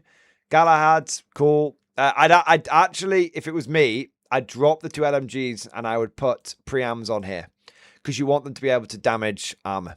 Otherwise, LMGs are a little bit like they're okay, but there's some targets they're going to struggle into. Priest, Orthodox, Medic, cool. Piat team, cool. Yeah. Wait, what? How much is that? Yeah, that's all good. Light mortar, that's fine. Some people like to take light mortars inexperienced just because mortars don't benefit from being veteran for accuracy purposes. But if you're like, no, they wouldn't be inexperienced, they've been fighting a lot, I would understand that. Percival, great. Humber, great. And tank platoon with the medium anti-tank gun.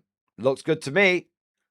Looks good to me. Yeah, I mean, that list looks fine, man. You've got some automated infantry. You've got some basic dudes. You've got a nice mix. You got a nice mix. There you go. Let me make something clear. It's not going to be like the most powerful army, but it's certainly not going to be dog shit. It's going to be a very nice, normal level army. It will win some games, it will lose some games, and it will be absolutely fine in most games. Okay? There you are. There you go.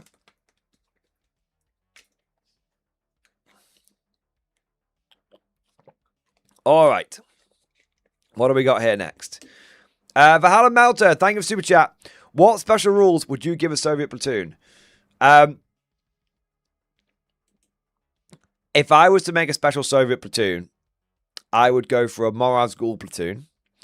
And there's 2 things I would do, actually. I'd either go for a Moraz Ghoul platoon, and I would make the Killing Mist give them hard cover rather than soft cover. So basically they can sort of run around like a 4-up cover save, which is pretty cool. And maybe give them like fearless, as long as like so I'd make a Moraz Ghoul commander, and I'd say they're fearless as long as the Moraz Ghoul commander is a rat, like a Moraz Ghoul commissar. They're fearless as long as he's on the board. If he's not on the board, if he dies, then they're no longer fearless. And give them +1 to the Killing Mist kind of thing. Or I'd go I'd go for a Daughters of the Motherland platoon, where I would, among at least one of the rules would be that they can extend the range of their rallying cry to 12 inches. So they can really, like, but that one I'd make relatively small. Like, I'd make it so the Moraz Ghoul platoon, you could build like an entire army out of it, give them mullets and all that kind of shit. Like, yeah, make them, make them, it's like a full army. Like the Ghost platoon could be a full army, right? For the Daughters of the Motherland platoon, I'd make it as so you have 6 of I'd say 3 squads probably. So it doesn't have to be a whole army, but it's like a platoon. And then I'd be like, yeah, extend the rallying cry. Mordian, what about a power armor platoon? I mean, that would be cool. That would be cool. I'd love it, but I just don't know what I'd do with it. I haven't. It's a cool idea. I just haven't got any ideas off the top of my head on how I would implement it. Yeah. All right. What have we got next? So we go to Sean. Thank you for the super chat, man. Thank you for the 10 gifted messages, baby. Thank you so much, bro. Thank you for keeping us fully stocked with new conscripts, new Totem Core to hold the line in the name of the good guys of Konflikt 47. Commander Jajal, thank you for super chat. Morning, have you seen the movie Best of Enemies? It's a comedy, I think, and can help you pick colors.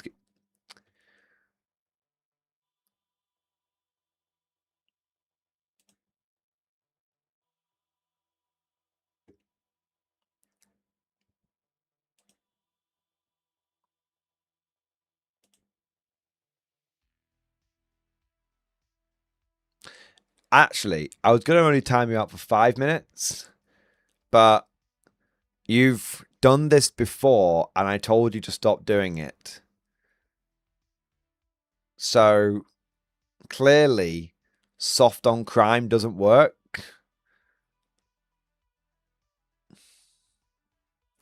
See,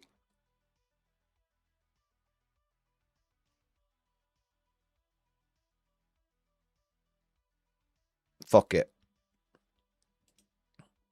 I'm going one below the maximum sentence.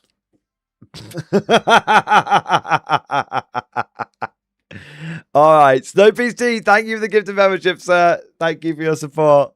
Cosmic Drew, thank you for the super chat. How many conscripts should I have? What gear? Basic infantry. You either want small squads like 5-man strong with a flamethrower and just rifles, or you want big 12-man squads inexperienced with just rifles. Probably, realistically, you're never going to run more than like 48 of them, Cosmic, and most lists you'll probably run 24. So if you, at a minimum, build 24 guys with just rifles and then a couple of guys with flamethrowers, so 26 in total, you'll be all right. There you go.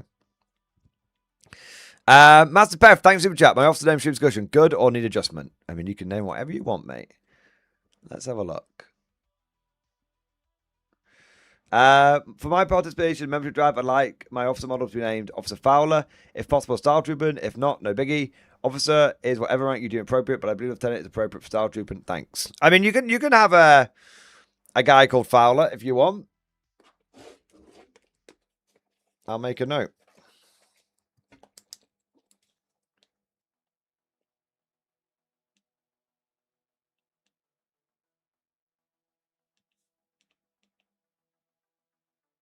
There you go. You can name whatever you want. You could, as long, you know. The only one I would say is you can't call him. I'm not even going to say that.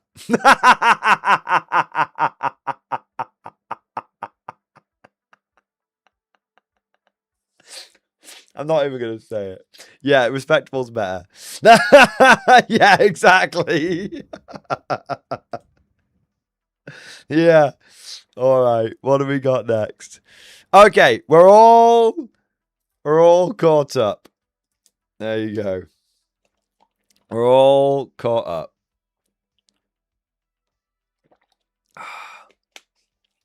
Yeah. Oh, so much excitement. It's almost like there's something. I feel like I've forgotten something that we're meant to talk about today, guys. Some kind of like day that was open. I'm sure no one's interested in that anymore. I'm sure. Why don't we just go back to complaining about 40k for a bit? Yeah. Yeah. All right, fine. I'll stop teasing you.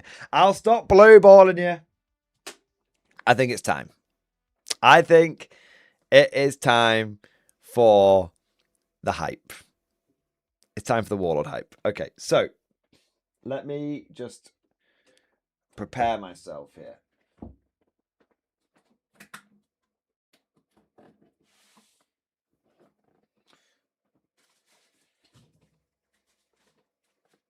Okay, cool. Forward, you dogs, to victory! There we go. We've got Slim Jimples. Thank you for super chat. Work on British robots. Also news in stream discussion. Let's have a look. Well, boys, I've done it. Even though I've only played 5 games of K-47, this makes my 4th army, only missing the Soviets now. Lots of people in my area showing interest, but no one wants to jump in, so I've taken it upon myself to raise enough armies to host a learning day at my LGS. They will join the Rift, or it will consume me in the process. Hey, man, as long as you're having fun building and painting the models, nothing else really fucking matters, bro. Incredible. Incredible, man. I love it. He's painting up robots. He's got the Japanese banzai. Awesome, man. And to be honest, you know, that's kind of what it is, a little bit of what it does take, you know, that we need community leaders. We need people who are going to, you know, be people that are like driving it forward, you know, being the change that We want to see all that kind of good stuff. So you're doing absolutely the right thing, Slim Jimples. Just, and the number one thing is you do it for yourself, but but hopefully your enthusiasm from just you enjoying the game will come across and get other people interested as well. Yeah. So amazing. I love it, man. Excellent work. I hope the British robots come out all right. Yeah. Let's go gaming. Thank you, Super Chat. For my next K-47 army, I'm going to see how the K-47 Marines look like. Do you mean like the US Marines? There's a bit of lore about them in the latest book. So in Invasion America, sort of the first sort of 20 pages, well, not 20, like 20, 30 pages about the Marines versus the Japanese in the Pacific. So there's some potential lore for you to sink your teeth in there. The summary of it is that very much like in real life, the Marines aren't getting a lot of the latest Rift equipment. So they're still fighting with quite a lot of conventional weapons. And they are struggling a bit against they're not struggling. Even though the Japanese massively out-tech them at this moment, because they're fucking Marines and they're dead hard, they're able to fight the Japanese to a standstill with conventional weapons and just a bit of Rift equipment. So it's kind of like, at first you think the Marines, you sort of read it and think, oh, why aren't the Marines dominating? And it's like, hang on, who else would be able to fucking hold out against the Japanese? And the Japanese have got every technological advantage. So the Marines do, when you read it through like a couple of times, you realize the Marines are actually getting, they're getting a bit of glaze from Warlord, which is cool. So yeah. All right.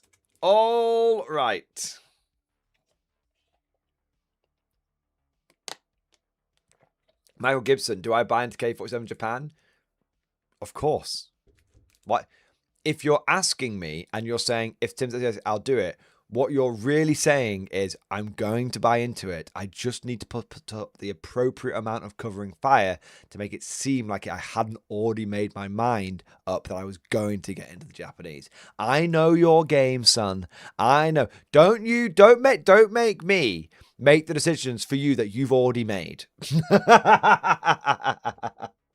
For an owl, did you see my super chat? I think I missed your answer. I did. Let me have a quick look.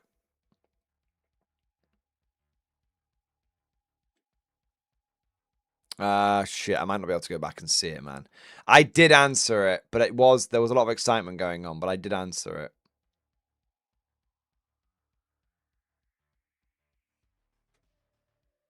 I remember distinctly it coming up.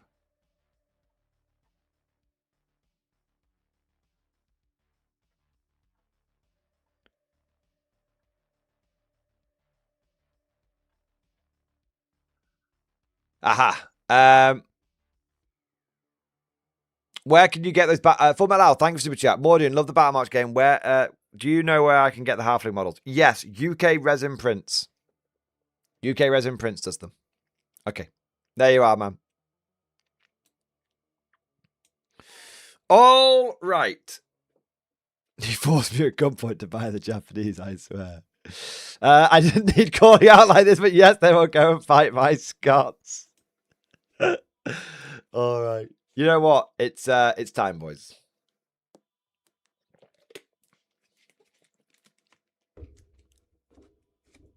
It's time. It's time. So, let me just gather my thoughts here a second. God, all the excitement. I need to remember why are we even here? We're here for the conflict hype. All right.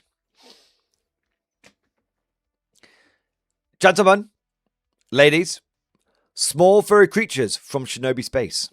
I don't mean to alarm you, but we've got some beef. No, sorry, it's just a reflex action at this point. Some hype! Hype! Oh my God. It feels so good to have something to be excited about. It feels so good to have something to be happy about. And I have lots of happy and exciting things to be about, and I want to share them with you, and I think it's going to get you excited as well, because I was at the Warlord Games open day this weekend, and it was excellent. Not only were there lots of cool things to see and to take part in, but there's also lots of really, really good information about the upcoming releases for Konflikt 47, Bolt Action, and other games. And also, there was lots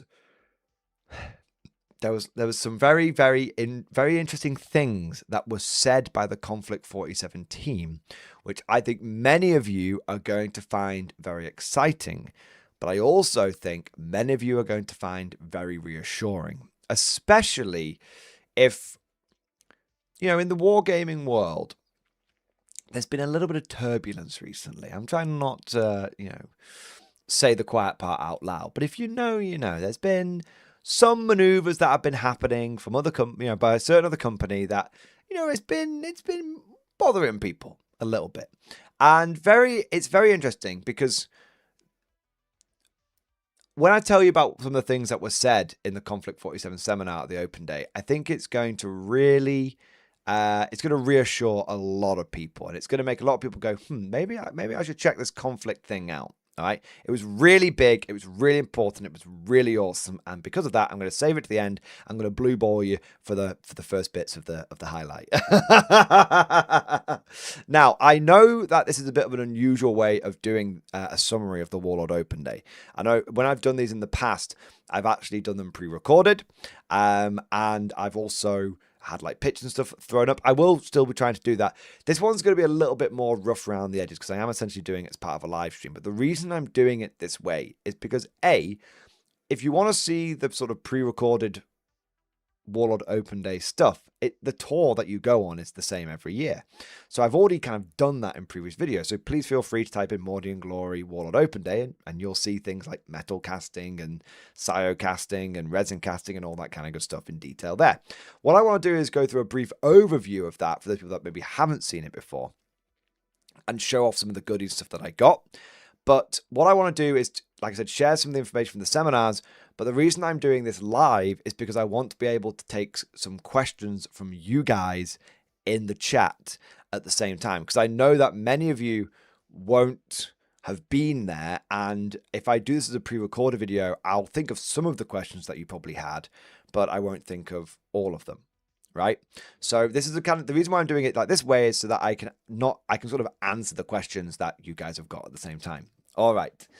So here's an example right here. Dexian Gaming Corner. Did Warlord mention if the plastic roadmap is out of date because we were at the end of Q3 and no mention of US infantry?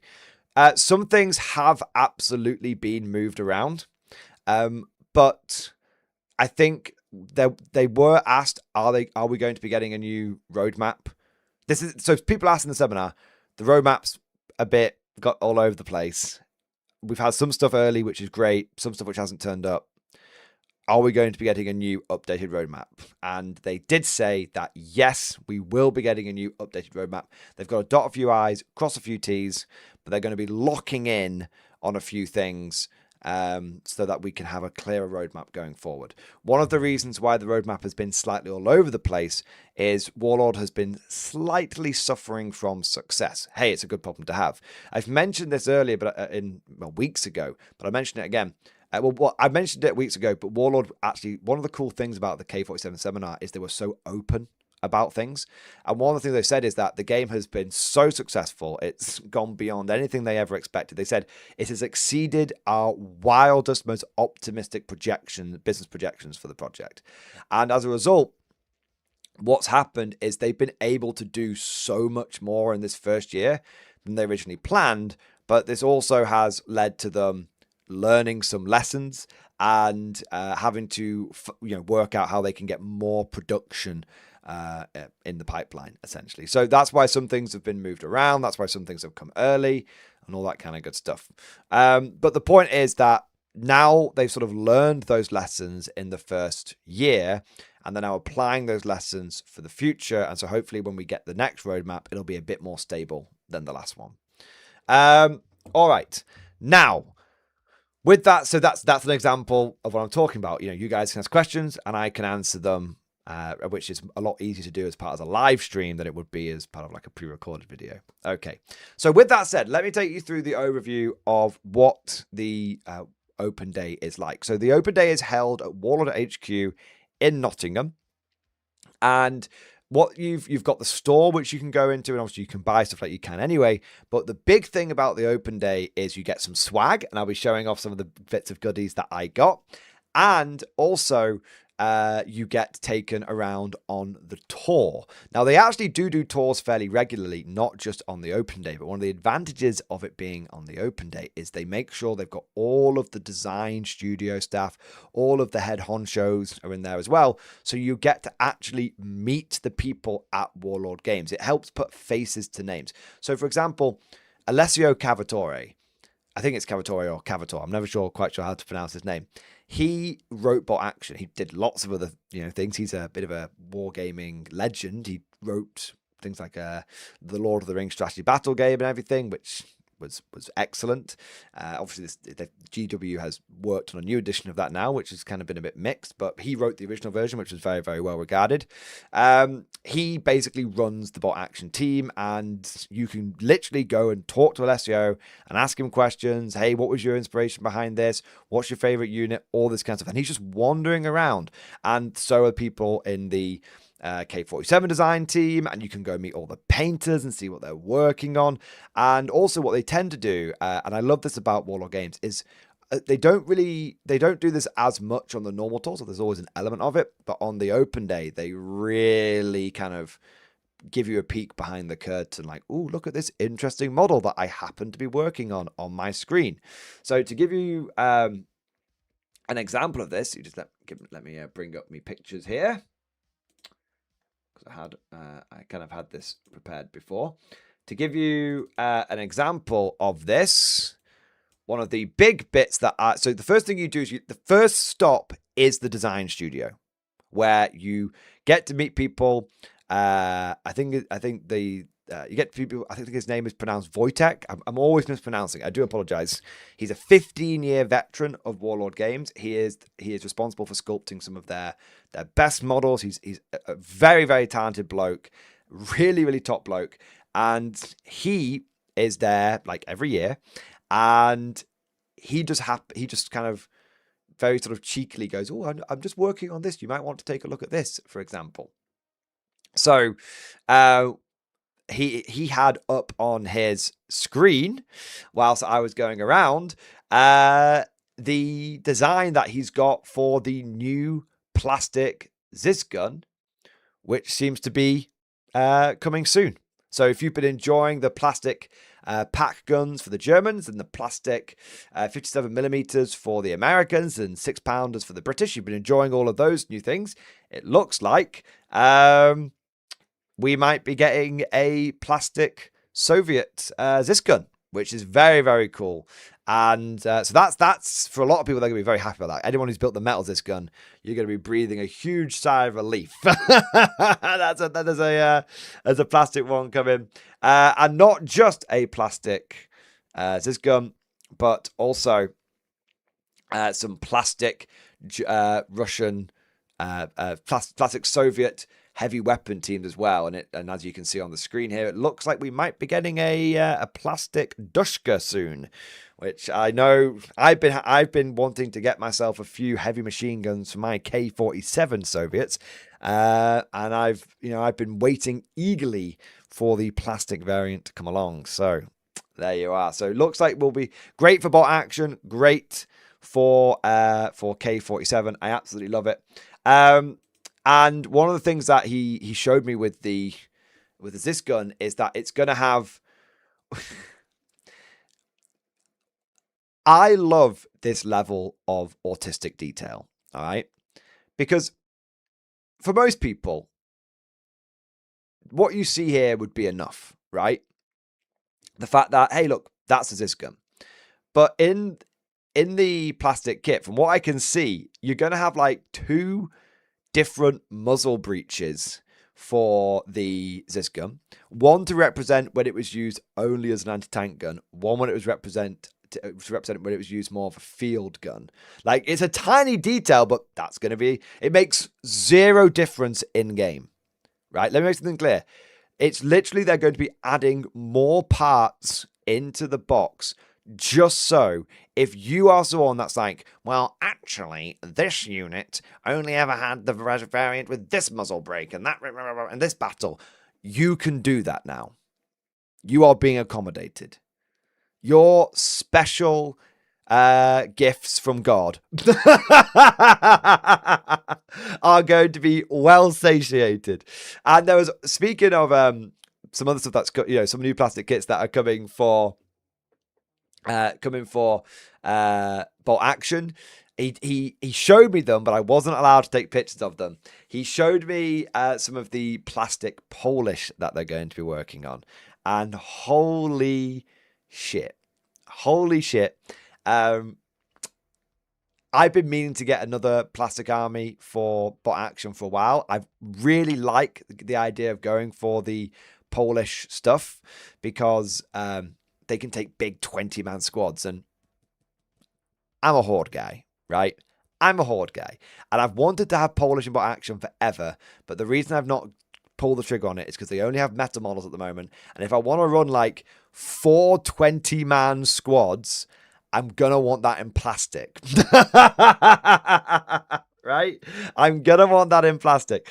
So yeah, so that's coming down the pipeline. Also, for I think it's both the Polish and the French, there's plastic. I think it's like 75mm, or I don't know what the measurement is, but 75mm field guns.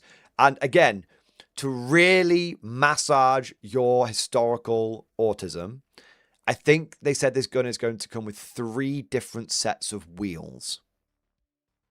Okay?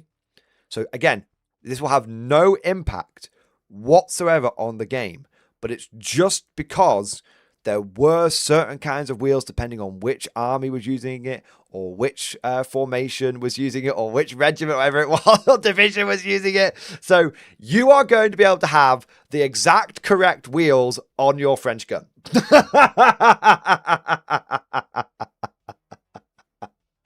Yeah. So this is what I'm talking about. Like it's these new kits that are going to be coming in plastic. They're really knocking it out of the park with them.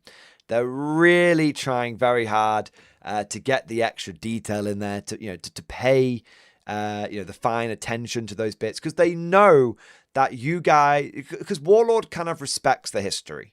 Okay, but not only that, they kind of respect you, and they know they might not be able to fit every last minute detail on, but if at the very least they can show willing, hopefully that'll generate some goodwill, and people will go, hey, they didn't have to add 4 extra wheels, they could have just put the 2 wheels on there, but they added the extra ones on so that I could have the right bit. And so yeah, there you go.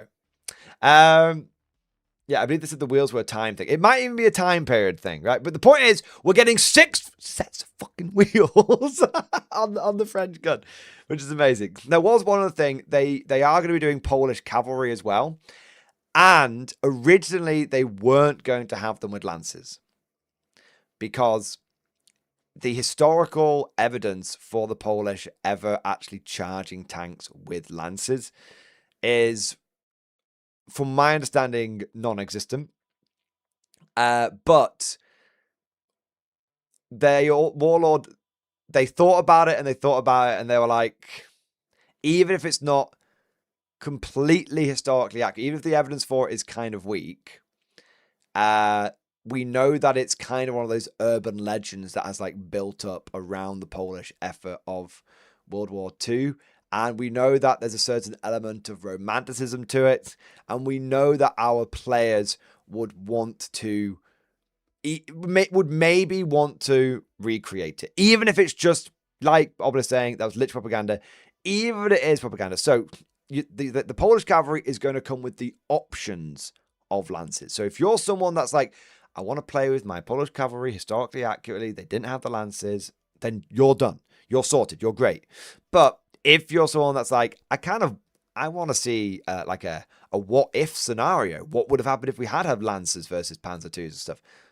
And you can have that as well. So again, you're getting the historical accuracy, which is awesome, but also they're looking after the community at the same time. So that's awesome. So all of this you just learn from wandering around the design studio.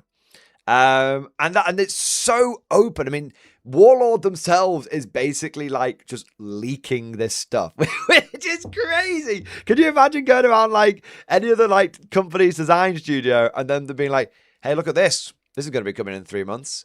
Like, it's amazing, but it goes such a long way to generating community goodwill. It feels nice. You feel special, and it gives you something to look forward to. So, now I already have 2 Ziz guns for my Soviets. I really don't need any more of them. So obviously I'm going to be buying 2 more in plastic when they come out. I already have 3, I think 3, maybe 2 or 3 MMG teams for my Soviets. I really don't need any more. So obviously I'm going to be getting shitloads of the plastic ones, right? Because the metal ones were fine, but plastic kits are better, right? Yeah. So there you go.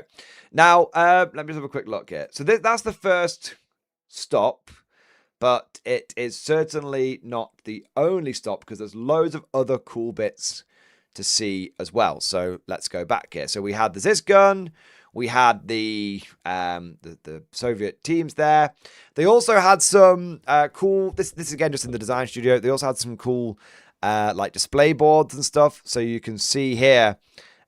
You've got this is linebacker X01. So this was the first linebacker that was ever made, and you can see like a bit of a prototype, and you can see it's being pushed into service to try and fight the Onryos in Invasion America and all that kind of stuff. And you've got it's just a really cool. This is a cool display board, and you can see just some of the Japanese Ghost Warriors fighting around, a mixture of the old ones and the new ones. You've got the Tesla turret. Now, obviously, this has been released as a free STL, so that's kind of cool. So there's some real eye candy as well. There you go, X1 for the first prototype linebacker.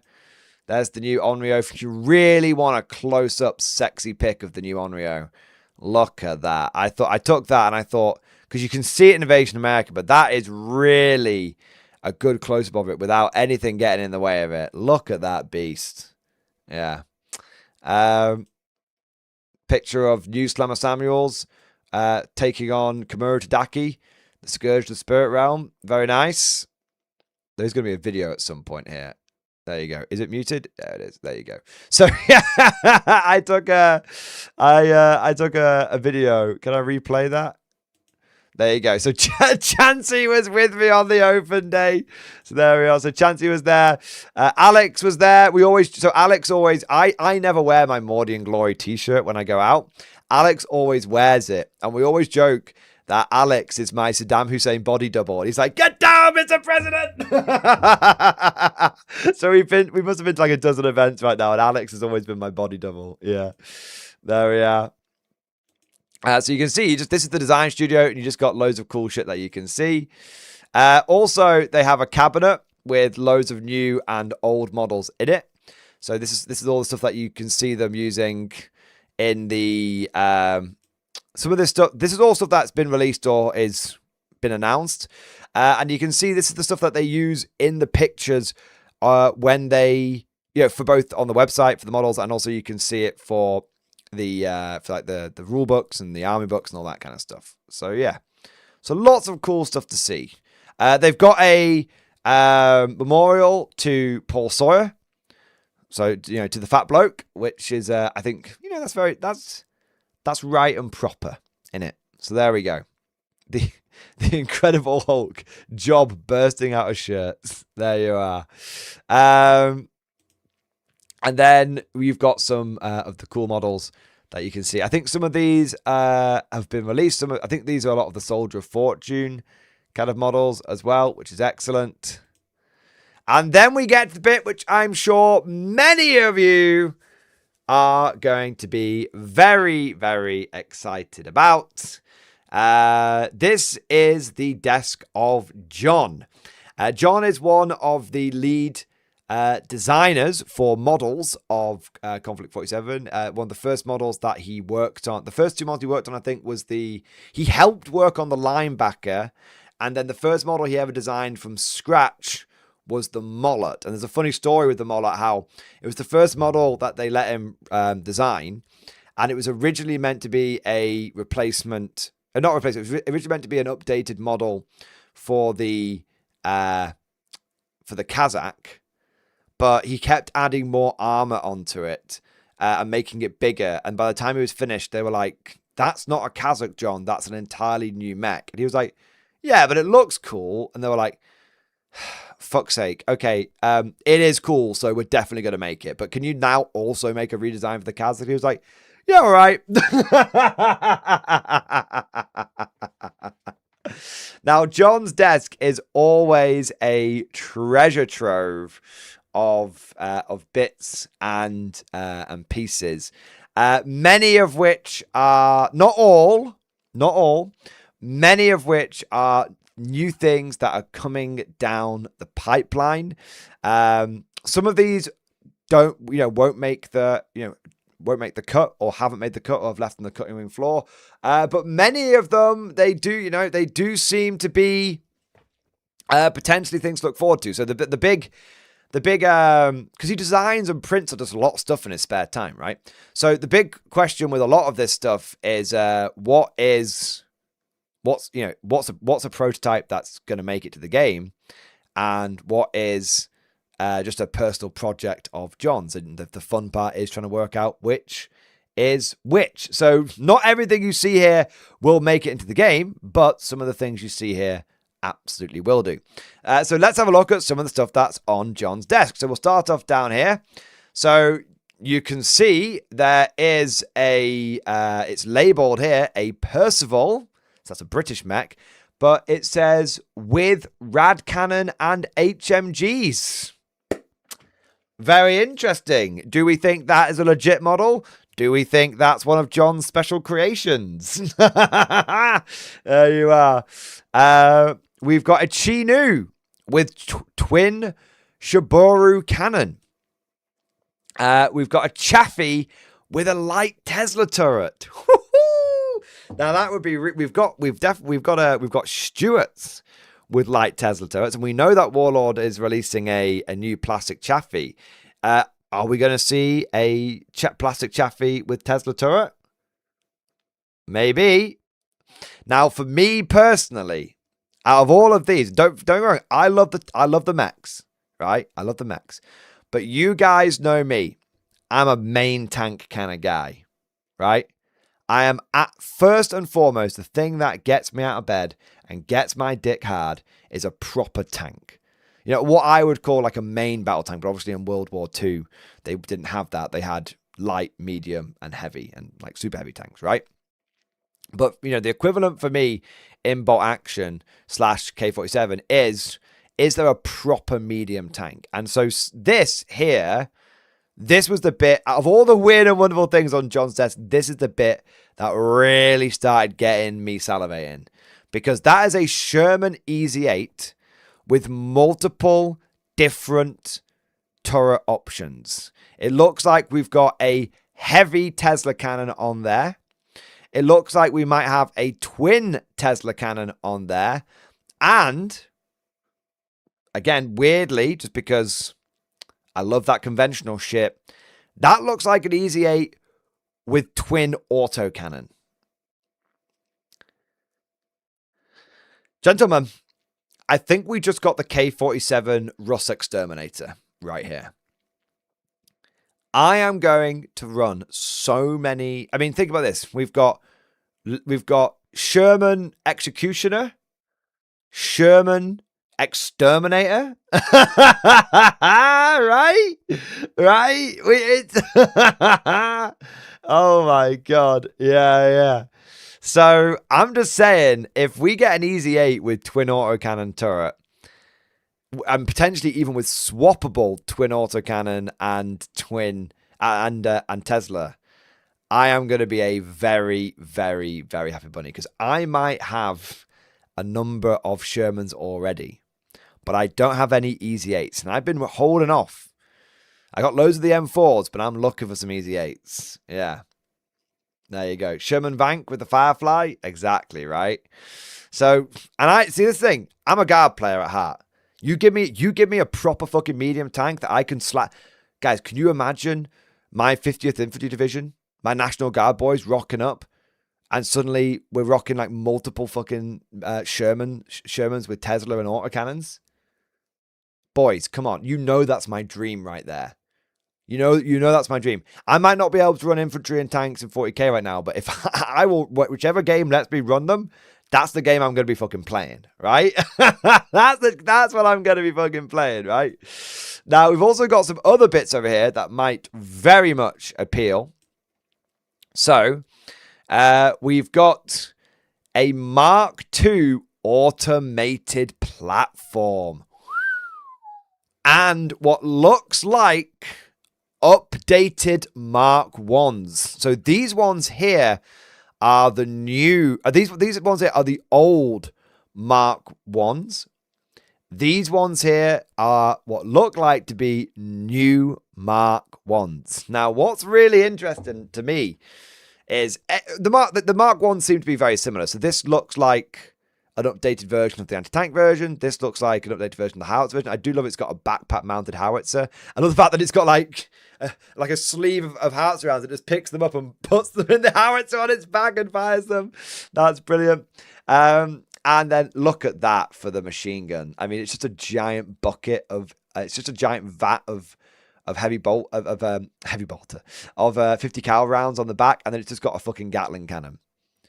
We got it. It's they've gone from having three like HMGs to just having basically a goddamn assault cannon. Yes, 1,000 times yes.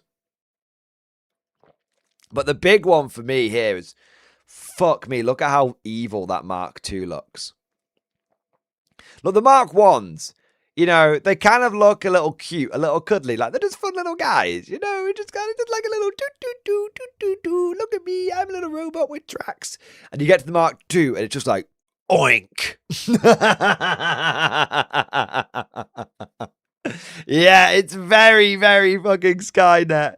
It's very, very, very fucking Skynet. So, yeah, that's pretty badass. I've seen a few people say that, you know, the British kind of remind them of like Necrons in 40k, and I think there definitely is an element of that when you look at the walking around the ultimate infantry, like the Mark 1 walking dudes and the Mark 2 walking dudes. But this is giving me like serious fucking like AdMech vibes. Like, I've wanted an AdMech army for a long time, but I just can't really be fucked with the fiddly models for them, right? And I think I'm not saying anything controversial there. I think that's a fairly held sentiment. AdMech, beautiful models, but fiddly is all hell, right? Now, I could definitely see myself, well, I already have a British army for K-47, but I could definitely see myself going like full AdMech on the British. I really hope that we get some like human engineers to sort of go along with them. So, you know, you've got like these guys which are kind of like the servitors, and then you've got the human engineers that, you know, like the engineers, as it were, going around like maintaining them and tinkering with them and all that kind of stuff. But this guy looks incredible. This Mark II guy looks absolutely wicked. There's something here called the Mark III Pantheon, but it's just an empty base. Now, when asked about this, Warlord said that they originally were going to show it off, but it's just so cool that they actually they're not even going to let influencers see it. Not for ages. And the thing is that basically it's meant to be so cool and so good that they wanted the first time for anybody to see it is when they sort of like open their book up and they just go like, wow, what the fuck is that? So we know that there's a Mark III coming. We just have no idea what that Mark III is. Yeah. Now behind them, you've got the new Grizzly, Kodiak, and Bruin. So for all of you that have been hearing rumors, rumblings, and other such things about a new plastic Grizzly coming along, well, I think you can now see it with your own eyes. This is the new design for it. So in universe, the original Grizzlies were the A8, I think is what they were called. These ones are the A10s. So the point is that these, you know, this is not like the Grizzly hasn't just magically come about this way. The original Grizzly models are absolutely still 100% canon, and 100% usable in-game, right? So nobody's models are getting invalidated, nobody's models are getting taken away, and nobody's models are going to be unusable in any way, shape, or form. What we are seeing, the original, in the timeline of K47, the original Grizzlies were kind of invented and brought about in about 1945, I think it was. And these ones are the ones that are coming about much later in the Rift War. These are the ones that are being deployed in 1947. So essentially, the original Grizzlies have been going around doing their things, but with the rapid nature of the Rift War, technology that was brought in 2 years ago is already being made obsolete. Not obsolete, but it's kind of being like superseded. And before anyone goes, oh, well, that seems a bit weird, that's exactly what happened in World War II. If you look at the equipment that people were going into combat with, not even at the beginning, in sort of mid World War II, it's completely different to what they were using at the end of World War II. I mean, look at, the Tiger tank, for example, and then look at the King Tiger. It was only a few short years when the King Tiger came out after the Tiger won, right? So this is very much in keeping with the idea of, war leads to a breakneck pace of weapons development, because you're not just coming up with stuff that's in theory, like in interwar times. You're actually coming up with stuff based on like battlefield data. Yeah, exactly. The original Grizzly is the first iteration of the mech. The new Grizzly is the same as the E2 and the E8 Sherman. Exactly, right? Now, really, really, I don't know if this is going to pan out, by the way. So don't take this as gospel. But I heard that Warlord was considering, so this may not pan out, considering having a way of you being able to differentiate between the new Grizzlies and the old Grizzlies if you wanted to in game.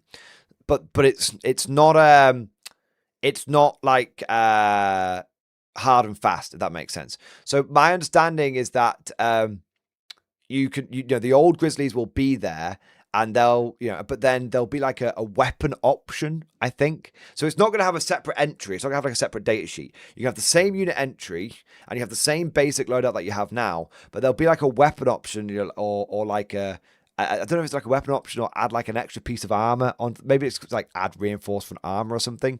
So if you want to, when on battlefield, if you're like, I want to differentiate between the old Grizzly and the new Grizzly, I can do that. But it's an optional upgrade, not a you must do this. From what I understand, is what I'm understanding. And that's my understanding of how they're doing it. But that may not pan out. That absolutely, may not pan out. I think one of the ideas they said is they might want to give both Grizzlies are going to be. This has been the Grizzly, for example. Both Grizzlies are going to be the same, but maybe for like a few points, you could upgrade the cannon up here to be rapid fire, so it gets to fire like 2 shots rather than 1. And the idea, but you don't have to do that, right? So and likewise, you could still use if you have your OG Grizzly, and you just want to upgrade that to be rapid fire, that's also totally fine. Like, there's nothing stopping you from using the old models and upgrading them with all the new shit and going nuts with them, right? See what I mean? So it's really, so I like that. It's like, hey, if you've got the old models, you're totally looked after. If you got the new models, you're totally looked after. If in game you want to show the difference between like the E8, the A8 and the A10, then here's a way you can do it. But if you don't want to do that, you don't have to in any way, shape, or form. Yeah. So, yeah, there you are. The OG Grizzly lacks the hull MGs. Those have. That's true. But it's got the HMG on top, hasn't it? So that might be an HMG sticking out the front. I'm not sure. Also, you've got to remember that, these might be... these are probably... some of these are probably like prototype as well. So, as in when I say prototype, like there's stuff that John's designed. So he might have stuck some extra bits on. So these should give you a good idea of what is likely to be involved with the Grizzly kits. But, some of it might end up actually, you might not have this extra machine gun here, for example, right? And I'm loving the shoulder gun than the belly gun. Exactly. Some people love belly gun and some people love the fucking shoulder cannon, right? And guess what? Now you can have both. You don't, it's not one or the other. By the way, I have no idea if Warlord is going to continue to sell the old Grizzly kit. They might do. They might not. I genuinely don't know. We've not seen them replace too many things and taken them off sale. We've not seen that. It might just be that the current Grizzly kit goes to made to order, so they just make it as and when. And the new Grizzly kit is the one that you'll see stocked on shelves and stuff like that. Yeah. But Warlord was very keen to sort of iterate that they're not trying to stop anybody from using any of their existing models. Yeah. The design for these is so much cooler than the current ones. I like the old ones because I think they have a certain level of very derpy charm. But I think that the new ones are going to be much more appealing to the everyman on the street. Yeah. Yeah. The old Grizz looks like a nation's first try at a mech. The new Grizz looks like it's a brawler mech. Exactly. Now, down here, we've got something interesting, which is Wotan / Thor revamp. So we might be getting a new Wotan or Thor model. I mean, we know everything is going to get replaced like eventually in plastic, but I think this is going to be a bit of a, how to put this? This is one of John's prototypes, shall we say? I don't know if this is going to end up being actually how it looks and stuff like that. Do you know what I mean? Or if I don't think this is coming down the pipe anytime too soon. I could be wrong though. I could be wrong. I didn't actually ask about it, so I might be wrong. We've then got some more stuff coming here. So we've got what looks like a revamp for the Coyote and the Jackal. So it looks like the Coyote, it can come with the fists that you know and love. So the classic sort of boxy dreadnought kind of fist hands with the big fingers, or apparently some sort of like Centurion-esque rock drill. I don't fucking know. Maybe some sort of like breaching drill kind of thing. I imagine there won't be any difference in terms of rules. I'd be very surprised if there's any difference between the fists and the drills. I think it'll be an aesthetic choice. Do you want drill hands? Do you want finger hands? It's going to be up to you. I have no idea. Maybe there will be a difference. But normally, I mean, maybe there will. I have no idea. Yeah. Merlin revamp. It looks pretty similar to the current Merlin. It just looks like it's slightly more posable. And the shoulder cannon's a bit of an upgrade. But that actually, this is a huge departure from the current Grizzly. Bloody hell. That's because I just took some close-ups. The problem with doing live TV. This looks like much more of a spiritual successor than a true like replacement model, as it were. Like this one alongside the current one, you probably wouldn't be able to tell them apart from a few feet away. Yeah, which is good. That's how it should be. Some models should get a glow up. Some models should just get a new iteration. Some models should just get a bit of a glow up. Yeah. The tiny Sturmriser, I am 99.999999% certain you are not getting a tiny Sturmriser unit. I think that is literally just a cute little baby.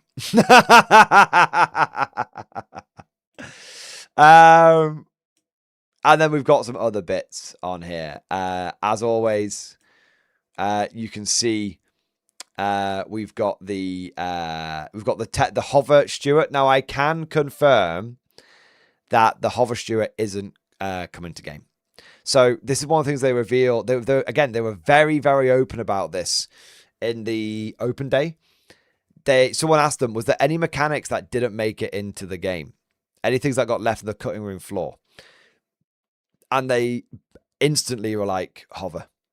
They were like, we were originally had a hover mechanic, but we ended up not putting it into the game because we just couldn't get it to feel right. And we were like, rather than just shoving a mechanic in, purely because, well, fuck it, just put it in there. Actually, if we're going to add something into the game, we want to add it in and have it feel like it makes sense in the universe and everything. Which is cool. I'll dive into that a little bit more when we get to the reassuring things that they said about Konflikt at the end. But that's a sort of little sneak preview to a bit of foreshadowing for what's coming. It's all very positive. So lots of really cool shit. I got some close-ups here. There you are. Okay, so I took a picture of this thing here. There were lots of people that were like, oh my God, what the fuck is that? Is that coming to Konflikt 47? Apparently, that is not coming to Konflikt 47. Apparently, that's... apparently, it's from a different game, which I think they said like the Judge... Is it like Judge Dredd? Or maybe one of the other games that Warlord used to do, which they don't do anymore? Kind of thing. So obviously that's about action. So that I saw it and was like, holy shit, is that coming? Apparently, it's an ARL 44. Yeah. Do you not remember that from D-Day? But yeah, I saw it and I knew that people. It's from Gates of Antares, is it, or something? Fair enough. But yeah, that's not coming to. That's not coming. All right. Here's a big one. I think Valrak might have teased this one a little bit. This is a new Soviet tank, which John is working on. I have no idea what it's called, but he showed me a version which apparently, and to quote John here, the scientific term he uses, that's a shitload of heavy machine guns on the front of it. It's beautiful. And also, it's got... was it autocannons? No, correction. That is a shitload of light autocannons. But apparently Dan, who's the head of the K-47 team, doesn't like light autocannon spam because he always gets wrecked by them in game. So he's trying to get it past Dan, get it onto the vehicle. But apparently Dan is being a bit resistant to it. I also saw a ZP variant as well. And I think there was an anti-tank gun variant as well. Yeah. If normally a shitload of autocannons. Yep. There's a Dushka on top as well. Now, I have no clue what that is. I think... I don't know if Barak was taking the piss, but he said it was called the Rhino.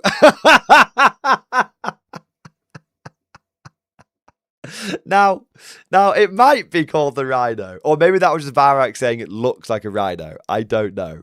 It would be absolutely hilarious if it was called the Rhino, though, for two reasons. One, obviously, 40k, but two, I'm pretty certain the tank in Red Alert 2 that the Soviets get is a Rhino.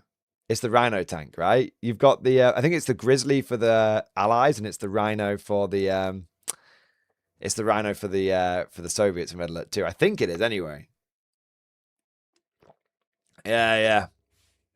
Now, if you look, there is what looks like a transport hatch on the back here, but I've no idea that actually is a transport hatch.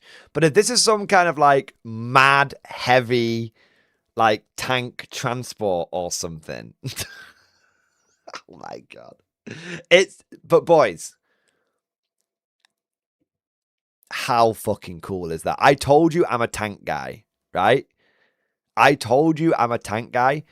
Now just imagine slapping a couple of those down on the table and driving them forward.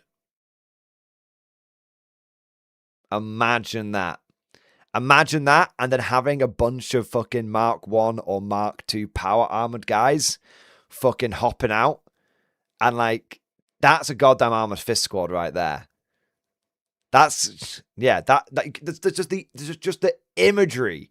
The imagery of that is insane. Like, just imagine these big, like a couple of these big plows, like blasting through, you know, ruined cities, crushing barricades, bulldozing buildings down, plowing into the enemy lines of the Axis, and then the hatch comes down at the back, and out emerges like big, clanking, steaming fucking like Soviet power armor, like "Ura, bliat, comrades!" And then they've got like fucking PP guns on each hand, and they're just like, yeah, like I came. Right now, look, I don't care if it's the more points efficient option to chuck my PP patrol in the back of a goddamn basic Studebaker truck. You better fucking believe if I can slap them in the back of a heavy fucking bulldozer thing, then yeah, I'm gonna be doing that, right? Yeah. In Varroc's picture, it says Rhino Assault Transport. Absolute cinema. Absolute cinema. That is amazing. That is absolutely amazing. Oh, it's at the top there. Yeah, look. It's at the top there. Rhino Assault Transport.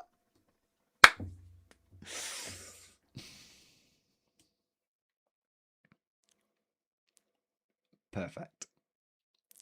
Actually, fucking perfect. That rolls up in the middle of the board and dumps a squad of Ursus. Opponent ships themselves. Yeah. It's the goddamn Killdozer. It's our Killdozer, comrades. Yeah. Yeah. Like, yeah. Perfect. Rhino's back, boys. You tried to kill them, and Warlord says, welcome back. Yeah, I mean, look at that thing. Honestly, the moment that anyone who's been on this channel a long time will get where this quote is from. If you know where it's from, let me know down in the comment section.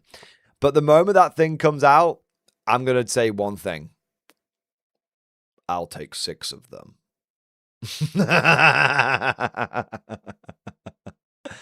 Very cool. That's not a great picture. I do apologize. Of that's Svetlana and the and her new sniper, Svetlana. But you can see the painted grizzly in the background. Look at how good that looks in the paint job, boys. Look at that. And also you've got the well, look, I think that's the plastic Percival, so you can see the arms are a little bit better proportion now than it's in the plastic version. So that's kind of cool. Aha, yes. This is Captain, I think it's Captain Leo Bianchi. This is the new mutant paragon for the Americans. So he comes equipped with, so you can see his face is all fucked up and everything. And you can see he's sort of like, he's not really standing. He's standing kind of awkwardly, like unnaturally. Yeah, that's all part of his design. He's, you know, obviously he's been pretty fucked up by the Paragon serum. Yeah. Also known as Quagmire. Yeah, this is Captain Masturbator over here.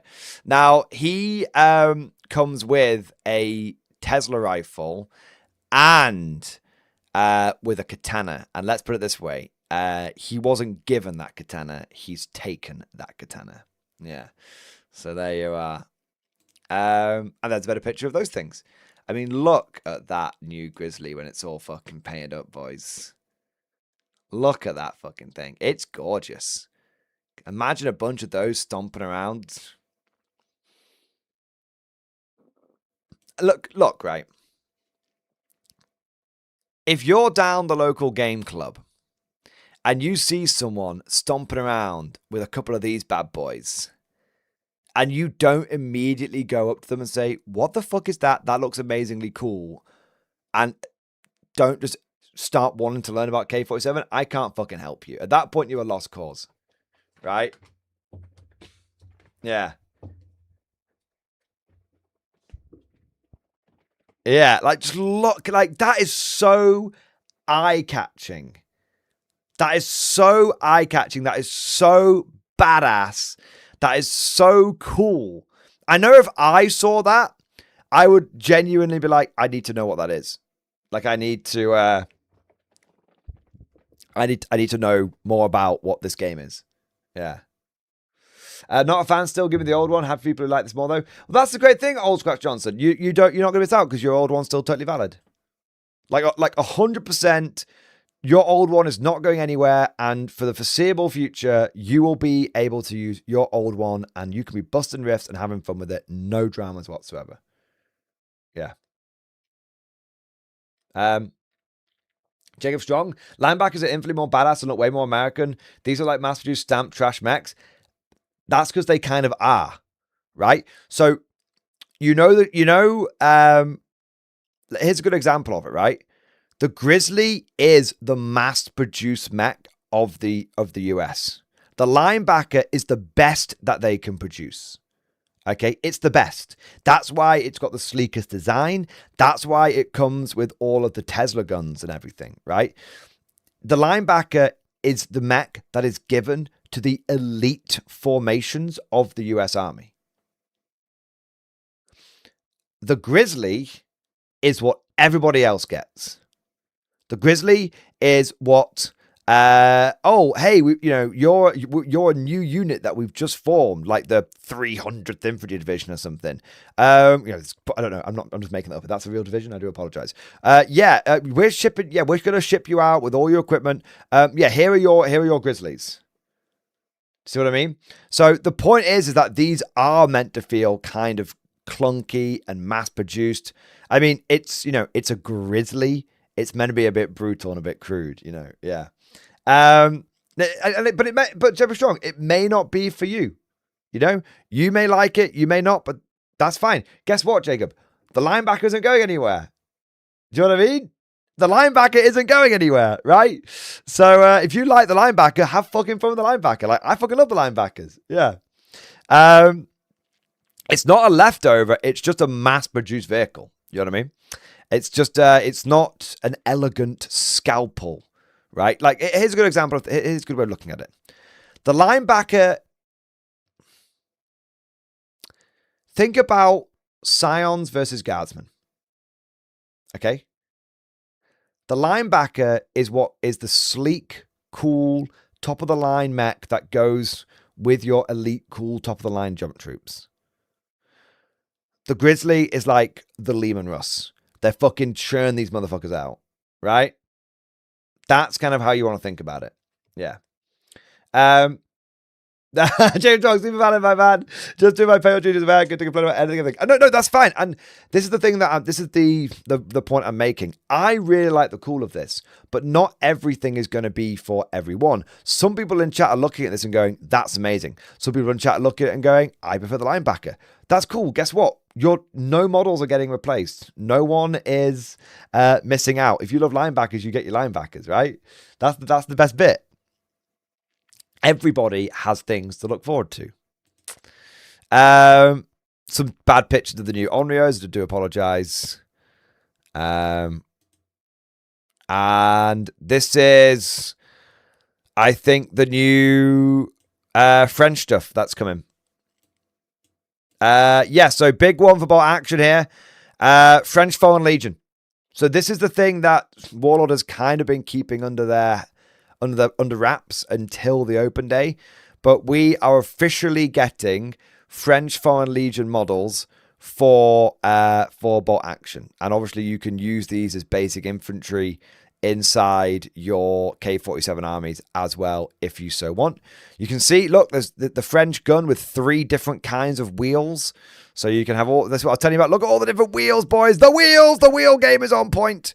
Yeah, so lots of fucking cool stuff to look forward to, both bot action and K-47. Yeah. Yeah, there you go. I mean, I've been thinking about getting a French army for a while, but I never pulled the trigger on it after I read about their diabolical performance in the Fall of France. I'm sorry. There'll be some French people that watch this. It was bad, okay? Like, you guys actually, like, I used to be very sympathetic, and then I listened to Anthony Beevor's World War II, and I listened to the Fall of France part of that, and actually it just made me really angry. So, look, I'm sorry. Like, you guys redeemed yourself later on. Excellent. But there's no way I'm getting an early war French army after listening to that book. But you know what I will absolutely fucking do? Get a French Foreign Legion army. And I will use that army alongside my existing Desert British army. So there you go, right?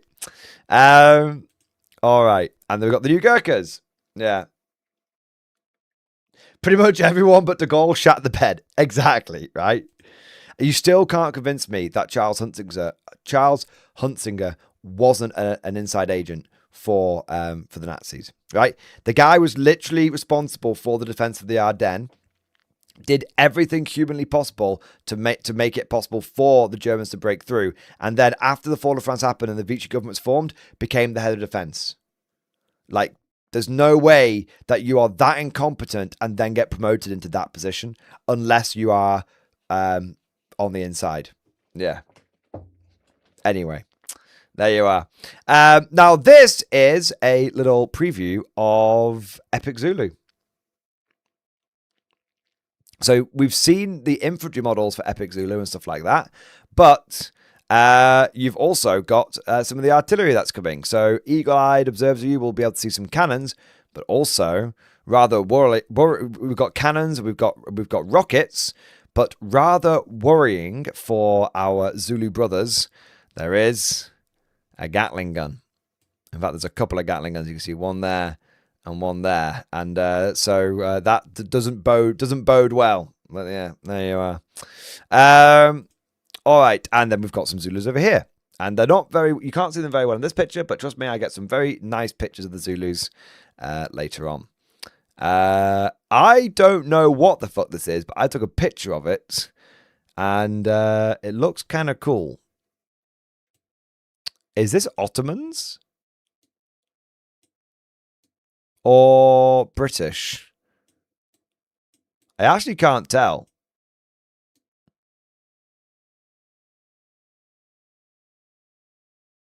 Oh, it's Boer War. Boer War, baby. So Warlord has been talking about Boer War coming to bolt action for a very, very long time. And one of the things that people asked them about quite a lot during the open day was, when's Boer War coming? And they kept saying, have you seen the cabinet? Have you seen the models in the cabinet? Have you seen the models in the cabinet?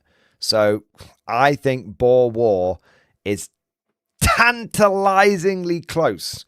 Now, my understanding for the Boer War is that they had an idea at one point, because you'll notice these on square bases, right? They had an idea at one point to have it with a dual rule set. So for smaller battles, you could use bolt action rules for it.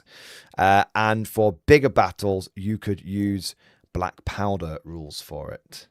So very interesting. I mean, to be fair, you could probably get some movement trade converters and actually end up being able to play both. You're not having to buy the models twice, right? But yeah, so it looks like the ongoing, long-running Boer War project is inching ever closer, and I, for one, am very much looking forward to it. I mean, I'm looking forward to a lot of the games, to be honest. Okay, so after the design, so all of that's in the design studio. There's so much. I missed so much, right? There's so much to take in, but you don't quite get to see it all, right? So that in previous years, I've kind of gone around twice to try and get everything. Now, the next bit after that you go is to traditional resin casting. So this is kind of like if you're familiar with Forge World, kind of like you're familiar with GW, it's kind of like how Forge World used to be. Now, I've just got some pictures here of some of the stuff that was in the resin casting area. So they show you how they've got two different molds. They've got a flat mold because it's flat. They've got a hinge mold because it's got a hinge. Basically, you pour the resin into here, keep it laying flat. Once it dries, you pick them out, and that's how you can make things like boats. And then things for like Konflikt 47 and stuff tend to go in these hinge molds. And again, you pour the resin in the top, and then it sets, and then you open it and you pull the bits out. Traditional resin, and this is the biggest mold that they make. We'll come back to these things over here. No, they are not your mother's mechanical boyfriend. We'll get back to those in a moment. Well, there's a close-up picture of Kenneth. Now there's some really cool models here in resin. Some of these are just like experimental things. Some of them are actual models that are going to be coming down the pipeline. For example, we can see some pretty cool French stuff here. I think this is the sumo and everything. I don't think any of these are necessarily prototypes. I think these are things that these are personal armies of the people that work in the resin casting area. So that's for something else. That's when I got to chat to John. Well, we'll come back to that actually. So these models here, these are not official models coming to the game. Okay. One of the guys that works the resin team, I don't know if he's the head of resin team or whatever, but one of the guys that works in the resin team, obviously, I'm not gonna lie, he's a bit of a mad scientist, and I mean that in the most complimentary and endearing way. He, when giving the presentation, he likes to wear a pith helmet, and he's a little eccentric, and I suspect that the resin fumes may have got to him a little bit, but he's absolutely brilliant, and I would never want him to change in any way, shape, or form, and often his part is the highlight of the tour. So these bits here are these are his creations that he's made in his spare time as being on the resin team. So this is like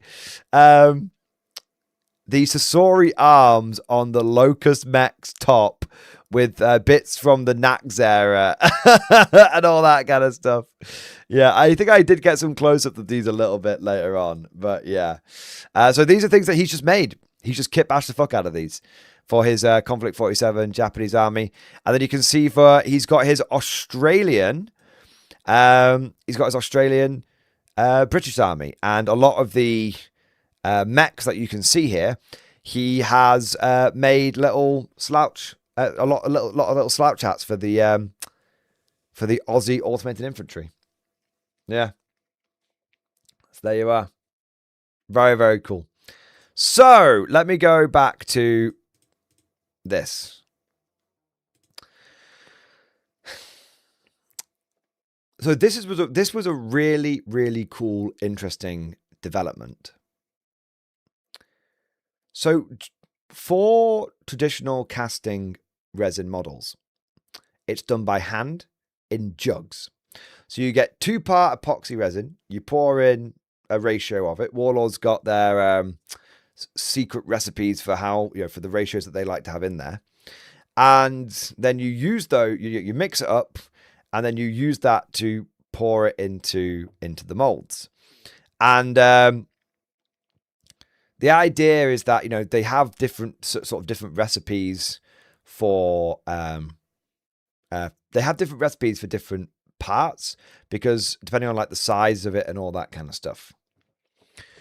But a lot of it, and that's what they've done. It's basically all essentially been made by hand for years and years. But Warlord Games have invested in a bit of fancy technology, which is a machine that can do resin casting. So they did not have this last year. And this machine, basically what it does is it has 2 vats on it for the 2-part epoxy. And then you see there's like these twizzly swirls inside these dildo looking things, inside these nozzles. What the machine does is it sucks from both vats, and then as it goes down the nozzle, it mixes it. So they essentially have they've helped automate the process of resin casting, which I've never heard of before in miniature casting. Maybe other companies have been doing this for years, but I never heard it at GW, and I've never heard it at Warlord Games before. And the reason why they have invested in this is because they wanted to Well, because they needed to keep up with the demand from Konflikt 47. So, basically, they've been selling so much fucking Konflikt, they've had to buy a machine which can, I think the way they said it is, if they do it by hand, like one resin caster can realistically sort of do like 20 molds in like 4 hours. So 20 to 40 molds in a day, depending on the size of it. This thing could do something like 200 in an hour or something mental. Like it goes, yeah, right.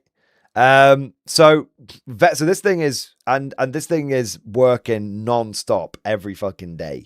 So, which is amazing. So we've all been hoovering up all of these mechs. We've been hoovering up all of these resin turret upgrades and everything. And they've got a machine to help them out with this. Now, they have, people in chat are saying it's very standard in industrial applications. That's awesome, but that's cool. I assumed Warlord hadn't invented this, right? But I just never, like I said, never heard it in miniature casting specifically. But it's cool to know that they've like taken maybe something from elsewhere and they've like adapted it for their business, which is awesome, right? Now the thing I want to mention is that one thing I noticed is that they said they been using this a lot for Konflikt 47. And I've been getting a lot of resin miniatures for Konflikt 47. And one thing that I don't know if anyone else who's a veteran of Warlord might be able to back me up on this, but I've really noticed how crisp the K47 models have been. The resin ones, right? Like I've had some of the old ones when I picked up like a good deal on like eBay, like someone selling like before people realized how big Konflikt was going to get. I picked up like a Grizzly for like 20 quid. It was like this ancient fucking thing on like on eBay. It was clearly sat in someone's like pile of shame for like, you know, like a decade or something. But I've been getting so I've had some of their old stuff, but I've had a lot of their old bot action stuff, but a lot of the new K47 resin kits have been incredibly sharp. It's been incredibly fucking sharp and incredibly fucking crisp. And I've been saying for a while, like, you know, resin has a really bad reputation because of GW Forge World, but it actually is a totally manageable material to work with. And it's absolutely like fine. And it's interesting that I think a big part of that improvement might have come from them using this machine. Now, the team did stress that they're still getting used to the machine and it's not perfect and it's a little idiosyncratic. Like you'll tell it to do something and it'll sit there like and look like it's not doing anything, and then suddenly it'll go like and start going like mental and pumping all the bolts out. So it's not like a steady like process. So they kind of have to like watch it, and they have to watch like a hawk a little bit. But it does seem like so they're probably still getting used to it. It's probably not perfect, but I've personally noticed that a lot of the mechs that I've been working on have been. You still get the odd one that's a bit mental, but a lot of them have been a lot better and a lot cleaner than in the past. Yeah. So yeah, that's good to know. Yeah, that's awesome. So I just thought I always like to note where Warlord has improved their industrial processes over the years. So the first time I went around there, they didn't have the metal autocaster. Now they've got the metal autocaster. They didn't have the Cyocast. Now they have the Cyocast. And then now they've got the resin machine. So it really does look like they are investing in their manufacturing, which is great. You know, really, really good to see. They're not just taking the money and sitting on it. They are, they are taking the money and investing it back into their business, which is awesome. We love that. We love to see that. Now, here's something for you. Inside Warlord Games is an ancient relic from more civilized era. So some of you may not know, but Warlord Games was actually founded by ex-Games Workshop staff. A lot of the OGs who wrote the original versions of like Warhammer 40k all the way up until sort of 5th and 6th edition and so on. And Warhammer Fantasy and War Master and all that kind of stuff. They used to work at Games Workshop, but one by one they all left. And for many of them, the reason that they left is, well, Games Workshop going a bit corpo, right? But because many of them worked at GW back in the day, they have got some really cool things laying around the office. And it's not taboo, by the way. Like, they have people at Warlord Games, they don't talk disparagingly about GW or anything like that. They just see them as they're just a model company over the road. We're a model company here, kind of thing. Like, they're obviously in a league of their own. We're just doing our thing. You'd think there'd be more sort of bitterness and resentment, but I guess for a lot of them, they're very happy at Warlord Games. So, there's nothing like that whatsoever. They don't ever badmouth GW in any way, shape, or form. What you tend to find is they talk very fondly about the times that they work, about their time when they work there, right? And one of the things that they have there is the very first Thunderhawk. So this isn't any old Thunderhawk. This is the very first Thunderhawk that Games Workshop ever made. And you can see it's in this beautiful box with these this beautiful wooden box, velvet lining. It's all embossed and everything. It's got a key and a lock on everything. And it's got a certificate showing it. It is 40,001 Thunderhawk gunship certificate of ownership. And you can see on the box, burned into the lid of the box. I mean, it's very 40k, this, isn't it? It's all wood and metal and all that kind of stuff. And this is number 40k, but number 1, right? So this is the very first one that was ever made. And when they were showing it off, they were talking about how it came about, how they wanted to make one as for like a diorama, all that kind of stuff, and whatnot. But they said that when the way they described it, they were like, it was never designed as a commercial product. The way they were like, we wanted to have a Thunderhawk, and well, we had a factory, and it was our factory, and it was like, well, if you have a factory and you can't give in to a few passion projects and you can't make a few fucking models just because you want to have them, then what's the point in owning a factory? And I thought that was so cool. They're like, we didn't make this for anybody else. We made this for ourselves. And then when we started showing them off in like White Dwarf and stuff, people loved them. So in total, we made about 500 of them. And we just because people said that they wanted them. But the original design around it was, well, we just wanted them for ourselves. So we used our factory to make a bunch of Metal Thunderhawks. And this was the original one. Yeah. This is the original Metal one. So yeah, really, really, really cool. Really phenomenally cool. Very nice bit of history there. Let me just check a few bits out here. Okay, yeah, cool. Right, let me go back. I'd never seen that Metal Thunderhawk before. That was a new one for me, by the way. Just some close-ups of some of the Resin Guys' absolute mental creations. I love this so much. So this is like some sort of like oxen, buffalo, scorpion walker here, and then looks like an oni. An Oni Kinu, whatever it's called. Brilliant, right? And these are a bunch of the Black Powder Arasaki, or is it Package Shot Arasaki? But he's upgraded them with the Shiboru rifles and stuff. Just really cool, right? Yeah, and there's a better mech, better close with that mech there. Then we get over to Cyocast. So Cyocast, also known as Warlord resin. So there's a difference between traditional resin and Warlord resin.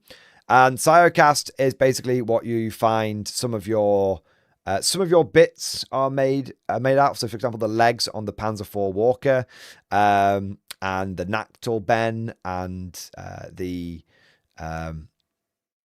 some of the ones that's escaping me now. But they make a lot of stuff out of it. Now, it's basically a kind of like a plastic resin mix. And what's really cool about it is I always kind of like to describe it as like micro injection molding. So this is the machine right here. And this is a video I took of the process that happens. So what you do, that's the mold that the guy, so let me go back. That's the mold there. So what you do is you take your, it's like a flat mold. You take your mold, you can see all the ones here as well. You take a mold, you slap it into the machine, right? You load up the program that you want to use. I wonder if I can speed this up slightly. I don't know if I can, but anyway, you load up the program that you want to use. You press a button, and then it makes it. Now, like I said, I should be able to speed this up, but if I can't, then we'll just have to enjoy it. We'll just have to enjoy it. It's only 2 minutes long, so yeah. So the chap here is just explaining. Boris here is just explaining the whole process. You know, you put the mold in, you pick the program, you press the green button, you press it. It, as you saw, it raises the mold up into the machine. The machine then squirts in the liquid Cyocast, essentially, like the plastic resin mixture. The molds are made out of rubber, essentially, FRVN. It's not foam. It's kind of like rubber silicone kind of stuff. And then it takes a minute so it only takes like a few seconds to squirt the material in, but the rest of the time that it's up there is actually the cooling, because it has to cool and then set. Otherwise, if you open it up too soon, the bits just fall out. Yeah. Yeah. So again, he's just explaining that's the cooling and everything, and he's going to get the mold out in a moment.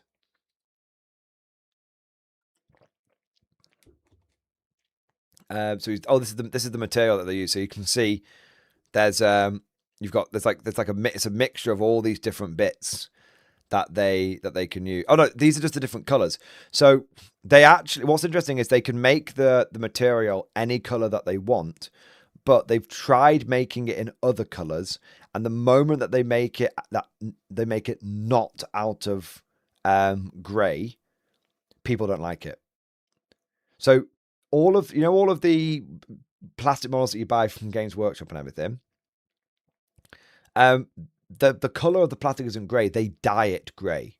I know it's going to blow some people's minds, right? You can you can make the plastic out of any color that you want, but because 30 years ago or 40 years ago, GW decided to make plastic models a gray color. Now, when anybody buys any miniature wargaming stuff, they expect it to be gray. So if it's not gray, then they don't like it. And it's utterly and purely just an aesthetic thing, because that's what people have come to expect. That's it. That's what people have come to expect. Just the miniatures should be grey. It's like in the Dictator film with Sacha Baron Cohen, he's like, the missile must be pointy. If it is not pointy, it will not work. No, the Supreme Leader, the missile, the shape of the missile has no effect on the aerodynamics. And there you go. There are the models. So it just made all those models in one go. I'll go back a little bit. So there you go. So he takes it out. So it's cooled down now.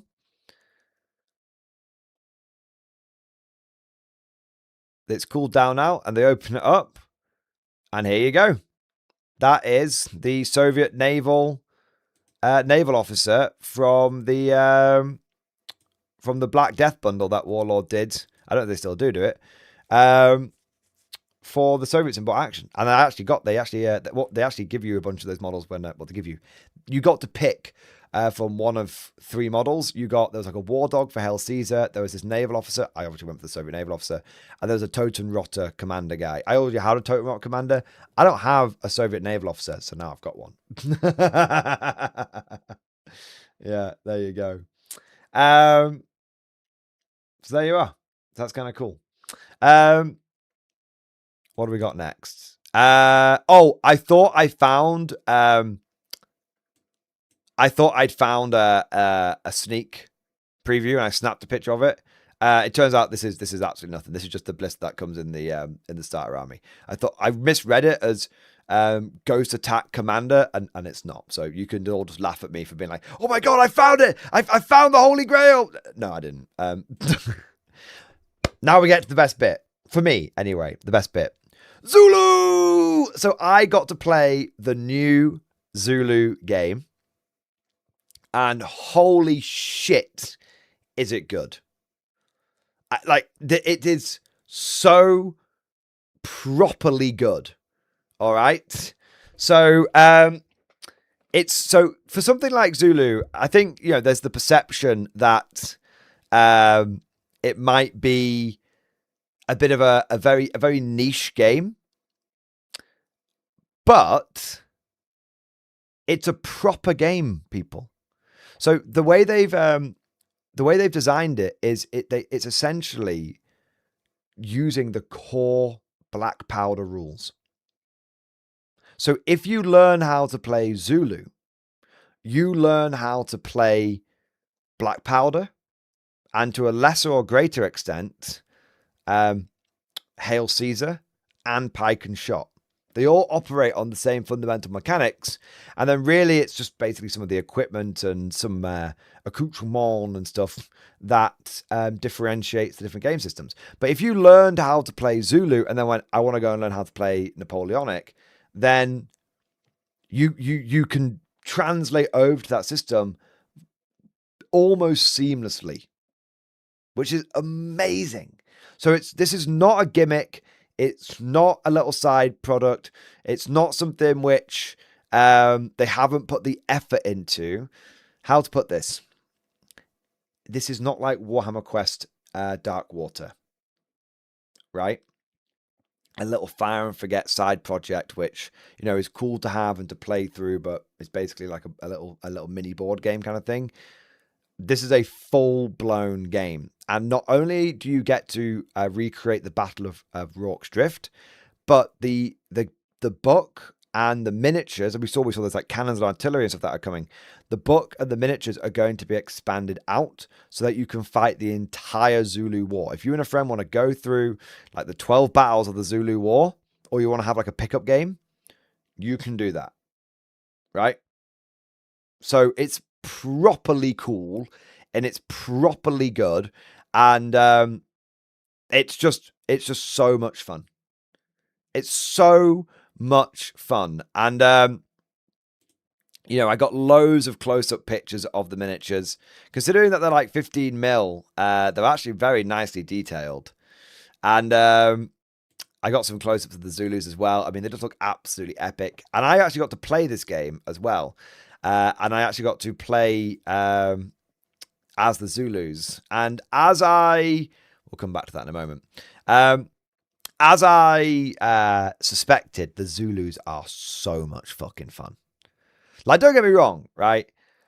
As a British person, there's always going to be that appeal to be like, at 100 yards, volley, fire, present, aim, fire, and all that kind of stuff. And, first rank, fire, second rank, fire, third rank, fire. There's obviously, that's cool, right? I love Zulu. It's an epic film. It's a timeless film. It still holds up today really, really well. I've said this before. I'll say it again. I think if you are an uninformed person, you might look at something like Zulu and go, this isn't very modern audience, shall we say. But if you actually look into, the film Zulu, for example, then you will realize that there's a reason why this film still holds up today, because both sides are portrayed as incredibly brave, incredibly capable, and it truly is just a battle. It's just a battle, right? And it's just awesome. And playing as the Zulus in this game is so much fun. And we had a 2v2 game. So what happened was there was me, Chansey, and Alex and Christian von Carmian. Yep, that's right. I spent most of the day with Christian von Carmian, the YouTuber, and me and all of us, like there's a big group of us, about 5 or 6 of us. We all went out for like dinner afterwards, and that was great. But us four, we did a battle. We did a 2v2. Me and Alex taking control of the Zulus, and Chansey and Christian taking command of the British. And me and Alex, we got to do the horns of the buffalo, right? So Alex came in from one side, and I came in from the other, and we surrounded the British using our superior numbers to stretch their defenses thin. And it's such a simple. It's a Black Powder, I think, is almost the epitome of Warlord game design.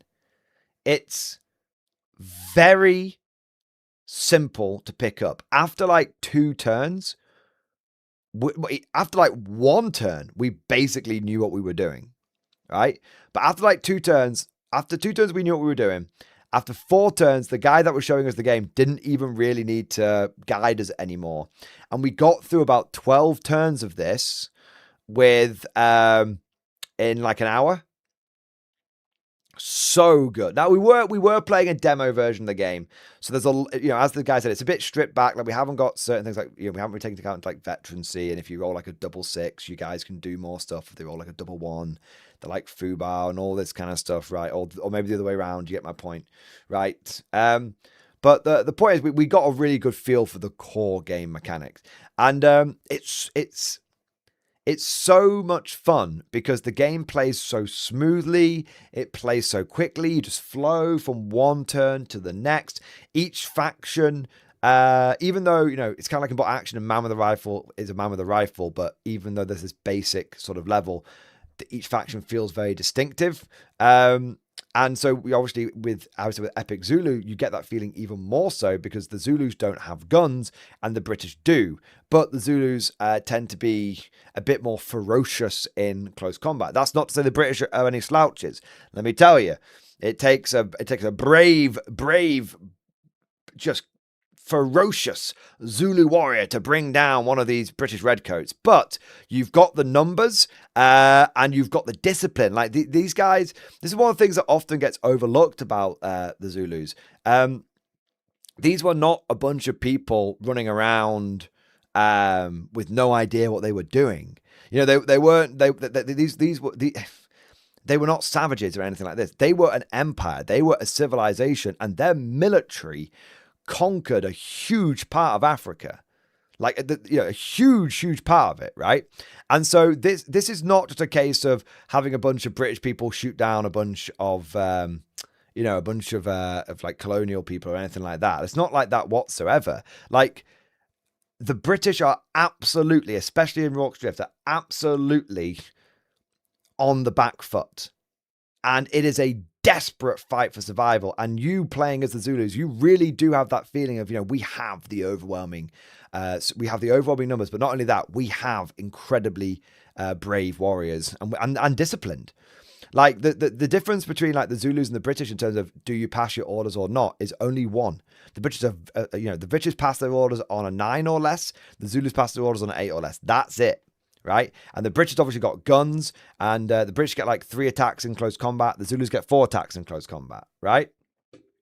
So, like, don't get me wrong. There was don't get me wrong. Like the British obviously, they have guns. They're in a defensive position. They have the benefit of like modern trading and modern firearms and all that kind of stuff. But please don't get it twisted. The Zulus are incredibly fun to play because they're not just like a horde running across the board and then like breaking and all this kind of stuff. You still feel like you are running an army. You are running a military force, and that's because you are running a military force. And there's this really cool mechanic in the game which is called like disruption. So you'll notice, for example, the some of the units here have got smoke on top of them. Now, a unit which has got smoke. So when you get shot in Black Powder, or in this version of the game anyway, the British roll 3 dice, and if any of those dice are a 6, then the Zulu, well, this would go both ways. Both sides had guns, right? But in this case, the Zulu units becomes disrupted, and that means next turn, or when they activate, they can't move. And the idea being that the rifle fire is so accurate and so intense that the first rank has essentially been like mown down, and it's kind of like causing the people to like trip up over themselves or to hesitate and all that kind of stuff. But you have to roll a 6 to be able to get it, right? And the British units have got 3 wounds, and the Zulu units have got like 4 wounds. So it's not just, so when you're playing the game, what it really feels like, if you're the British person, you're really like fishing for a 6. You're like, please, I need a 6, because if I don't get a 6, this Zulu unit is going to close the distance and get to me. And if they get to me, I am going to be in deep shit, because there's loads of them, and they're really, really good with those spears, right? They really know what they're doing with them. So there's this really, like, on the British side, there's this desperation. There's this like, holy shit, we need to disrupt that unit, then try and disrupt that, and then try and disrupt that unit. And then on the Zulu side, you almost, the British are almost reacting to the way you're playing. So on the Zulu side, you're trying to essentially outmaneuver them. So you want to attack on a wide frontage, because if you attack on a narrow frontage, what happens is the units in front, if they get disrupted, they slow the units behind down. But obviously, but you come in on certain places on the map and everything. So you sort of come in, you've got sort of like spreading out, moving around, enveloping the enemy. You've got to use tactics. This isn't a Zerg rush. As a Zulus, you've got to use tactics to try and overcome the firepower superiority of the British. And as the British, you have to try and use your firepower to disrupt the Zulu advance, slow them down, and to buy as much time as possible, because the British in this game basically have to survive like 12 turns, but at least in this example scenario that we were doing. So it was really fun. Both sides had to use tactics. We had to use initiative. We had to use the advantage of our units, try and exploit the weakness of our enemies. This is what I'm talking about, guys. It's a proper game. It's not just a little fun thing. It's a proper game with proper depth, proper mechanics, and it's really fucking fun, and it's really fucking awesome, and I can't wait to get my hands on it, and I can't wait to paint the shit out of the Zulus, and I can't wait to paint the shit out of the British, and I don't care which side that I play, because both sides are really, really fucking fun in this game, and I cannot stress that enough. It's a proper game, boys, and I thought it was just going to be a little fun little side project that Warlord was doing. It really isn't. Well, I'm sure it is a bit of a side project. Like the end of the day, the conflict is fairly limited in scope, but in terms of your ability to play a proper game with this game, you can do that. It's not like you're not going to end up playing. It's had the love and it's had the effort put into it. That's what I'm trying to say. It's had the effort put into it. So there you are. All right. Now we get to the bit that I'm sure many of you have been waiting for. And that is the Konflikt 47 seminar. Now, there were lots. So basically how these seminars work is the guys from the design team come in. So we had John, Pete, and Dan. Pete is like the head of product. John is the, like I said, one of the designers, and he does a bit of law writing as well. And Dan is like the head of the Konflikt 47 team. And he does a lot. He's the one that's been doing all the world building. So if you've been enjoying Festung Europa and you've been enjoying Invasion America, then Dan is very much the driving force behind that. And it's been, a lot of it's been like his vision and all that kind of stuff, which is awesome. Now, there were basically how these seminars work is they sit there and we get to ask them questions. And there were loads and loads of questions that came up. Things like, will there be new factions coming to Konflikt 47? And the answer was There will be. It might be we're focusing on the big 5 for the time being, but what we're doing is building a world so that in the future we can add new factions. So we absolutely. So for those of you that want to know, are new factions coming? Yes. John really wants there to be French, but obviously it's up to Dan whether that actually happens. But long story short, the question of will new factions be coming is not a case of if, it's now a case of when, which is great. So that's a big question answered. People were asking about, will there be new Rift technologies that are coming? Ones that aren't in the currently in the book, and the answer was yes. Obviously, they've got the core technologies at the moment, but there will be probably more stuff coming down the line, stuff that we haven't even seen before. Things that would be unique to a certain unit, and therefore its stats would be added to the free army list, so you could see them on the PDFs and stuff.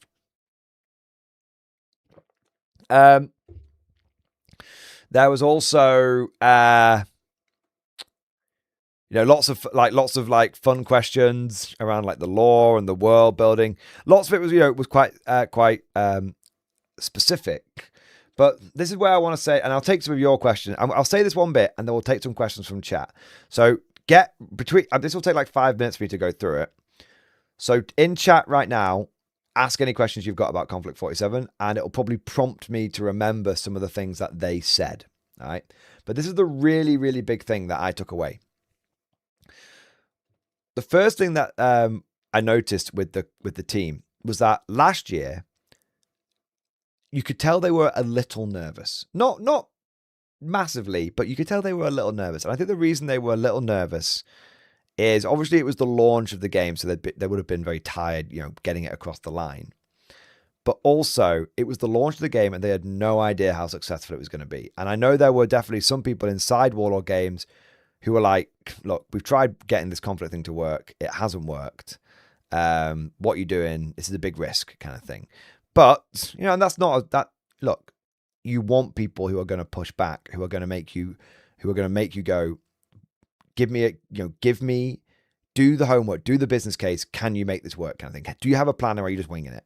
So there's nothing wrong with that, by the way. You want people in your company who, you don't want everyone being yes men, do you? But you could tell there was probably a bit riding on this for the team. This year, they were very cool, they were very calm, and they were very confident. Because it's been over a year since the last launch. It's been about a year since the launch, I should say. And obviously the game has been an absolutely steaming success. And they just came out and said it. They were very, very transparent. And they were like, the game has utterly exceeded even our most optimistic projections for it. For what we wanted it to be a success, it has gone beyond that, to beyond anything we could ever have dreamt of. And they were very humble with the community. They were like, thank you so much. It's thanks to you guys that it's happened. You guys have been hoovering up the kit so much that that's created some of its own problems. Like we've had some production issues, like around the Soviet starter set, for example, but they are the good kind of problems to have. So that's really, really good, right? One of the things that they said they've learned, to give you an example, the first year of Konflikt, originally, they imagined that the success of the game would allow them to produce, I think it was like a couple of walkers and a couple of infantry units in plastic. And there were some other bits and everything else they'd kind of planned to use some of the smaller scale production capabilities like resin, metal, and Cyocast. So, and then think about how many plastic kits we've actually had. So originally that we were meant to get like maybe 4 plastic kits. I think we're now up to like 20 or something mental, right? So they've a lot of what they've done over the last year is they've been very much adapting on the fly, so that I've been bringing things forward. They've been capitalizing on the success of the game, and a huge part of that has been because they've they've had the upfront, because the money's been coming in. They were very, like I said, they're very transparent. Because the money came in, that allowed them to be able to do the upfront cost that is involved in plastic. Because other production, like resin, metal, so on and so forth, that doesn't really have an upfront cost for them because they make a lot of it already. Plastic has a big upfront cost, but then it's cheap as chips. Because of the success of the game, they've had the money to go, oh, well, we actually have the money to do the upfront cost for new automated infantry, for example. So let's do it. Yeah. So basically the game, I mean, I think they said, I'm trying to off the top of my head, but I think they said in this seminar that as a company, overall, so not for Konflikt 47 specifically, but as a company, they have seen their sales increase by about 50 to 60% since the launch of Konflikt 47. So everything that they sell since they launched Konflikt, it has grown by 50%, which is fucking wild. That is huge. That is massive. And this game, previously Warlord, basically they, Bolt Action was doing a lot of the heavy lifting. And then the other games, made enough to have a nice little profit at the end or to justify their existence. But they didn't, they couldn't rely on them, kind of thing. Now, I think they've got two products that they can rely upon. They've got Bolt Action, which is still the absolute... Bolt Action has seen a huge uptick in sales as well because loads of people have been buying stuff for Bolt Action that they also use in K47, and loads of people who start with K47 have started trying out some Bolt Action, for example, right?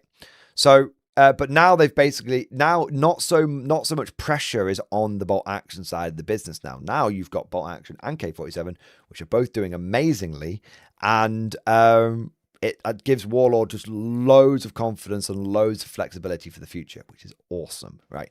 So Konflikt has been an absolute blowout success. It's been a ridiculous blowout success for them, and they've basically come out and confirmed that, which is awesome. I just feel really happy for Warlord for that. They took a punt on a project. They took a risk. Hey, in business, you take risks. They took a risk, and look how successful it's been for them. So yeah. Now, there was some other. Now that's not really anything that I mean, for us as the consumers, we should find that very reassuring. Obviously, it's nice for Warlord. For us, it's kind of reassuring that, hey, this game has been successful, and as a result, it's probably going to go from strength to strength, and it's going to be successful into the future. Awesome, right? But this next bit, there's two next bits that I want to, which I think is going to really get people breathing a big sigh of relief and just feeling like, thank God, kind of thing, right? So the first one is they could not stress this enough, that they did not want to invalidate anybody's models. We know we've got a lot of stuff coming, and we know there's a lot of stuff that exists in the range already. And we know that when new stuff comes down the pipeline, it can be exciting, but we also know that it can be, nerve-wracking, because you're worried about what does that mean for your existing collection. And there was a little nudge, nudge, wink, wink, another games company who shall not be named kind of thing, right? But they said, we have no intentions of invalidating anybody's existing models. We don't want you to be worried about new stuff coming. We just want you to be excited for it. So whether you have support, because they also recognize that a lot of people have kind of taken a punt on this game with some of the older models. Like it's like Horus Heresy back in the day through the resin years. They had that dedicated community that supported them through the resin years so they could then get to the plastic years. And they're very aware that, there's a lot of people who have bought a lot of resin models knowing that it's coming in plastic, but they bought the resin ones anyway because they want to support the game. And the last thing they want to do is turn around and say, well, thank you, but fuck off. That's not what they're doing. So they were very keen to stress that those people that have supported them until this point aren't going to miss out, and that everything that you bought up to this point is going to be totally fine. So that was obviously very, very reassuring. But here's the really big one for me. They spoke about their design philosophy when it comes to the game, because they had loads of questions like, hey, would you do this? Would you do that? What about this idea? What was this idea? And obviously people were just throwing out all their mad ideas because they're just really enthusiastic. What about Atlantis? By the way, I did ask about Atlantis and they were like, well, if we put it in the book, then maybe it'll happen. So if you're Squiggle Assured and you're like, wait, Atlantis is actually happening? I don't know. Atlantis might actually be happening, guys. Okay, I don't actually know, but maybe Atlantis is happening. I think they were joking a little bit. But the point is, they were getting loads and loads of questions, and the questions kind of like, they said we toured with that, or well, no, we're not doing that, blah blah blah, and this kind of prompted this very. Atlantis confirmed. This prompted this very open moment. Like I said, they were very, very transparent. And they said,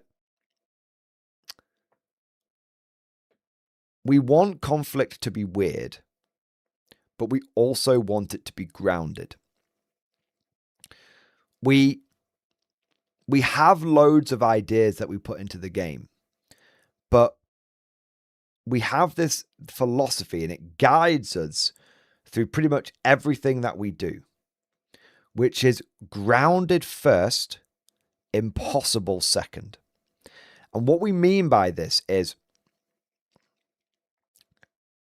there's loads of great ideas, but if we just shove them in the game, if you're not careful, you just shove a bunch of ideas in the game, it starts actually taking away from the universe that you're building and actually starts taking away from the game. Because the big question should always be, why does this thing exist? Especially when you're coming up with new weapon systems or you're coming up with new units, the question you always have to ask yourself is, what was the problem what is the problem that this unit is solving? What is the battlefield situation that occurred that then led to the scientists and led to the generals on each side going, this is the problem and this is the solution to the battlefield problem that we're facing. And so we're not just going to shove, random things in there because we think they're cool. We're going to put things in the game which makes sense as per the world that we're building, the universe that we're building, and the rules of the world. That's what they actually, like, no word of a lie. I'm slightly paraphrasing, but it was the rule. That was it. The rules that make sense of the world that we're building and the rules of the universe that we're creating. That's what they said. So they're not just going to go, oh, hey, wouldn't it be really cool if we had like hover tanks? Yeah, shove them in. Because as they put it, they originally played with the idea of hover, and that's why you've seen things like the hover Stuart. But they couldn't get the mechanic to feel right. They couldn't get it right. They didn't want to. It's kind of something that came along a bit late in the development of the game, and they didn't want to just shove it in as a half-baked mechanic they hadn't quite figured out. And then also, they said, well, let's just think about this for a moment. The Americans have only really just developed the backpack technology, right? They've only just developed like the jump pack technology, and the jump packs are what allow and all that kind of stuff. So if they've only just developed the jump technology, we've only just developed the the jump technology for the mechs as well, because these guys don't fly. It's like jump packs back in the day in 40k. You know, they jet packs let you fly, jump packs let you make a jump. But a hover tank is something entirely different. A hover tank is something which is constantly flying, which is actually a massive step up from just being able to do a short bit of jump, a short sort of anti-gravity burst, as it were. This is a sustained level of anti-gravity. So this is actually a huge step up. And how would they have got to that step already when they've only just managed to get the battlefield application of the jump pack of the jump packs and the jump walkers? So maybe in the future we'll bring hover technology in if the timeline advances to the point where it makes sense. But right now, where we are in the Konflikt timeline, it doesn't make sense to have it in the game. And so if it doesn't make sense to have it in the game at this point, we didn't put it in. And I heard that and I was just like, that's how it should be. More than anything else that I heard at the open day and in the seminar, more than anything else, the moment I heard that, it was actually like, it was like elation. It was so good. Because it just made me realize that this game is in the right hands. Because it's what people always talk about with like lore and stuff. You know, you have to have canon. Let's look at Star Wars, for example. In Star Wars The Last Jedi, they broke hyperspace. Because they thought that hyperspace was just going really, really fast. But it's not. Hyperspace is where you basically, you go through one dimension and pop out the other kind of thing, right? But the reason why the new Star Wars movies are so hated by so many people is because it just throws out all the canon. It throws out all the lore. It throws out all the rules of the universe that has been built, and it just goes like, hey, this would be cool, wouldn't it?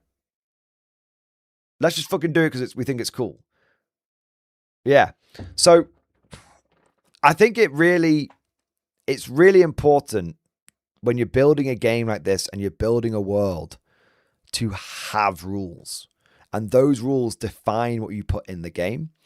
And that way it allows you to put really cool things into the game, but it also allows you to not break the immersion. And that's one of the things that we've talked about a lot on this channel, is the difference between an immersive rule set and an abstract rule set. The difference between an immersive game system and an abstract game system.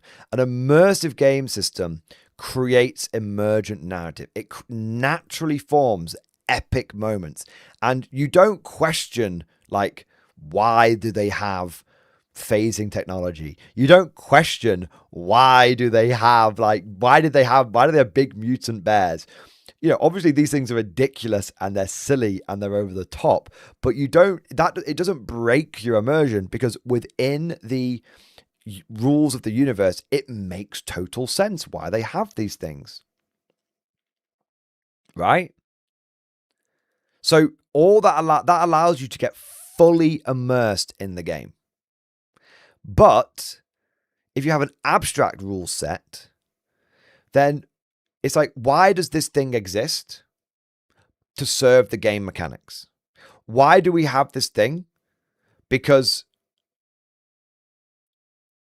well, that's it. Why does the rule, why can I shoot 360 degrees? Why can I shoot every single weapon from my tank from a tiny aerial poking out of the top?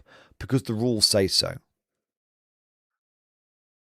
Why does, here's to use an example with the new, I've spoken about this with Horus Heresy, and I've seen it with the new 40k as well. A Space Marine with a bolt rifle has two firing modes now. You've got focus shot and you've got basically like dispersed shot, for lack of a better term. The dispersed shot represents the space between like firing as much as possible, firing from the hip, holding the trigger, going full auto kind of thing. The focus shot represents the space between aiming. Now, if this was an immersive rule set, what would happen is the firing from the hip, the rapid fire version would mean you got more shots, but maybe you were less accurate. The focused shot would mean you got less shots, but you were more accurate, right? Makes sense. But because 40k is now an abstract rule set, what happens is the focus shot not only is rapid fire, it's also more accurate. So there's no, so it's not only is it firing just as fast, but it's as more accurate. But on top of that, somehow the bullet magically gets stronger. The powder charge of the bullet gets stronger because the weapon goes from strength 6 to strength 5. Now, it's the same weapon, so it should have the same force, so it should have the same momentum, but it doesn't. Why? And the same, and it also has more damage. It does damage 2 now instead of damage 1. So but why does it do that? Oh, because we need the shot to be more powerful, because the idea is that this shot is then designed to help counter the new toughness 5 orcs and the new toughness 5 space marines. So it doesn't get stronger in a way that makes sense within the rules of the universe. It gets stronger to serve a game mechanic. Do you see the difference between an immersive rule set and an abstract rule set? Now, for me personally, I've always preferred an immersive rule set because I like to get lost in the game. Yeah. I like to get lost in the game. But there you go. So, but hearing that, I think it just really reassured me. And I came out of that seminar and I was just like, came out of that seminar and I was so excited for the future of the game. Yeah. But yeah. And by the way, I'm not going to get into the arguments in chat on, why the bolt rifle, gets more powerful or whatever, blah, blah, blah. It was merely an example, as it were. Okay. It wasn't the main focus of the video. I don't want to get distracted by it. We can always circle back around to it after the video and discuss it more in depth, right? But right now, I'm not going to worry about it. Now, we had a few questions that came in from chat regarding the seminar. I think I answered most of them though on the way. But let's have a look. Russ was saying, love it. It's having the right tool for the right job. As for Ninja, right on. I'd really like to run Old World in a City of Fortress. Unfortunately, it's not easy to do so, and as such requires a lot of tinkering to kind of do something like that.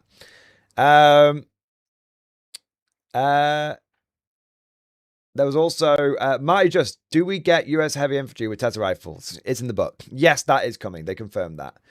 And then we had let's have a look. Ruslan, though I'm satisfied, I'm a bit more skeptical in the long run, like 10, 20 years if all Warlord says keeps. As the company becomes bigger, things could change. I think that is absolutely true, Ruslan, but I think you cannot worry about things that are going to happen 10 to 20 years from now. We can only look at what's going to be happening in the medium term future. In 10 to 20 years from now, anything can happen, right? We don't know. We have no idea, right? But we can only look to, sort of 5 years ahead, as it were. And over the next sort of 4 or 5 years, this game is going to be in the direction. Don't worry about what might be. Enjoy what you know is going to happen. Does that make sense? So what have we got here? There's also some other questions back here as well. Sorry, I went a bit, didn't go back far enough. It wasn't actually that many. There wasn't as big questions as I thought there was going to be. Mal Gibson, plastic British Grenadiers when for K47 Tim? So they said that it's going to be it's not going to be soon, but they are looking at how they want to do plastic upgrades for basic infantry. So I think long story short, we don't know. I mean, it's probably going to be next year. We don't know when next year, but I think the idea is that originally, I think they were just looking at like some upgrade sprues. Now I think they're looking at some proper standalone boxes. So you're probably going to get the same amount of sprues in the box, so 5 in a platoon box, but you might get like 3 sprues of infantry, but then 2 sprues that are just full of Konflikt 47 bits. And these bits aren't just going to be aesthetic, although I'm sure many of them will be. Some of them will be also like weapons. Lots and lots of like weapons. So you'll be able to like give loads of people like M1X1 Thompsons, Pen V40s, maybe Tesla rifles. We don't know, right? So, and by the way, it's very early days. So don't quote me on any numbers there. It might be they do 4 sprues of infantry and 1 upgrade sprue. It might be they do 3 and 2, whatever it might be. It might be something completely different. The point is, they are going to be doing proper basic infantry kits for Konflikt 47. They're playing around with some ideas of how they want to implement them. Do they simply want to be, basic infantry with new options, or do they want to make them like dedicated specialist units like they have done with the British Grenadiers and the Shaburu rifle squads, right? So you see how like there's a difference between the basic infantry and the Grenadiers, and there's a difference between the basic infantry and the Shaburu rifle squads. They're kind of playing around with the idea of, do we want to just upgrade basic infantry, or do we want to leave basic infantry the way it is and introduce more human specialist infantry, not just power armor and mutants? So they're playing, see what I mean? Like, it's coming, they're just playing around with how they want to implement it. It all sounded very good though. Do they plan to expand the timeline beyond 1947, and if yes, by how far? So so this was a question that got asked last year, and they were like, well, we probably don't want to go beyond 1947, but we might be able to do something with like time frames and all sorts of stuff. This year, they basically seem to say, yes, we'll be going beyond 1947. We're not going to worry about if people want to nickname it, Konflikt 48, Konflikt 49, Konflikt 50. We're not going to worry about that whatsoever. We are now a lot less against the idea of expanding the scope of the conflict, as it were. I don't think it's going to be for like 5 years though. So last year they said no. This year they seem to be a lot. They seem to be a lot more like, we're not going to worry about it. We might want it. What they said is they want to be able to tell stories within this universe. They want to be able to tell stories within it, and that might require them expanding the scope of it. Yeah. Do we get aircraft? At the moment, I think we're just going off the bolt action aircraft rules, but that question didn't come up. Will the pace of plastic releases increase? Yes. I think they said there's going to be by the end of next year, there will be a total of 50 plastic kits. So right now, I think there's about 18. So that means by the next year, they're planning on releasing about 32 plastic kits. Now, some of those might be upgrades, like we've talked about, like basic infantry. Some of those might be replacements of existing units, like we've seen with the Grizzly. Some of those might be brand new units that we've never seen before, but it'll be a mixture of all of them. As the Shock Troopers and Legio Aquila coming in plastic? That wasn't asked, so I don't have the answer, unfortunately. They said loads of factions coming to K47. What ones?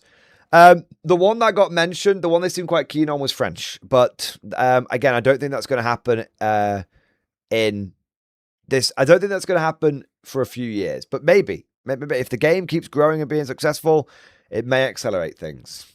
Any new Axis stuff? Yes. Specifically, I couldn't pronounce the name of it, but specifically, they confirmed Zombie Ursus are coming. And it was quite funny because obviously there were lots of things they were getting asked, and they were like, oh, we can't tell you that, wink wink, and all this kind of stuff. And one of the guys, John, was like, it's starting to feel like a Mordian NDA in here. It's straining at the bolts. So yeah. Will we have late war friends? I want to play French Foreign Legion K47. Again, that was they definitely seemed keen on that idea. What else do we have here? Any chance of epic K47? That question was asked, and it was definitely not refuted. They were a little coy about it, and they weren't like, definitely that's going to happen. I think it's now, I think the way to put it is it's now on the cards. It's definitely a long way away, but it's now on the cards. All right. What have we got next? Will the Americans get either the T-28 GMC Super Heavy Assault Gun, designed and intended for the first, the breakthrough of Europe, and then got slated for Japan before the nukes dropped, and or a Walker? I think they did mention that they played around with the T-28, but I think they'd like played around with the version in resin. It was the turtle tank, right? Wasn't it? So I think they mentioned it, but there was no hard commitment on it. They've been playing around with it, but it was something that I think they played around with in their spare. Like John had been playing around with in his spare time, but not something that they had necessarily any plans to introduce. But they've been playing around with it. They've been checking it out, as it were. But it may not come. They may go with something completely different. But it's been in their heads at one point. Yeah, there we go. What have we got next? I think that's all the big ones. So we had any other questions that came in after that. Because obviously I've been answering some questions. Some of the ones might have come in. Early, mid, and late Rift War unit army building by the end. Sounds cool. Someone asked that question and they thought it was a good idea. They were like, right now we're trying to tell the story of the first Rift War, but maybe in the future, if things are expanding, they'll start breaking it down into eras and epochs and stuff. ETA on the plastic mullet. Very fucking soon. All right. Squiffis, can I run Soviet Konflikt with one gun for 50 men? Yes, but you need to port it in for bot action.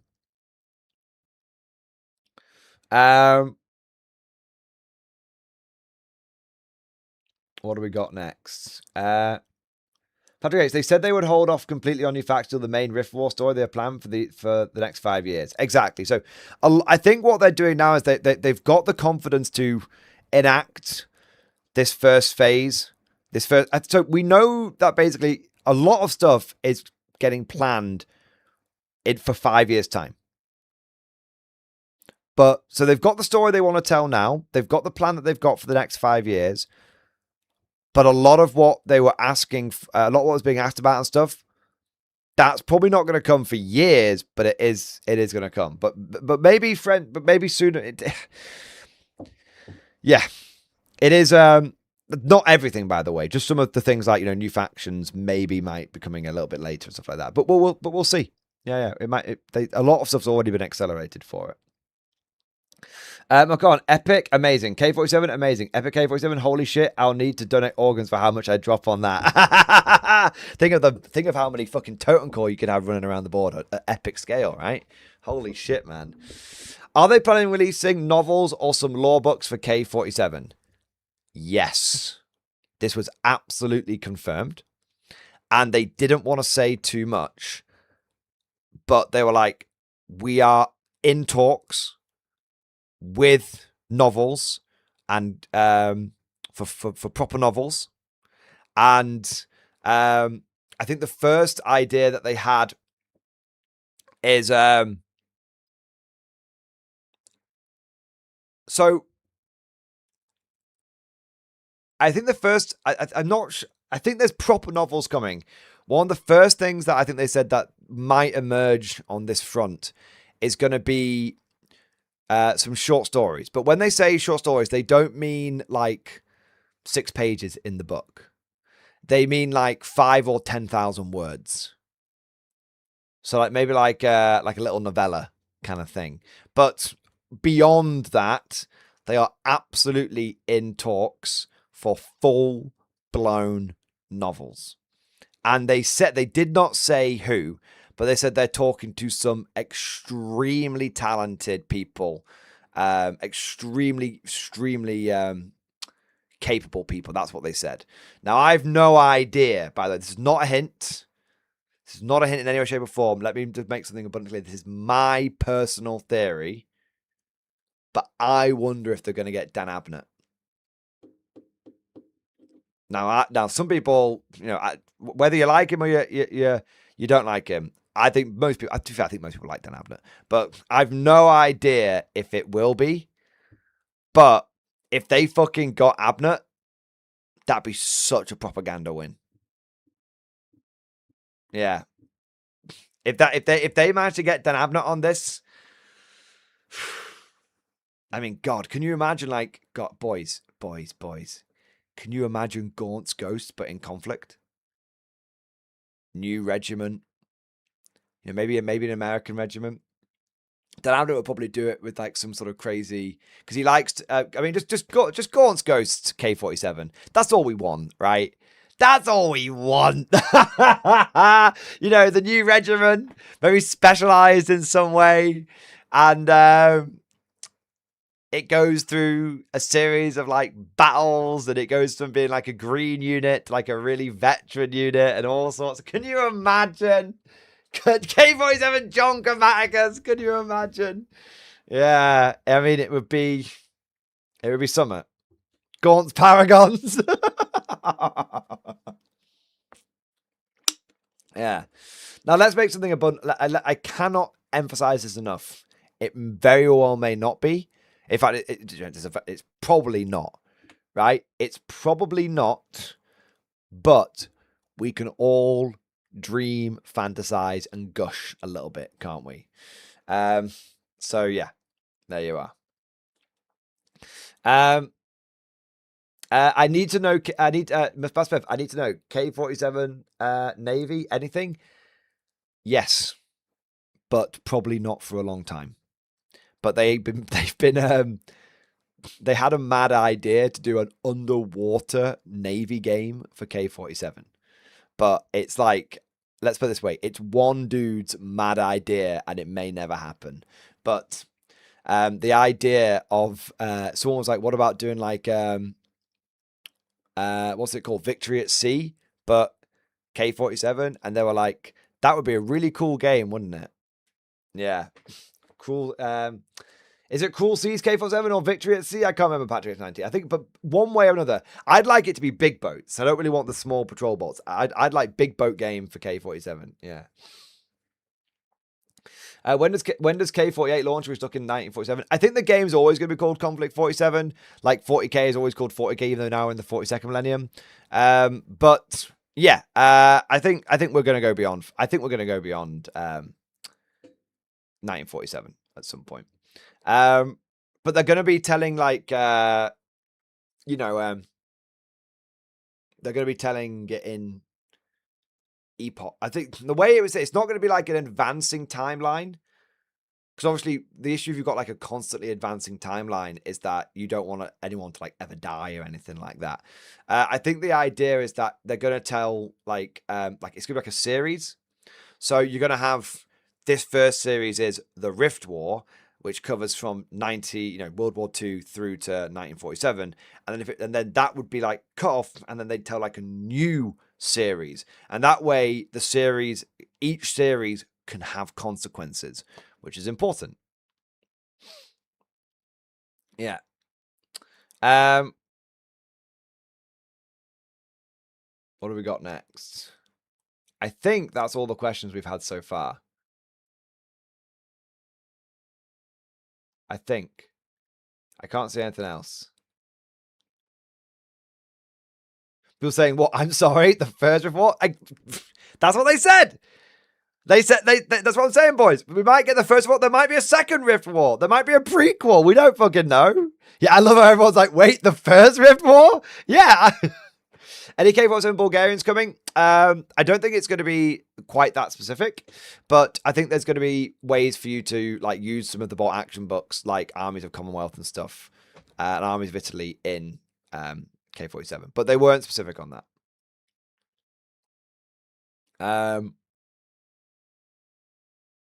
The epic answer was kind of spread between K47 and General Warlord seminars. It sounds like some people in the studio are toying with rules for it and a few designs. Yeah, exactly. They didn't. New official website for Konflikt 47 on redesign. Considering the success, they maybe consider it being more like welcome. It didn't come up, unfortunately.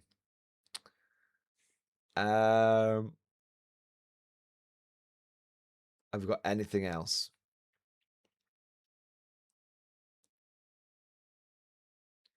Let's have a look here. Since Warlord is doing the Boer War game, do you think we will get a World War I game?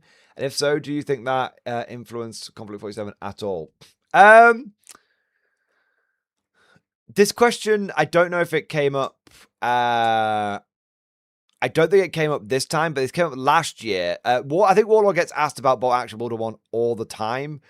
And I think that the sort of standard answer is we would love to. It's just I think it's one of those, it's on the idea tree, but we don't know if it's actually coming anytime soon. Yeah. I think obviously it's an obvious one, right? It's an obvious one, but I don't think we know anything about that. They did go back to the general seminars. Yeah, I missed that one. The big one that they did say, which I think is going to get people's dicks really hard, and it's not K47 related, but Rick Priestley and John Stallard were sat there and they kept talking about how they really wanted to do Cold War bolt action. They were like, they joked saying, oh, we would call it modern war, but actually a lot of this stuff is like 50 years old now.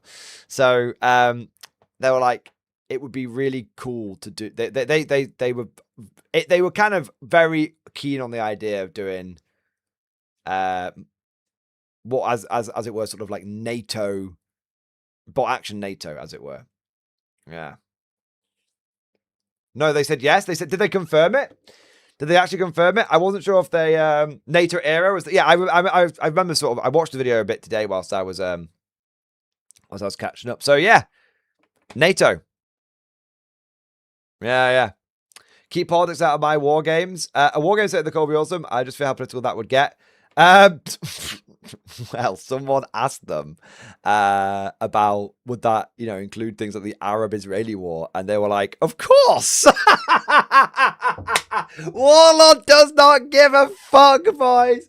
They were like, well, I think the Syrians were using like the Joseph Stalin 3, weren't they? So it'll be interesting to see how the Israelis can handle that.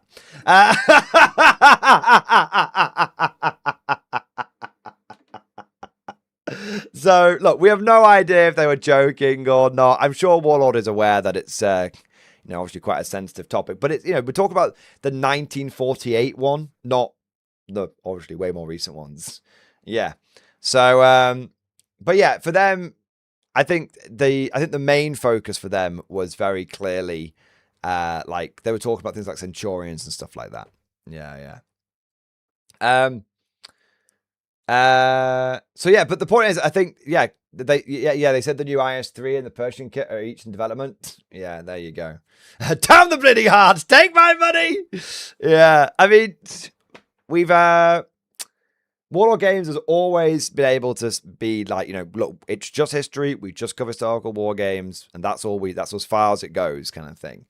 And I, it would be really cool to see them apply that to, Cold War and stuff like that. So yeah, but yeah, I think Cold War bolt action is absolutely coming as well. And you're absolutely right, Patrick. They did also talk about Hail Caesar expanding for like Epic Hail Caesar as well. So they wanted to, I think there was a lot of talk about Epic Hail Caesar starting to include things like the Greeks or, the Macedonians and everything. They talked about like successor states and everything. So yeah, frankly, I think every Warlord, everything's popping off at Warlord at the moment. So there's a lot of shit coming. Whether it's Hail Caesar, whether it's Bolt Action, whether it's Epic Scale, whether it's Konflikt 47, I think the general answer that is like, well, everything's going very well at the moment. So we're going to go through these projects and hopefully, this will lead to more success and everything. And if it does, then we will continue to do lots more projects. Yeah. So I think the point, the answer is to a lot of the stuff is a case of as long as things keep going in the right direction, then they're going to keep making more games for us to enjoy and add more things to the games that already exist. Yeah. There you go. But you know what, guys? I think that just about because that's going to be a very, very long stream highlight, isn't it? But I think that just about covers everything. So long story short, it was the classic sort of Warlord Open Day. Loads of new experience whilst I was there. Interested to see how Warlord's been up in their production capacities. But with the seminars and the Q&A stuff, I think the future of the Warlord games ecosystem is looking really, really good. This is honestly Warlord games. I said it about K47, but I think I'm going to say it about Warlord games as a whole. These guys are just exuding main game energy. Like they are just really enjoying making games, and they're just really enjoying people enjoying their games, and they're seeing a lot of success at the moment, and they seem to be capitalizing on that success in a lot of different ways. And for me, as someone who's been playing Warlord games for a really, really long time, it is awesome to see the company in many ways sort of mature in this way, blossom in this way. Look, they're not perfect. I'm sure there will be stumbles along the way. We've already seen them go through some growing pains, like the debacle with the Soviet Star Trek, which is one I'm sure we'll be going on about for years to come. But the point is, if they do make mistakes, they seem to learn from them, and the mistakes are being made because of the right reasons, not because of the wrong reasons. Like maybe they're trying to run before they can walk a little bit, but they want to fucking run, and that's great. And I never mind. No one's perfect, and I never expect a company ever to be perfect. But I do want the companies that I support and the games that I play to be going in the quote unquote right direction and to be made the right way. And Warlord Games really seems to be doing that at the moment. So yeah, there you are. Patrick X90, honestly, it sounds like they're well on the way to running LOL. It really does. It really, really, really does. And there's there's just so much to be excited for. There's so much to be excited for. And I honestly just can't wait for it. I want it all. I want to play Hail Caesar. I want to play K47. I want to play Bot Action NATO. I want to play it all. Yeah. So there you go. All right. We'll take some, but let me know what you guys think. Oh, one last thing. They did confirm new starter armies for K47, plastic starter armies, coming very soon. And don't tell anyone I told you this, but the idea is that they're all going to be at least 1,500 points. Now that things are coming in plastic, it's going to make it a lot easier for them to do what they did in Bot Action, one box equals one army, and do the same in K47. But you didn't hear that from me, okay? You didn't hear that from me.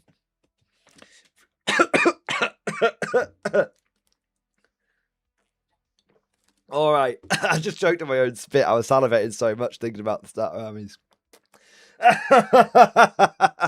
And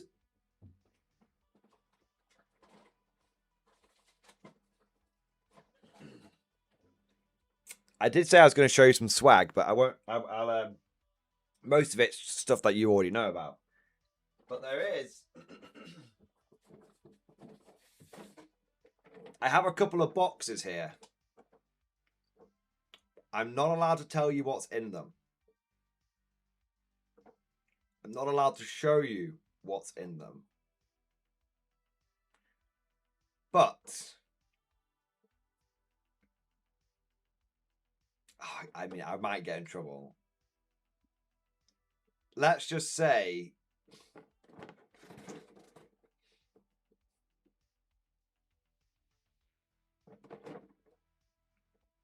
it's plastic. And it ain't infantry.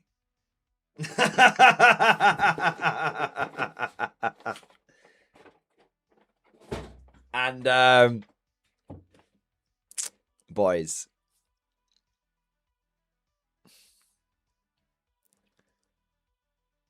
the sprue ergonomics. The sprue ergonomics. You guys know me. I am such a nerd for this shit. The sprue ergonomics. They make my dick so goddamn hard. I mean, I've never built these things before. These are big non-infantry things, right? I might not even need the instructions for them. Imagine building a main vehicle unit and not needing the instructions for it.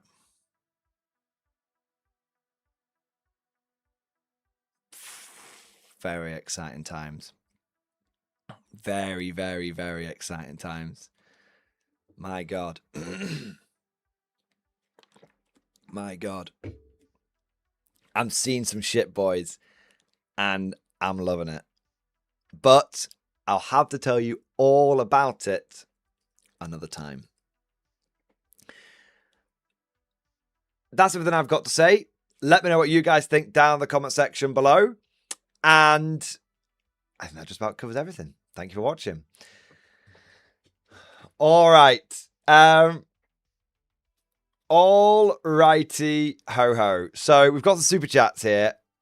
And then we're going to wrap the stream up. So I do apologize if some of you have been waiting a long time. Zadron, thank you for the super chat. Crush field gun when? It already exists, Zadron. You've got the eyeball to it. It already exists. Oh, crush field gun. No. For the Japanese. Great question. Didn't come up, but it would be good, wouldn't it? Yeah. Didn't come up, unfortunately. Konflikt Drew, thank you for super chat. I need to sneak a prototype fullbacker on John's desk. Then while it's on there, he's got to make it, right? Chicken Detonator, how about a Chrysler TV8 tank in K47? I have no idea what that even is. Let me just search that 1 minute.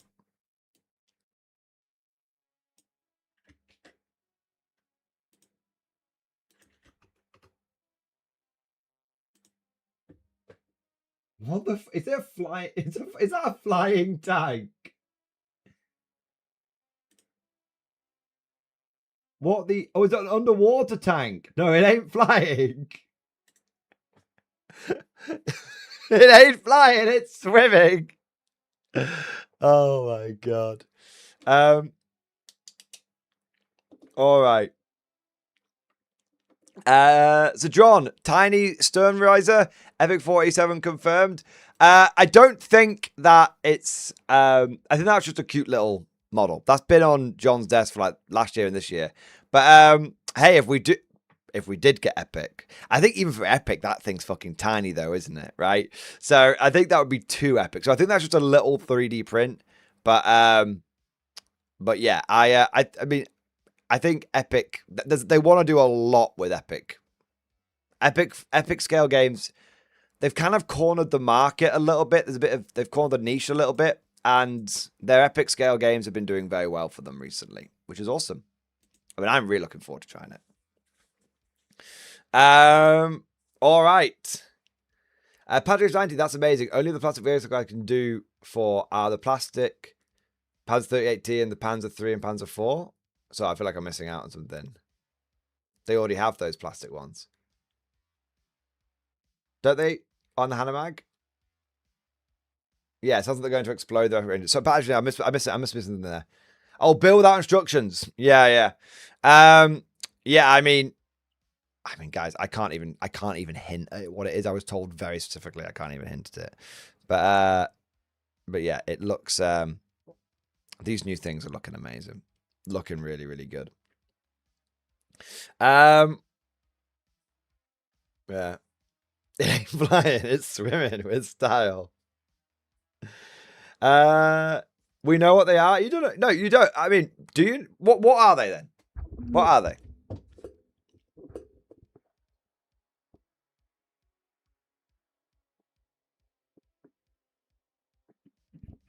It's a Pantheon. You're a very naughty boy. It's not a Pantheon. I don't even know what the Pantheon is.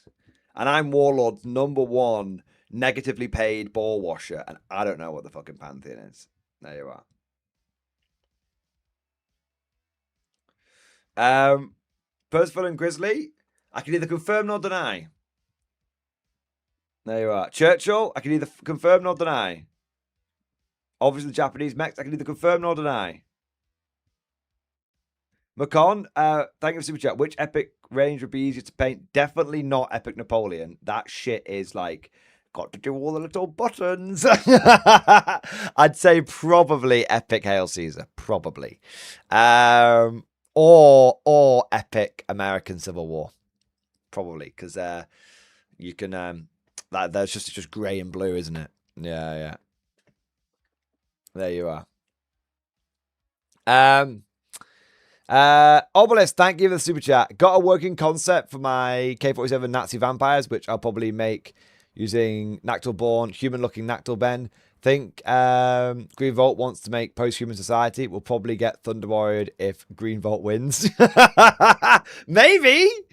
Yeah, I mean, I've no idea. I mean, look, let me just say something here, right? Warlord Games was saying a lot of shit that I had no idea about.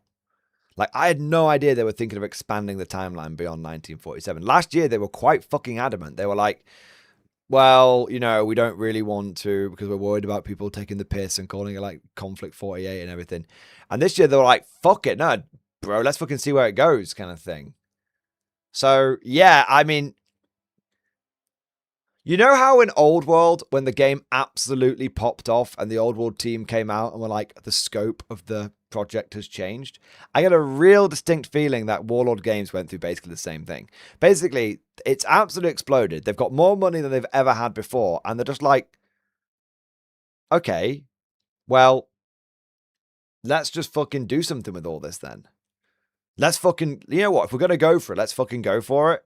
If we want to be big dick swinging players, we got to swing them dicks around a bit. That's the vibe that I got. They haven't said, obviously they'd never communicate like that to me. They're much more well-to-do than I am. But you know what I mean? Like, yeah. Aldeus, last year they were wondering if the game would stick the landing. This year they realize it's sticking and they are like, okay, let's do it. Yeah, they are striding forth with great confidence and frankly, well-earned confidence in my opinion. Yeah. Yeah. Wolf says no, American War is just as bad as Napoleonics. Probably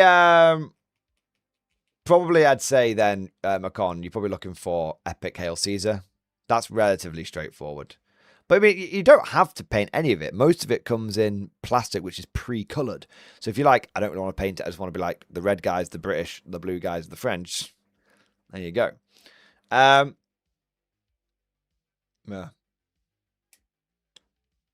Obelisk, the idea basically is that being more humanish means they can do infiltration stuff and be more autonomous, so they're kept in line by ideology rather than handlers. That's, you know what, Obelisk? That sounds like a really, really fucking cool idea. Sounds like you're coming up with some of your dudes for the goddamn game. I love it, Obelisk. Yeah. The Green Vault feeds them bullshit or lets them draw their own conclusions. Well, you've got to imagine, like, I mean, there's definitely going to be some indoctrination, hypnosis shit going on with the Green Vault, right? Like these guys, if they can use like rift gnosis, like rift hypnosis to fucking make you a true believer, I bet you they'd fucking do it. And we've already seen that, like, the Soviets have been mind controlling the fuck out of people, and the Soviets don't invent anything. They just nick rift technology for the people. So you got to imagine where they got that idea from, right? Yeah. Yeah. I also think they could take the K47 rule set and just turn it into Konflikt rules, that very much in the same vein as they did Black Powder. I think they could as well, Aldeus. 100%. I think right now, the big question is, how much is Konflikt going to diverge from bolt action? Because right now, there's obviously a lot of bolt action DNA in that, and that's good, and I hope they don't diverge from that too much. But I know that, and this is, again, they were very transparent about this. It's like, they did not mind talking about where maybe they'd already like to start improving things. And one thing they said is, like, they weren't happy with Walker combat. And I don't think anyone is, right? Like Walker combat, it's functional, but it's messy and it's convoluted. Now we're kind of stuck with it for 5 years. But I imagine in the future, they would probably want to redo that, redo that a little bit. And, likewise, I think Crush is I think people are starting to get with Crush, get to grips with Crush with the Japanese, but they probably like an opportunity to tweak that a little bit at some point as well. But I've started warming to Crush weapons, by the way. I actually really like them. And that's even with the current rules. I've just started, you see, you know what? There was that, but about 6 months, not about 6 months ago, about 3 months ago, people were saying there's a bit of a rift in the K47, Japanese community, where half the people in the community go, they're shit, and half the people in the community say, you need to get good. I'm actually on the second half now. I believe the latter, because I've started getting good with the Japanese. And let me tell you, I don't know if Crush needs ignore cover. I don't know if it needs it. I think it might be too much. I don't know. I think maybe we might have over-egged it. I've been crushing the shit out of people, and it's been good. Yeah. The Japanese are definitely the get good faction. Yeah, exactly, right? Yeah. Yeah, so powerful in a damage value 6 game only, learning how to use them. Crush is, I think now you've got the new Onryo with the double Crush cannon that gets the rerolls. It's just like, yep, I'm going to run up to you in point blank, go, I'm hitting on 3s with a reroll, bang, bang. Oh, look, I'm now pen 12.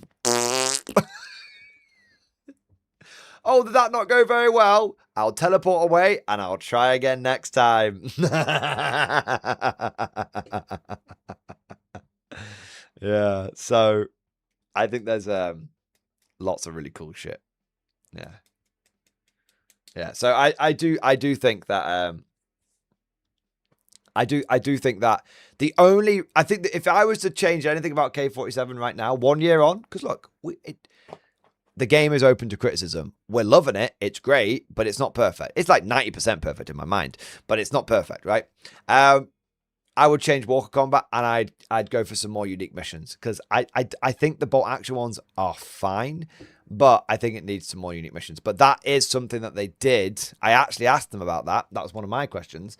I asked them about Atlantis, and then I asked them about new missions that were coming in, and and they said they definitely would like to do new missions.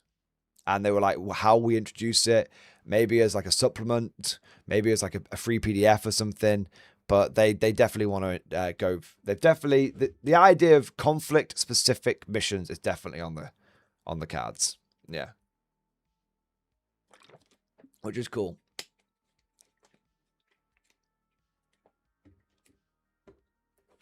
My only major gripe are their missions and not enough crazy weapons. Yeah, I mean, I think that latter one's going to get solved pretty fucking quickly. Oh, they talked about having they talked about having a radium cannon, but I swear they talked about I swear they talked about radium rifles, but I could be wrong. It might have been like a radium pistol or something. I can't remember now. But there's definitely more corrosive stuff coming. For like fucking for sure, right? Rifle, was it right? Yeah, I knew Patrick would remember. Yeah, corrosive rifles are coming. Yeah. Corrosive rifles are coming. It'll be if I was a betting man, I bet they come on new plastic grenadiers. I bet you they do. Yeah.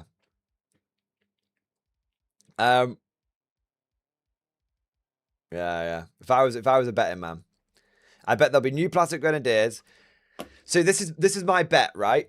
This is my bet, and I bet that they are going to release. Again, this is, by the way, I have no inside information on this whatsoever. None, zero, zilch. This is my hypothesis, tinfoil hat. Okay, so if this doesn't pan out, you guys know the drill. There ain't no hints here. If it was hinting, I'd be like, maybe. I ain't hinting shit. This is my personal theory. I bet that bolt action platoons are gonna have like 30 models in there, and I bet conflict platoons are gonna have like 18.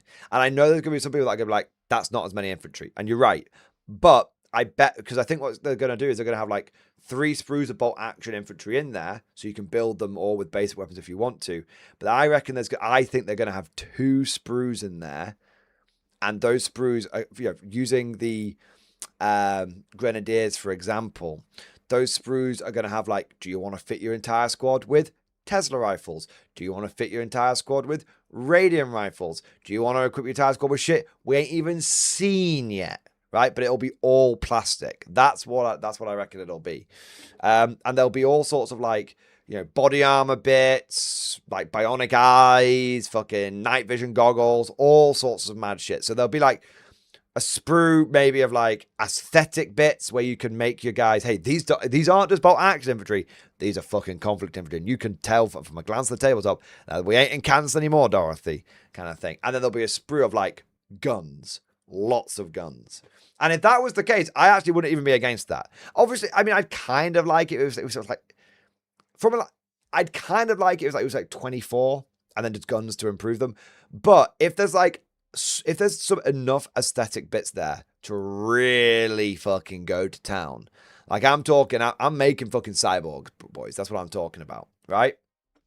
Then I'd be all over that. And also, knowing Warlord, they'd fucking sell the separate sprues, wouldn't they? So they'd have the pre-boxed ones. And then if you wanted to buy a box, if you're like, well, I don't really care about the bionic eyes and fucking shit like that, if I don't care about that, I just want to get as many infantry as I can. Well, guess what? You'll buy a bolt action fucking platoon box, buy one sprue with all the guns on it, and go, cool, I've now got everything that I want. So yeah, I think everyone will be happy with it. Yeah. But that would be my guess, by the way, if that's the way they were to do it. But maybe it'll be something completely different. Maybe they'll do it in like Warlord resin or something. Maybe. I hope not. I hope it's in plastic, but I have no idea. All right, what do we got here? Obelisk, thank you for super chat. To add on, the whole thing is my way of trying to get into the faction whose leadership has unknown, vaguely defined aims, which I found hard at first. Well, the thing is, Obelisk, I think that's very commendable of you. The other thing I would say is, I bet that the Green Vault has got factions within it, right? So there'll be some guys that will be pursuing the more occult stuff, some guys that are pursuing the more scientific stuff. I bet not all of these factions will necessarily get on with to the outside world. It's maybe one monolithic faction, but on the inside, I bet you could come up with there'll be some internal divisions. And I think the vaguely defined aims, it can be both a curse, like you kind of get difficult to get to grips with what the fuck these guys want. Also, it can be a blessing, because you can use this as a blank canvas to come up with your homebrew sub-factions goals. If you've got a whole sub-faction that's like, we want to explore like post-humanism, like the next stage of like human evolution, like advanced humans, and we're going to use the Rift to do that, and we're not too afraid to splice and dice some DNA to make it happen. Maybe it's more on the inside than on the outside. Then you fucking go for it. And I think I think it would be well allowed for in the universe of Konflikt. The idea basically was, okay, we don't know what the leadership wants, play into that. These guys fundamentally don't really know what the leader's intent. I mean, that's a great way of doing it as well. Maybe they've received some vague, almost vague orders from on high, and they're like, well, we don't know the best way to implement these orders, but this is the way that we've interpreted the will of the Green Vault. Yeah, absolutely. You can do that as well. Cosmic, thank you for super chat. My Paragon could also double as the new one. Buster Rift. Buster Rift! There you are. All right. There you are. Anyway. It's late. I'm going to go to bed now. I do apologize for making you guys wait till today for all of the hype. But hopefully it was worth the wait. There was a lot of really, really exciting stuff. And I haven't even covered everything.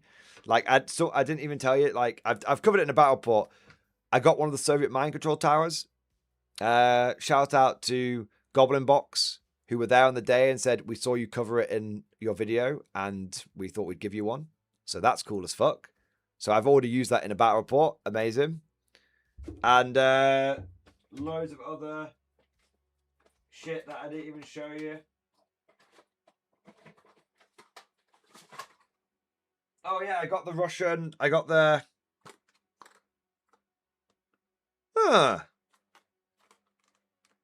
Wait a second. What the fuck is this?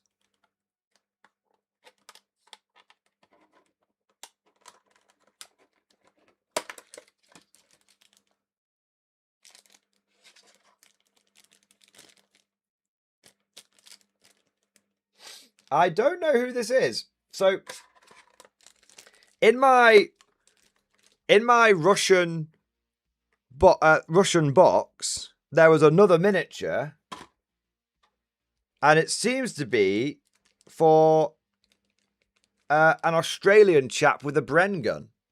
I don't know if that was the case for everybody. Did anybody else get Australian Bren gun guy, or was that maybe a happy accident? That's cool. Yeah, so I got the flag guy, which is cool. Okay, some other people got the Aussie. That's cool. I got more ghosts, but that's my Invasion America pre-order. I got the event exclusive miniatures, which is cool. I got a free sprue of Pike and Shot, which I'm actually interested in. I love all the epic scale games. I got the art print, which I'll be sticking on the wall. And of course, the very sexy Invasion America book itself is in there, which I will be reading through.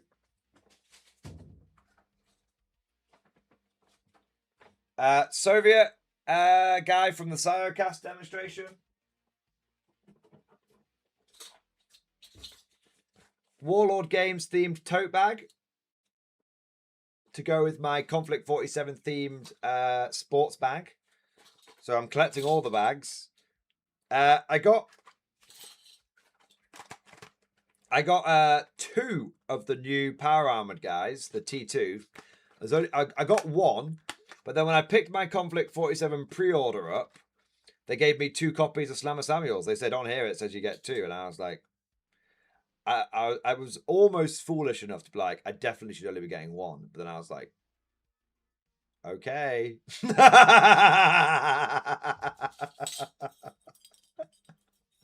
And then I gave it to my mate. I gave it to my mate Alex, who gave me his Power Armored guy. So that was cool. I got another set of dog tags. So I got one last year, as you can see, hung up here. Those ones say Konflikt 47, this is not the end. This is not Wars of the End. These dogs have Bertie on them. Bertie dog tags. And it just has the Warlord Open Day date there. So that's cool. I bet people are going to be really jealous of my Bertie dog tags. People love Bertie. I bet people are going to be jealous of the Bertie dog tags. And then there's a number of badges here. So, K47 badge. They will be doing more merch, by the way. They're sort of dipping their toes into it with badges and stuff. Bolt Action badge. Shrek Wolfen badge, which says, "Who's a good boy?" And then another one to make people jealous. Bertie's got your back. Bertie badge. And then there's my favorite, which is... Well, let me go and find my favorite for you. Okay, let me find my favorite for you.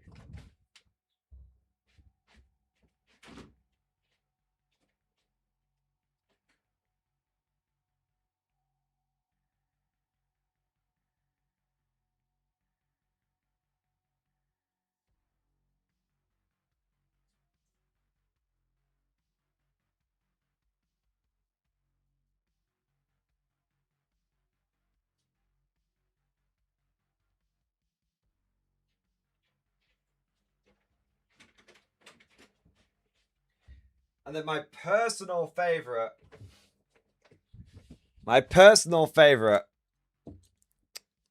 Totem Core, still reporting for duty.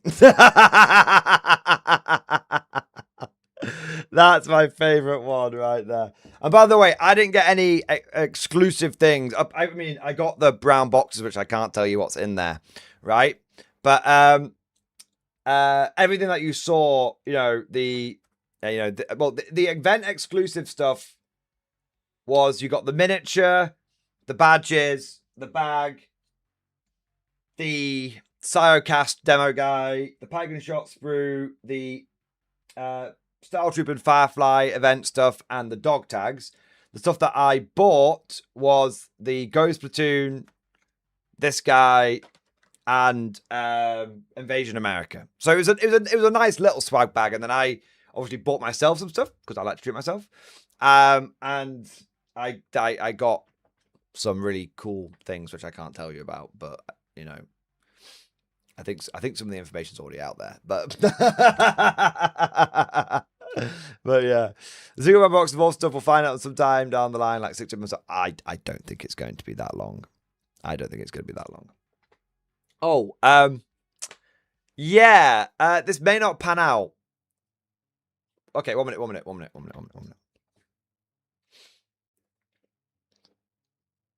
Okay, everybody. That is the end of the stream. There's definitely no other things I'm going to be talking about. Okay? Bye!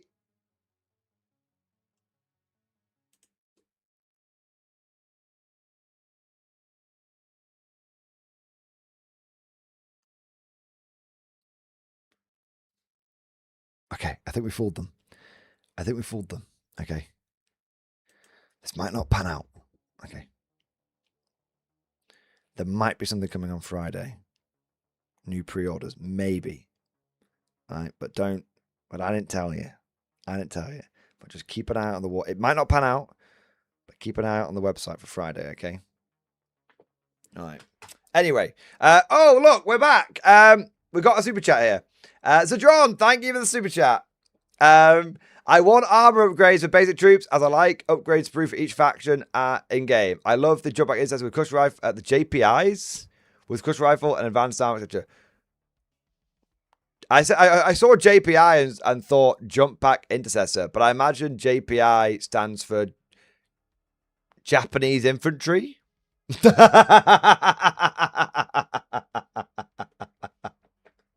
All right. There you are. Yeah. So John, I totally agree with you. I want all the basic infantry goodness for K47 because I'm a guard player. So I know other people want to run around with Ursus and Shrek Wolf and all sorts of shit. Do you know what I want to run around with? Fucking normal dudes with fucking laser guns. Not actual laser guns, but, you know, if I could run around with a bunch of Soviet conscripts and the sergeant's got a fucking PP gun, that would be cool. And if I was running, maybe running like the Axis, and they've all got like Wolfenstein fucking gas mask on, and they've all got like weird, like, they just look. As much as I like basic bolt action infantry, I kind of want my basic infantry 4K47 to look a little bit more sci-fi, right? Like, don't get me wrong, I love running around with like conscripts and stuff for my service. I love it, right? But I also like to be able to aesthetically be like, these are not just conscripts, they're conflict conscripts. Does that make sense? So I think John and I, we are absolutely on the same page there. And let me make something clear. I want it to be a choice for the players, right? I want those people who want to have like just normal basic bullshit infantry, because I love normal basic bullshit guys as well, right? Those to be an option. But from a aesthetic point of view, I also want the option to be there to rift my boys up, right? To rift the fuck out of them. Yeah. So yeah, that would be that would be cool. So something, so when I run like my Soviets, I probably want my Soviets to run around with like Mosin Nagants. Maybe the sergeant gets a special weapon. But maybe for something like for my Axis and my British, I want to look down at them and to be distinctively like, oh yeah, half these British guys have got mechanical arms. Half these Axis guys running around with all sorts of blinking lights and fucking gizmos on them, right? Yeah. So I want to have the choice to be able to have the aesthetic. I want to have the bits in my bits box so I can go ham and make some really cool looking models with them. And make each take it to the next level, make each faction feel distinct. Yeah. All right, last super chat, then I really have to go, boys. Frost Knight, thank you for the super chat. Hi, Mordian, playing Guard 11th. And after 10-15 games, I caught my first ever win ever versus Blood Angels. Hey! Small morale boost for the Guard holding the line. Hey, man, a win's a win, baby. A win is a win. And hopefully, you've just managed to get your cheeky win in time for the balance patch to come out, which is meant to happen today, technically. It's not going to be for like 12 hours. But technically, it's going to be coming out very, very soon. And hopefully, Guard will be in a good place. But even if they're not, I don't care. And you know why I don't care? Because I'm busting rifts. And I'm already busting rifts. But if things keep going in the way they're going, I'm going to be busting loads as well. There you are. So, Frost Knight, congratulations on the victory, and hopefully tomorrow will bring you even more good news. There you are. And on that note, I think it is time to wrap this bad boy up. I cannot tell you guys, before I rush off, I cannot tell you guys how much I've been looking forward to today's stream. A, I've been really excited to talk about it generally, but B, obviously off the back of yesterday, which was a bit of a stinker. I don't know if it's just me. Maybe I'm just an overly emotional wanky bastard, but I kind of needed this today. You know what I mean? I needed the good vibes today after yesterday's stream. And so it was lovely. I stopped blue balling myself, and B, I just got to talk about nice shit and just be excited about stuff. And it kind of reminds me about how when I first started covering, war games full time about 4 years ago, there really was this sense of optimism. There really was this sense of excitement in the air. We just didn't worry about any of the bullshit. The bullshit was far away, and we didn't care about it. And now obviously that it's a lot closer to home, but it's really, really nice in this sort of in this beef-filled world that we find ourselves in. It's really, really nice to have something just genuinely hype and genuinely exciting to look forward to. So I'm just looking at this American model. He does look so much better in real life, boys. He really does. But yeah, so I just want to say thank you. And of course, by the way, I didn't mind going a little bit later tonight because, I mean, boys, look at the fucking support we had tonight. Look at the fucking support. The manhunt was amazing, and the manhunt was amazing, and you guys went above and beyond in every single conceivable way. So just thank you. Thank you for the good vibes. Thank you for supporting the Konflikt content.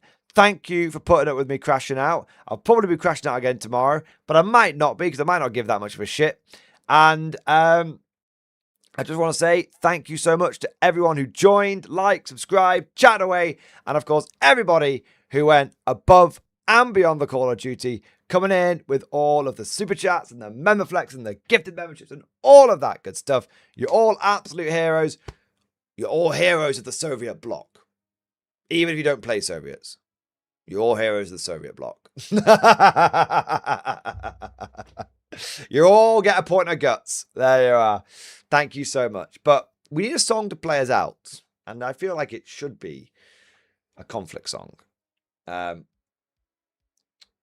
think Cosmic will have us well served for a Konflikt song, don't you? Let's have a look here.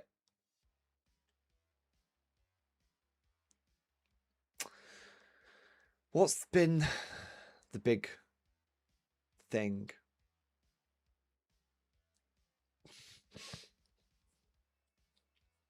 OG Fireflies? I do like OG Fireflies. Let's go OG Fireflies. Let's keep it fucking OG. Yeah. All right. So, guys, thank you so much for joining. Thank you for watching. Thank to Cosmic for giving us this outro song. And, of course, as always, I'll see you guys next time. Bust the rift!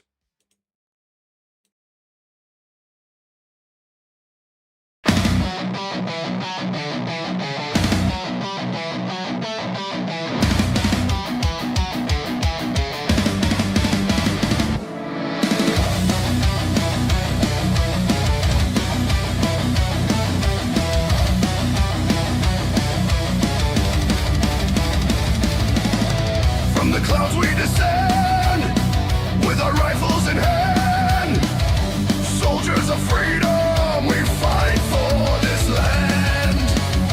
Engines are burning, the heavens ignite. For liberty's cause, we bring down the fight. No tyrant will stand, no shadow will last. The fireflies strike with thunder and blast. Descending from the sky, hear our battle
Cosmic, I forgot to tell you. Unironically, they were thinking about giving the Super Bazooka the benefit of arse of democracy.